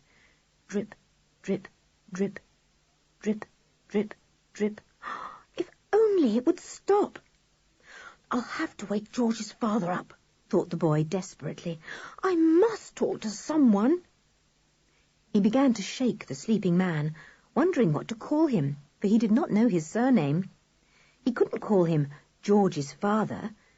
Then he remembered that the others called him Uncle Quentin, and he began yelling the name in the drugged man's ear. "Uncle Quentin! Uncle Quentin! Wake up! Do wake up! Oh, won't you please wake up?" Uncle Quentin stirred at last. He opened his eyes in the darkness and listened to the urgent voice in his ear, feeling faintly puzzled. "Uncle Quentin, wake up and speak to me. I'm scared," said the voice. "Uncle Quentin!" The man thought vaguely that it must be Julian or Dick. He put his arm round Sooty and dragged him close to him. "It's all right. Go to sleep," he said. "What's the matter, Julian? Or is it Dick? Go to sleep." He fell asleep again himself, for he was still half drugged. But Sooty felt comforted now. He shut his eyes, feeling certain that he couldn't possibly go to sleep. But he did, almost at once. He slept soundly all through the night, and was only awakened by Uncle Quentin moving on the bench. The puzzled man was amazed to find his bed so unexpectedly hard. He was even more amazed to find someone in bed with him, for he remembered nothing at all. He stretched out his hand to switch on the reading lamp, which had been beside his bed the night before. But it wasn't there. Strange. He felt about and touched Sooty's face. What was this beside him? He began to feel extremely puzzled. He felt ill, too. What could have happened? "Are you awake?" said Sooty's voice. "Oh, Uncle Quentin, I'm so glad you're awake. I hope you don't mind me calling you that, but I don't know your surname. I only know you're George's father and Julian's uncle." "Well, who are you?" said Uncle Quentin in wonder. Sooty began to tell him everything. Uncle Quentin listened in the utmost amazement. "But why have we been kidnapped like this?" he said, astonished and angry. "I never heard of such a thing in my life." "I don't know why Mr. Barling has kidnapped you, but I know he took me because I happened to see what he was doing," said Sooty. "Anyway, he's coming back this morning with Block, and he said he would have a heart-to-heart talk with you. We'll have to wait here, I'm afraid. We can't possibly find our way to safety in the darkness through this maze of tunnels." So they waited, and in due course Mr. Barling did come, bringing Block with him. Block carried some food, which was very welcome to the prisoners. "You beast, Block," said Sooty at once, as he saw the servant in the light of the lantern. "How dare you help in this? You wait till my stepfather hears about it. Unless he's in it too." "Hold your tongue," said Block. Sooty stared at him. "So you can hear," he said. "All this time you've been pretending you can't. What a sly fellow you are. What a lot of secrets you must have learnt, pretending to be deaf and overhearing all kinds of things not meant for you. You're sly, Block, and you're worse things than that." "Whip him, Block, if you like," said Mr. Barling, sitting down on the box. "I've no time for rude boys myself." "I will," said Block grimly, and he undid a length of rope from round his waist. "I've often wanted to. Cheeky little worm." Sooty felt alarmed. He leapt off the bench and put up his fists. "Let me talk to our prisoner first," said Mr. Barling. "Then you can give Pierre the hiding he deserves. It'll be nice for him to wait for it." Uncle Quentin was listening quietly to all this. He looked at Mr. Barling and spoke sternly. "You owe me an explanation for your strange behaviour. I demand to be taken to Smuggler's Top. You shall answer to the police for this." "Oh, no, I shan't," said Mr. Barling in a curiously soft voice. "I have a very generous proposal to make to you. I know why you have come to Smuggler's Top. I know why you and Mr. Lenoir are so interested in each other's experiments." "How do you know?" said Uncle Quentin. "Spying, I suppose?" "Yes, I bet Block's been spying and reading letters," cried Sooty indignantly. Mr. Barling took no notice of the interruption. "Now, my dear sir," he said to Uncle Quentin, "I will tell you very shortly what I propose. I know you have heard that I am a smuggler. I am. I make a lot of money from it. It is easy to run a smuggling trade here, because no one can patrol the marshes or stop men using the secret path that only I and a few others know. On favourable nights, I send out a signal, or rather Block here does so, for me, using the convenient tower of Smuggler's Top. Oh, so it was Block, cried Sooty. Then, when the goods arrive, said Mr. Barling, and again at a favourable moment, I dispose of them. I cover my tracks very carefully, so that no one can possibly accuse me, because they never have any real proof. Why are you telling me all this? Said Uncle Quentin scornfully. It's of no interest to me. I'm only interested in a plan for draining the marshes, not in smuggling goods across them. Exactly, my dear fellow, said Mr. Barling amiably. I know that. I've even seen your plans and read about your experiments and Mr. Lenoir's. But the draining of the marsh means the end of my own business. Once the marsh is drained, once houses are built there and roads made, once the mists have gone, my business goes too. A harbour may be built out there, at the edge of the marshes. My ships can no longer creep in unseen, bringing valuable cargoes. Not only will my money go, but all the excitement, which is more than life to me, will go too. You're mad, said Uncle Quentin in disgust. Mr. Barling was a little mad.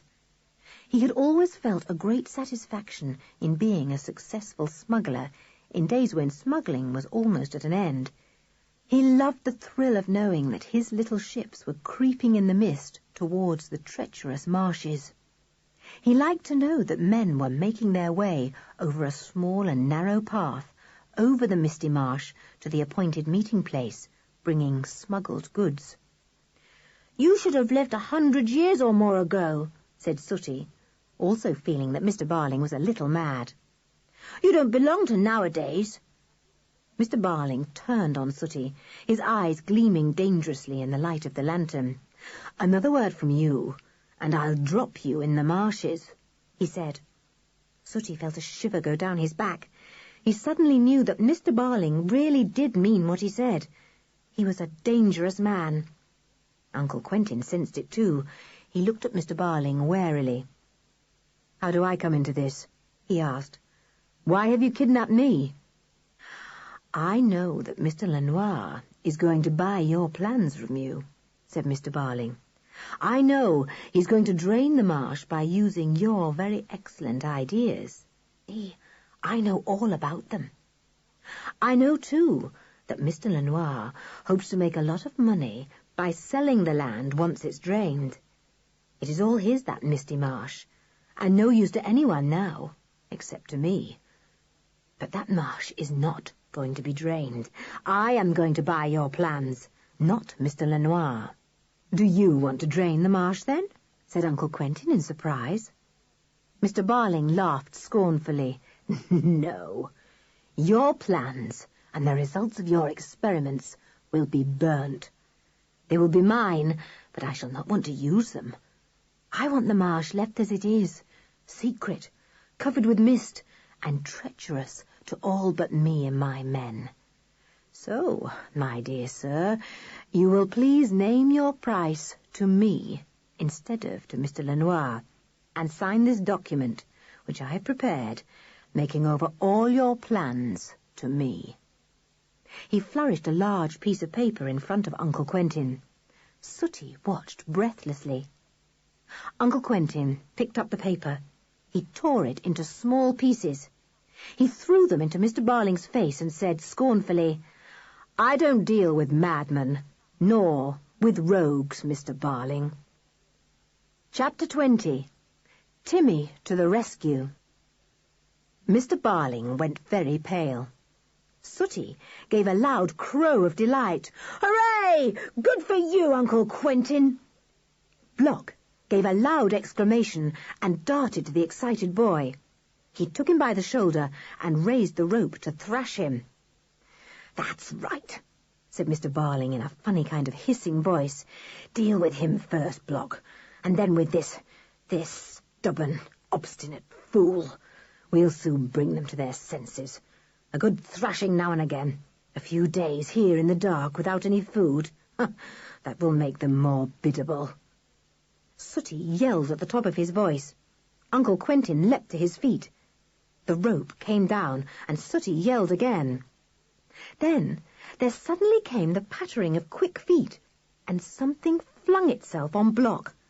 Block gave a scream of pain and turned. He knocked the lantern over by accident, and the light went out. There was a sound of fierce growling. Block staggered about, trying to keep off the creature that had fastened itself onto him. "Barling, help me!" he shouted. Mr. Barling went to his aid, but was attacked in his turn. Uncle Quentin and Sooty listened in amazement and fear. What creature was this that had suddenly arrived? Would it attack them next? Was it a giant rat, or some fierce wild animal that haunted these tunnels? The fierce animal suddenly barked. Sooty cheered. "Timmy! It's you, Timmy! Oh, good dog! Good dog!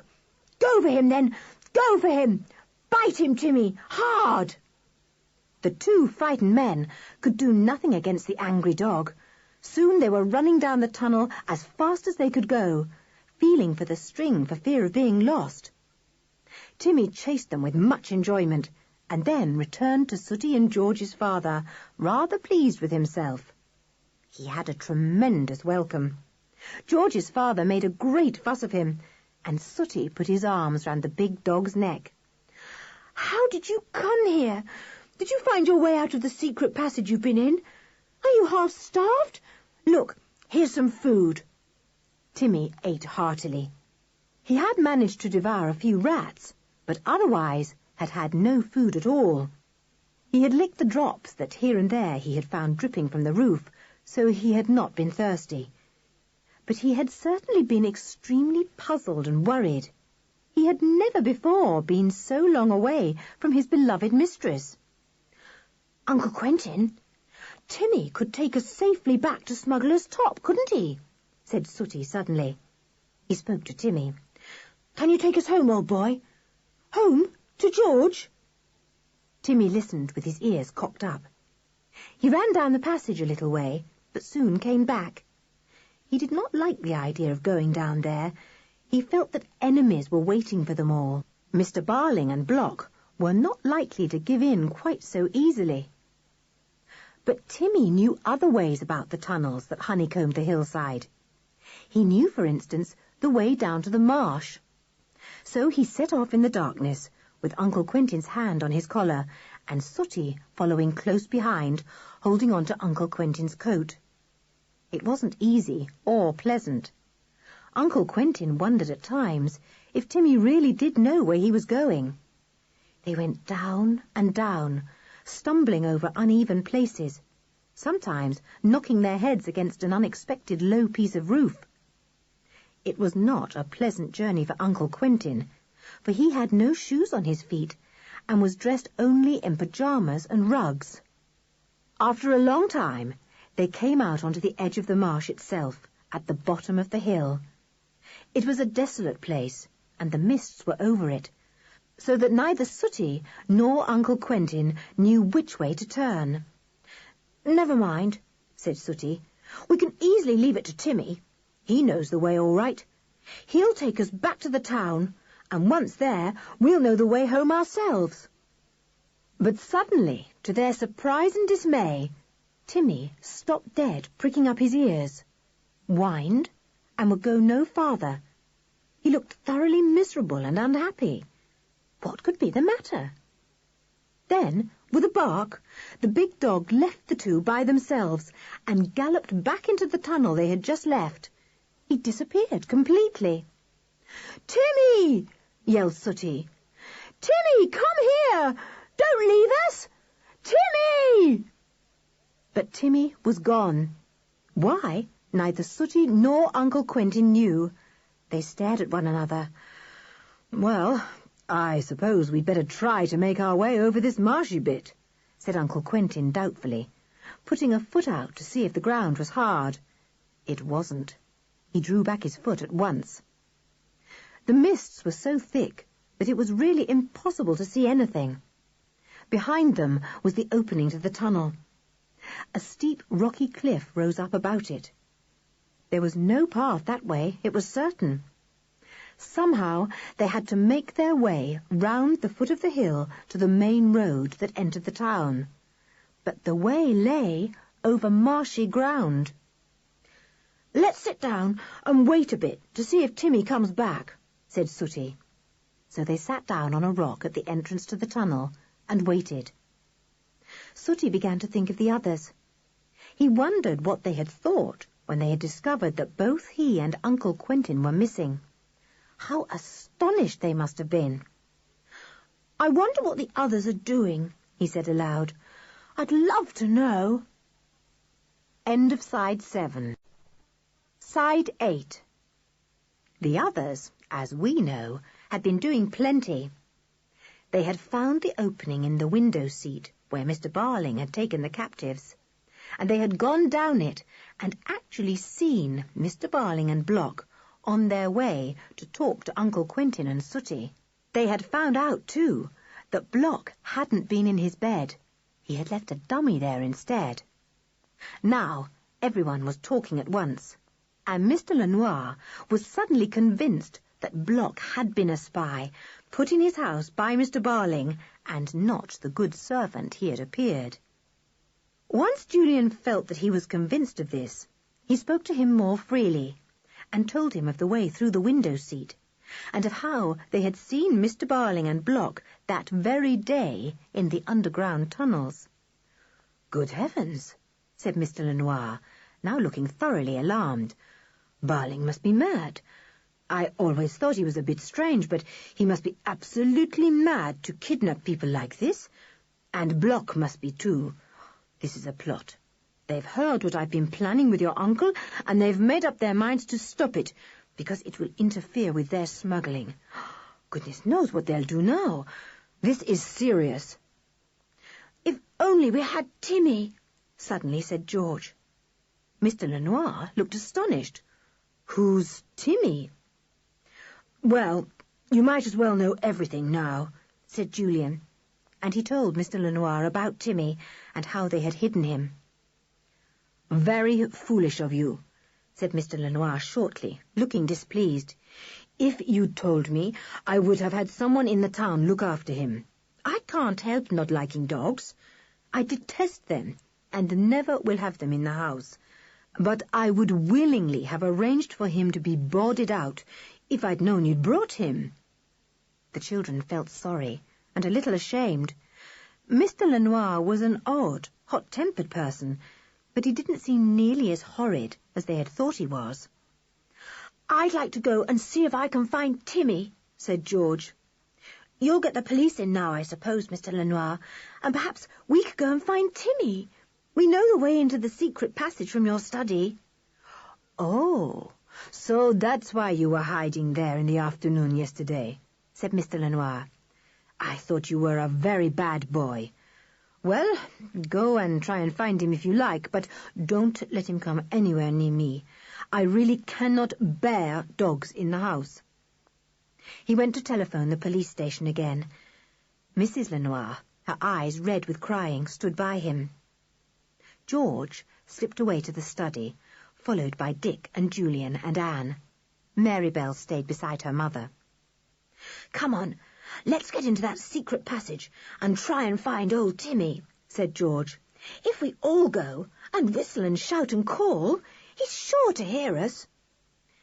They found the way into the passage by doing the things they had done before. The panel slid back, and then another, larger opening came as before.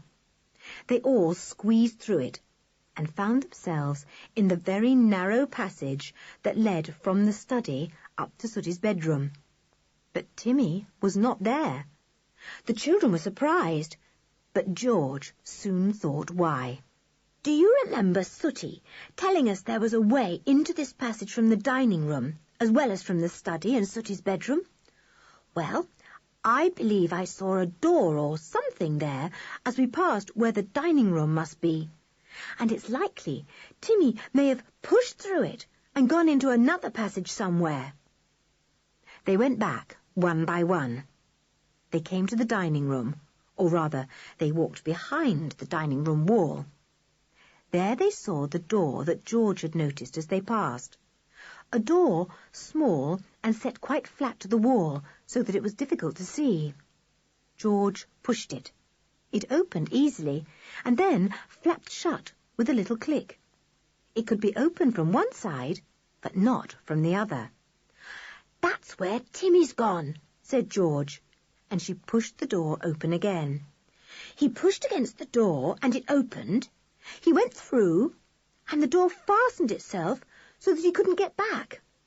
"Come on, we must find him." They all went through the small door. It was so low that they had to bend their heads to go through, even Anne. They found themselves in a passage rather like the one they had just left, but not quite so narrow. It suddenly began to go downwards. Julian called back to the others. "I believe it goes down to the passages where we used to take Timmy when we let him down into that pit to go for a walk. Yes, look, we've come to where the pit itself is." They went on, calling Timmy and whistling loudly, but no Timmy came. George began to feel worried. "Hullo, surely this is where we came out when we climbed down all those steps from the window seat passage," said Dick suddenly. "Yes, it is. Look, there's the tunnel where we saw Block and Mr. Barling going." "Oh, do you think they've done something to Timmy?" said George in a frightened voice. "I never thought of that." Everyone felt alarmed. It was strange that Block and Mr. Barling could go about unmolested by Timmy, if Timmy was somewhere near. Could they have harmed him in any way? They had no idea that Timmy was at that very minute with George's father and Sooty. "Look at this," said Julian suddenly, and he shone his torch onto something to show the others. "String! String going right down this tunnel. Why?" "It's the tunnel that Mr. Barling and Block took," said George. "I believe it leads to where they've taken my father and Sooty. They're keeping them prisoners down there. I'm going to follow the string and find them. Who's coming with me?" Chapter 21. A Journey Through the Hill. "I'm coming," said everyone at once, as if they would let George go alone. So down the dark tunnel they went, feeling the string and following it. Julian ran it through his fingers, and the others followed behind, holding hands. It would not do for anyone to get lost. After about 10 minutes, they came to the rounded cave where Sooty and George's father had been the night before. They were not there now, of course. They were on their way down to the marsh. "Hello, look! This is where they must have been," cried Julian, shining his torch round. "A bench with tumbled rugs and an overturned lamp. And look here, scraps of paper torn into bits. Something's been happening here." Quick-witted George pieced it together in her mind. "Mr. Barling took them here and left them. Then he came back with some sort of proposal to Father, who refused it. There must have been a struggle of some sort, and the lamp got broken. Oh, I do hope Father and Sooty got away all right." Julian felt gloomy. "I hope to goodness they haven't gone wandering about these awful tunnels. Even Sooty doesn't know a quarter of them. Oh, I wish I knew what's happened." "Someone's coming," suddenly said Dick. "Snap out the light, Ju." Julian snapped off the torch he carried. At once they were all in darkness. They crouched at the back of the cave, listening. Yes, footsteps were coming. Rather cautious footsteps. "Sounds like 2 or 3 people," whispered Dick. They came nearer. Whoever was coming was plainly following the tunnel where the string was. "Mr. Barling, perhaps, and Block," whispered George. "Come to have another talk with Father. But he's gone." A brilliant light flashed suddenly round the cave and picked out the huddled children. There was a loud exclamation of astonishment. "Good heavens! Who's here? What's all this?" It was Mr. Barling's voice. Julian stood up, blinking in the bright light. "We came to look for my uncle and Sooty," he said. "Where are they?" "Aren't they here?" said Mr. Barling, seeming surprised. "And is that horrible brute of a dog gone?" "Oh, was Timmy here?" cried George joyfully. "Where is he?" There were two other men with Mr. Barling. One was Block, the other was his servant. Mr. Barling put down the lantern he was carrying. "Do you mean to say you don't know where the others are?" he said uneasily. "If they've gone off on their own, they'll never come back." Anne gave a little scream. "It's all your fault, you horrid man!" "Shut up, Anne," said Julian. "Mr. Barling," he said, turning to the angry smuggler, "I think you'd better come back with us and explain things. Mr. Lenoir is now talking to the police." "Oh, is he?" said Mr. Barling. "Then I think it would be as well for us all to stay down here for a while. Yes, you too. I'll make Mr. Lenoir squirm. I'll hold you all prisoners, and this time you shall be bound so that you don't go wandering off like the others. Got some rope, Block?" Block stepped forward with the other man. They caught hold of George first, very roughly. She screamed loudly, "Timmy! Timmy! Where are you? Timmy, come and help! Oh, Timmy!" But no Timmy came. She was soon in a corner with her hands tied behind her. Then they turned to Julian. "You're mad," Julian said to Mr. Barling, who was standing nearby holding the lantern. "You must be mad to do things like this." "Timmy!" shouted George, trying to free her hands. "Timmy! Timmy! Timmy!" Timmy didn't hear. He was too far away. But the dog suddenly felt uneasy. He was with George's father and Sooty at the edge of the marsh, about to lead them round the hill to safety. But he stopped and listened. He could hear nothing, of course, but Timmy knew that George was in danger. He knew that his beloved little mistress needed him. His ears did not tell him, nor did his nose, but his heart told him. George was in danger. He turned and fled back into the tunnel. He tore up the winding passages at top speed, panting. And quite suddenly, just as Julian was angrily submitting to having his hands tied tightly together, a furry thunderbolt arrived. It was Timmy. He smelt his enemy, Mr. Barling, again. He smelt Block. Grrr! "Is that awful dog again?" yelled Block, and leapt away from Julian. "Where's your gun, Barling?"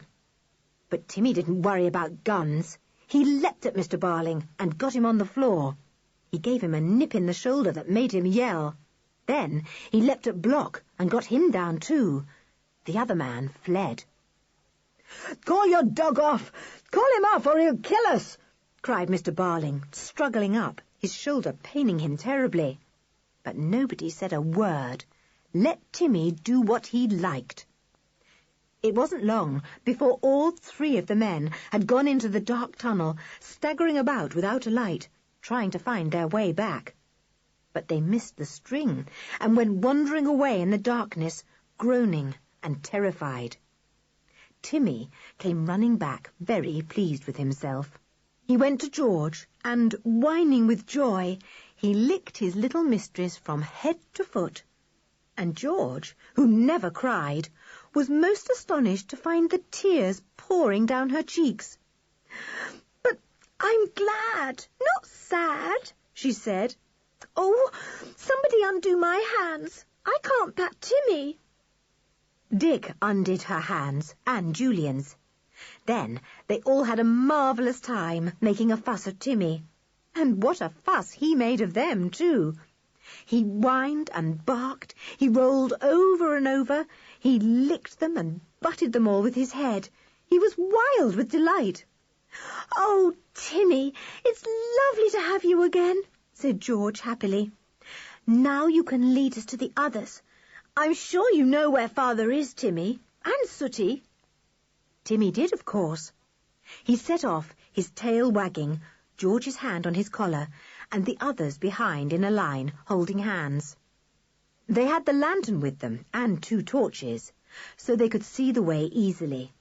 But they would never have taken the right tunnels if Timmy hadn't been with them.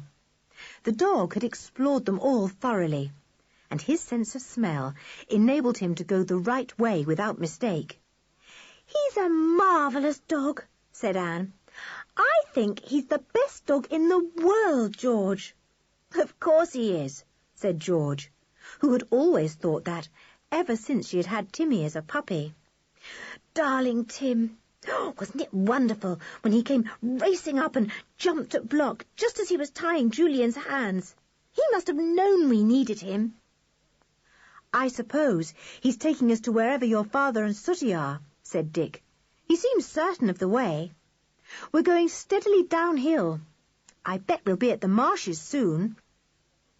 When they at last came to the bottom of the hill and emerged from the tunnel in the mists, George gave a yell. "Look, there's Father, and Sooty too." "Uncle Quentin," shouted Julian, Dick and Anne. "Sooty, hello, here we are." Uncle Quentin and Sooty turned in the greatest surprise. They jumped up and went to meet the dog and the excited children. "How did you get here?" said George's father, giving her a hug. "Did Timmy go back for you? He suddenly deserted us and fled back into the tunnel." "What's happened?" asked Sooty eagerly, knowing that the others would have plenty of news to tell him. "Heaps," said George, her face glowing. "It was so nice all to be together again. Timmy too." She and Julian and Dick began to tell everything in turn.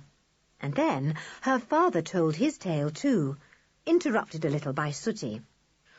"Well," said Julian at last, "I suppose we ought to be getting back, or the police will be sending up bloodhounds to trace us all. Mr. Lenoir will be surprised to see us all turning up together." "I wish I wasn't in pyjamas," said his uncle, drawing the rugs about him. "I shall feel most peculiar walking the streets like this." "Never mind, it's awfully misty now," said George, and she shivered a little, for the air was damp. "Timmy, show us the way out of this place. I'm sure you know it." Timmy had never been out of the tunnel before, but he seemed to know what to do. He set off round the foot of the hill, the rest following, marvelling at the way Timmy found a dry path to follow. In the mist, it was almost impossible to see which place was safe to walk on and which was not. The treacherous marsh was all around them. "Hooray! There's the road!" cried Julian suddenly, as they came in sight of the roadway built over the marsh, running up the hill from the salty stretches of mud. They picked their way to it, their feet soaked with wet mud. Timmy tried to take a flying leap onto it, but somehow or other he slipped. He fell back into the marsh, tried to find a safe foothold, and couldn't. He whined. "Timmy! Oh, look! He's in the mud! And he's sinking!" screamed George in panic. "Timmy! Timmy, I'm coming!" She was about to step down into the marsh to rescue Tim, but her father pulled her back roughly. "Do you want to sink in too?" he cried. "Timmy will get out all right." But he wasn't getting out. He was sinking. "Do something! Oh, do something!" shouted George, struggling to get away from her father's hold. "Oh, save Timmy! Quick!" Chapter 22.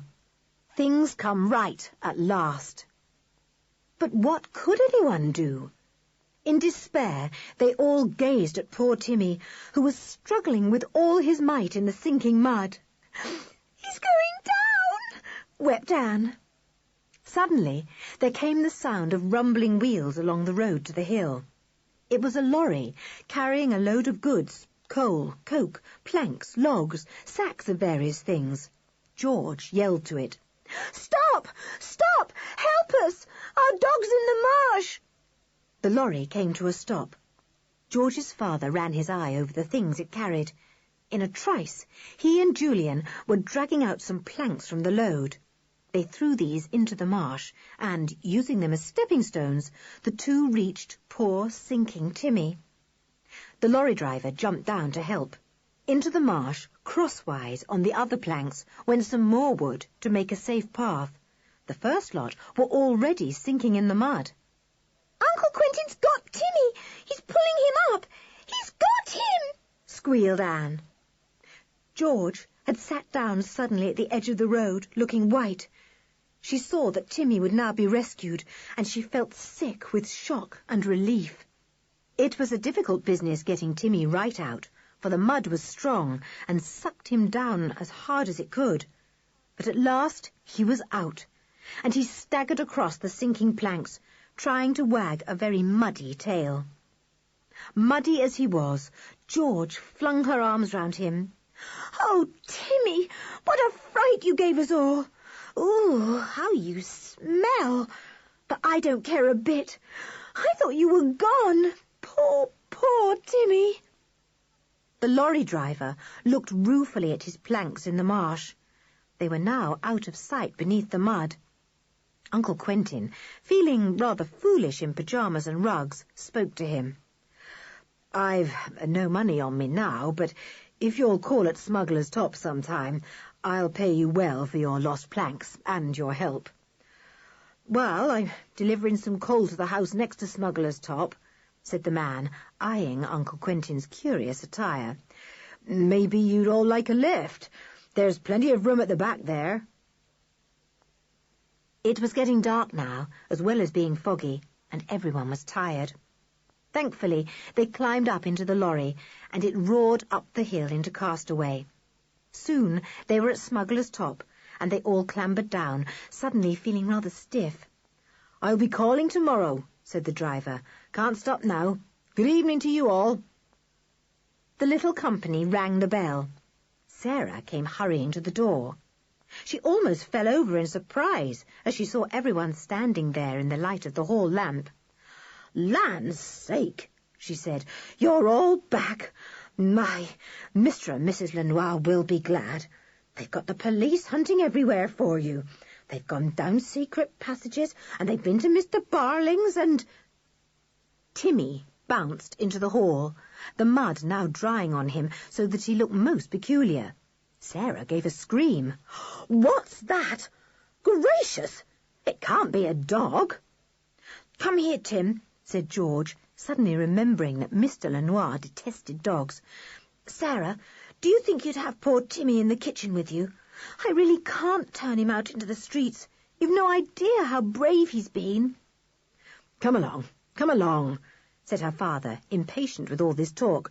"Lenoir can put up with Timmy for a few minutes, surely." "Oh, I'll have him with pleasure," said Sarah. "I'll give him a bath. That's what he wants. Mr. and Mrs. Lenoir are in the sitting room. Oh, shall I get you some clothes?"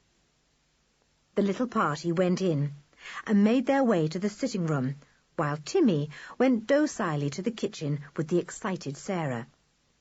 Mr. Lenoir heard the talking and flung open the sitting-room door. Mrs. Lenoir fell on Sooty, tears pouring down her cheeks. Marybelle pawed at him in delight, just as if she was a dog.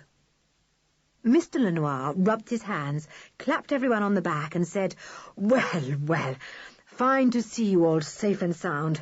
Well, what a tale you've got to tell, I'm sure." "It's a strange tale, Lenoir," said George's father. "Very strange, but I'll have to see to my feet before I tell it. I've walked miles in my bare feet, and they're very painful now."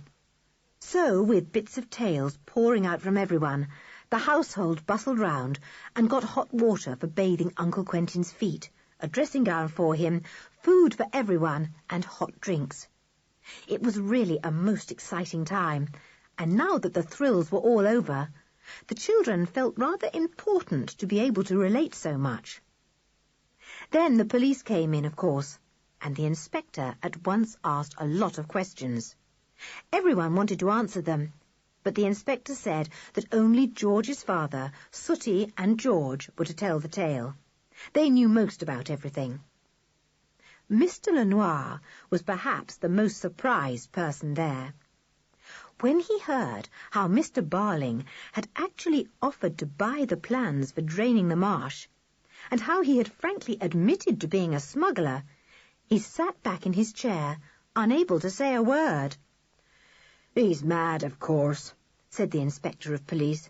"Doesn't seem to live in this world at all." "That's just what I said to him," said Sooty. "I told him he ought to have lived 100 years ago." "Well, we tried to catch him in the smuggling business many and many a time," said the inspector, "but he was too artful. Fancy him planting Block here as a spy, sir. That was a clever bit of work. And Block using your tower as a signalling place. Bit of nerve, that. And Block isn't deaf after all. That was clever, too. Sending him about, pretending he was stone deaf, so that he could catch many a bit of knowledge not meant for his ears." "Do you think we ought to do something about Block and Mr. Barling and the other man?" said Julian suddenly. "For all we know, they're still wandering about in that maze of tunnels, and 2 of them are bitten by Timmy, we know." "Ah, yes, that dog saved your lives, I should think," said the inspector. "A bit of luck, that. Sorry you don't like dogs, Mr. Lenoir, but I'm sure you'll admit it was a lucky thing for you all that he was wandering about." "Yes, it was," said Mr. Lenoir. "Of course, Block never wanted dogs here either. He was afraid they might bark at his curious comings and goings, I suppose. By the way, where is this marvellous dog? I don't mind seeing him for a moment, though I do detest dogs, and always shall." "I'll get him," said George. "I only hope Sarah's done what she said and bathed him. He was awfully muddy." She went out and came back with Timmy. But what a different Timmy! Sarah had given him a good hot bath and had dried him well. He smelt sweet and fresh, his coat was springy and clean, and he had had a good meal. He was feeling very pleased with himself and everything. "Timmy, meet a friend," said George to him solemnly. Timmy looked at Mr. Lenoir out of his big brown eyes. He trotted straight up to him and held up his right paw politely to shake hands, as George had taught him. Mr. Lenoir was rather taken aback.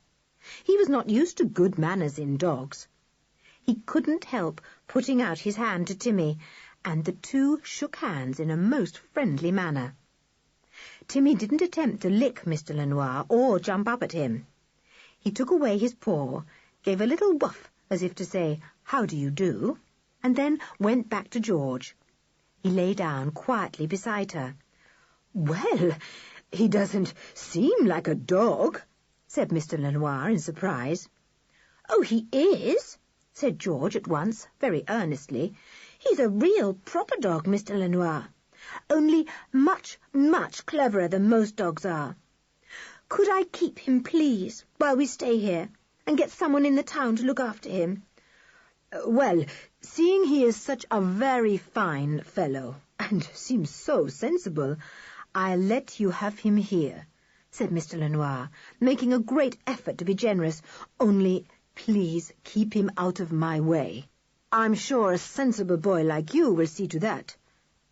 Everyone grinned when Mr. Lenoir called George a boy.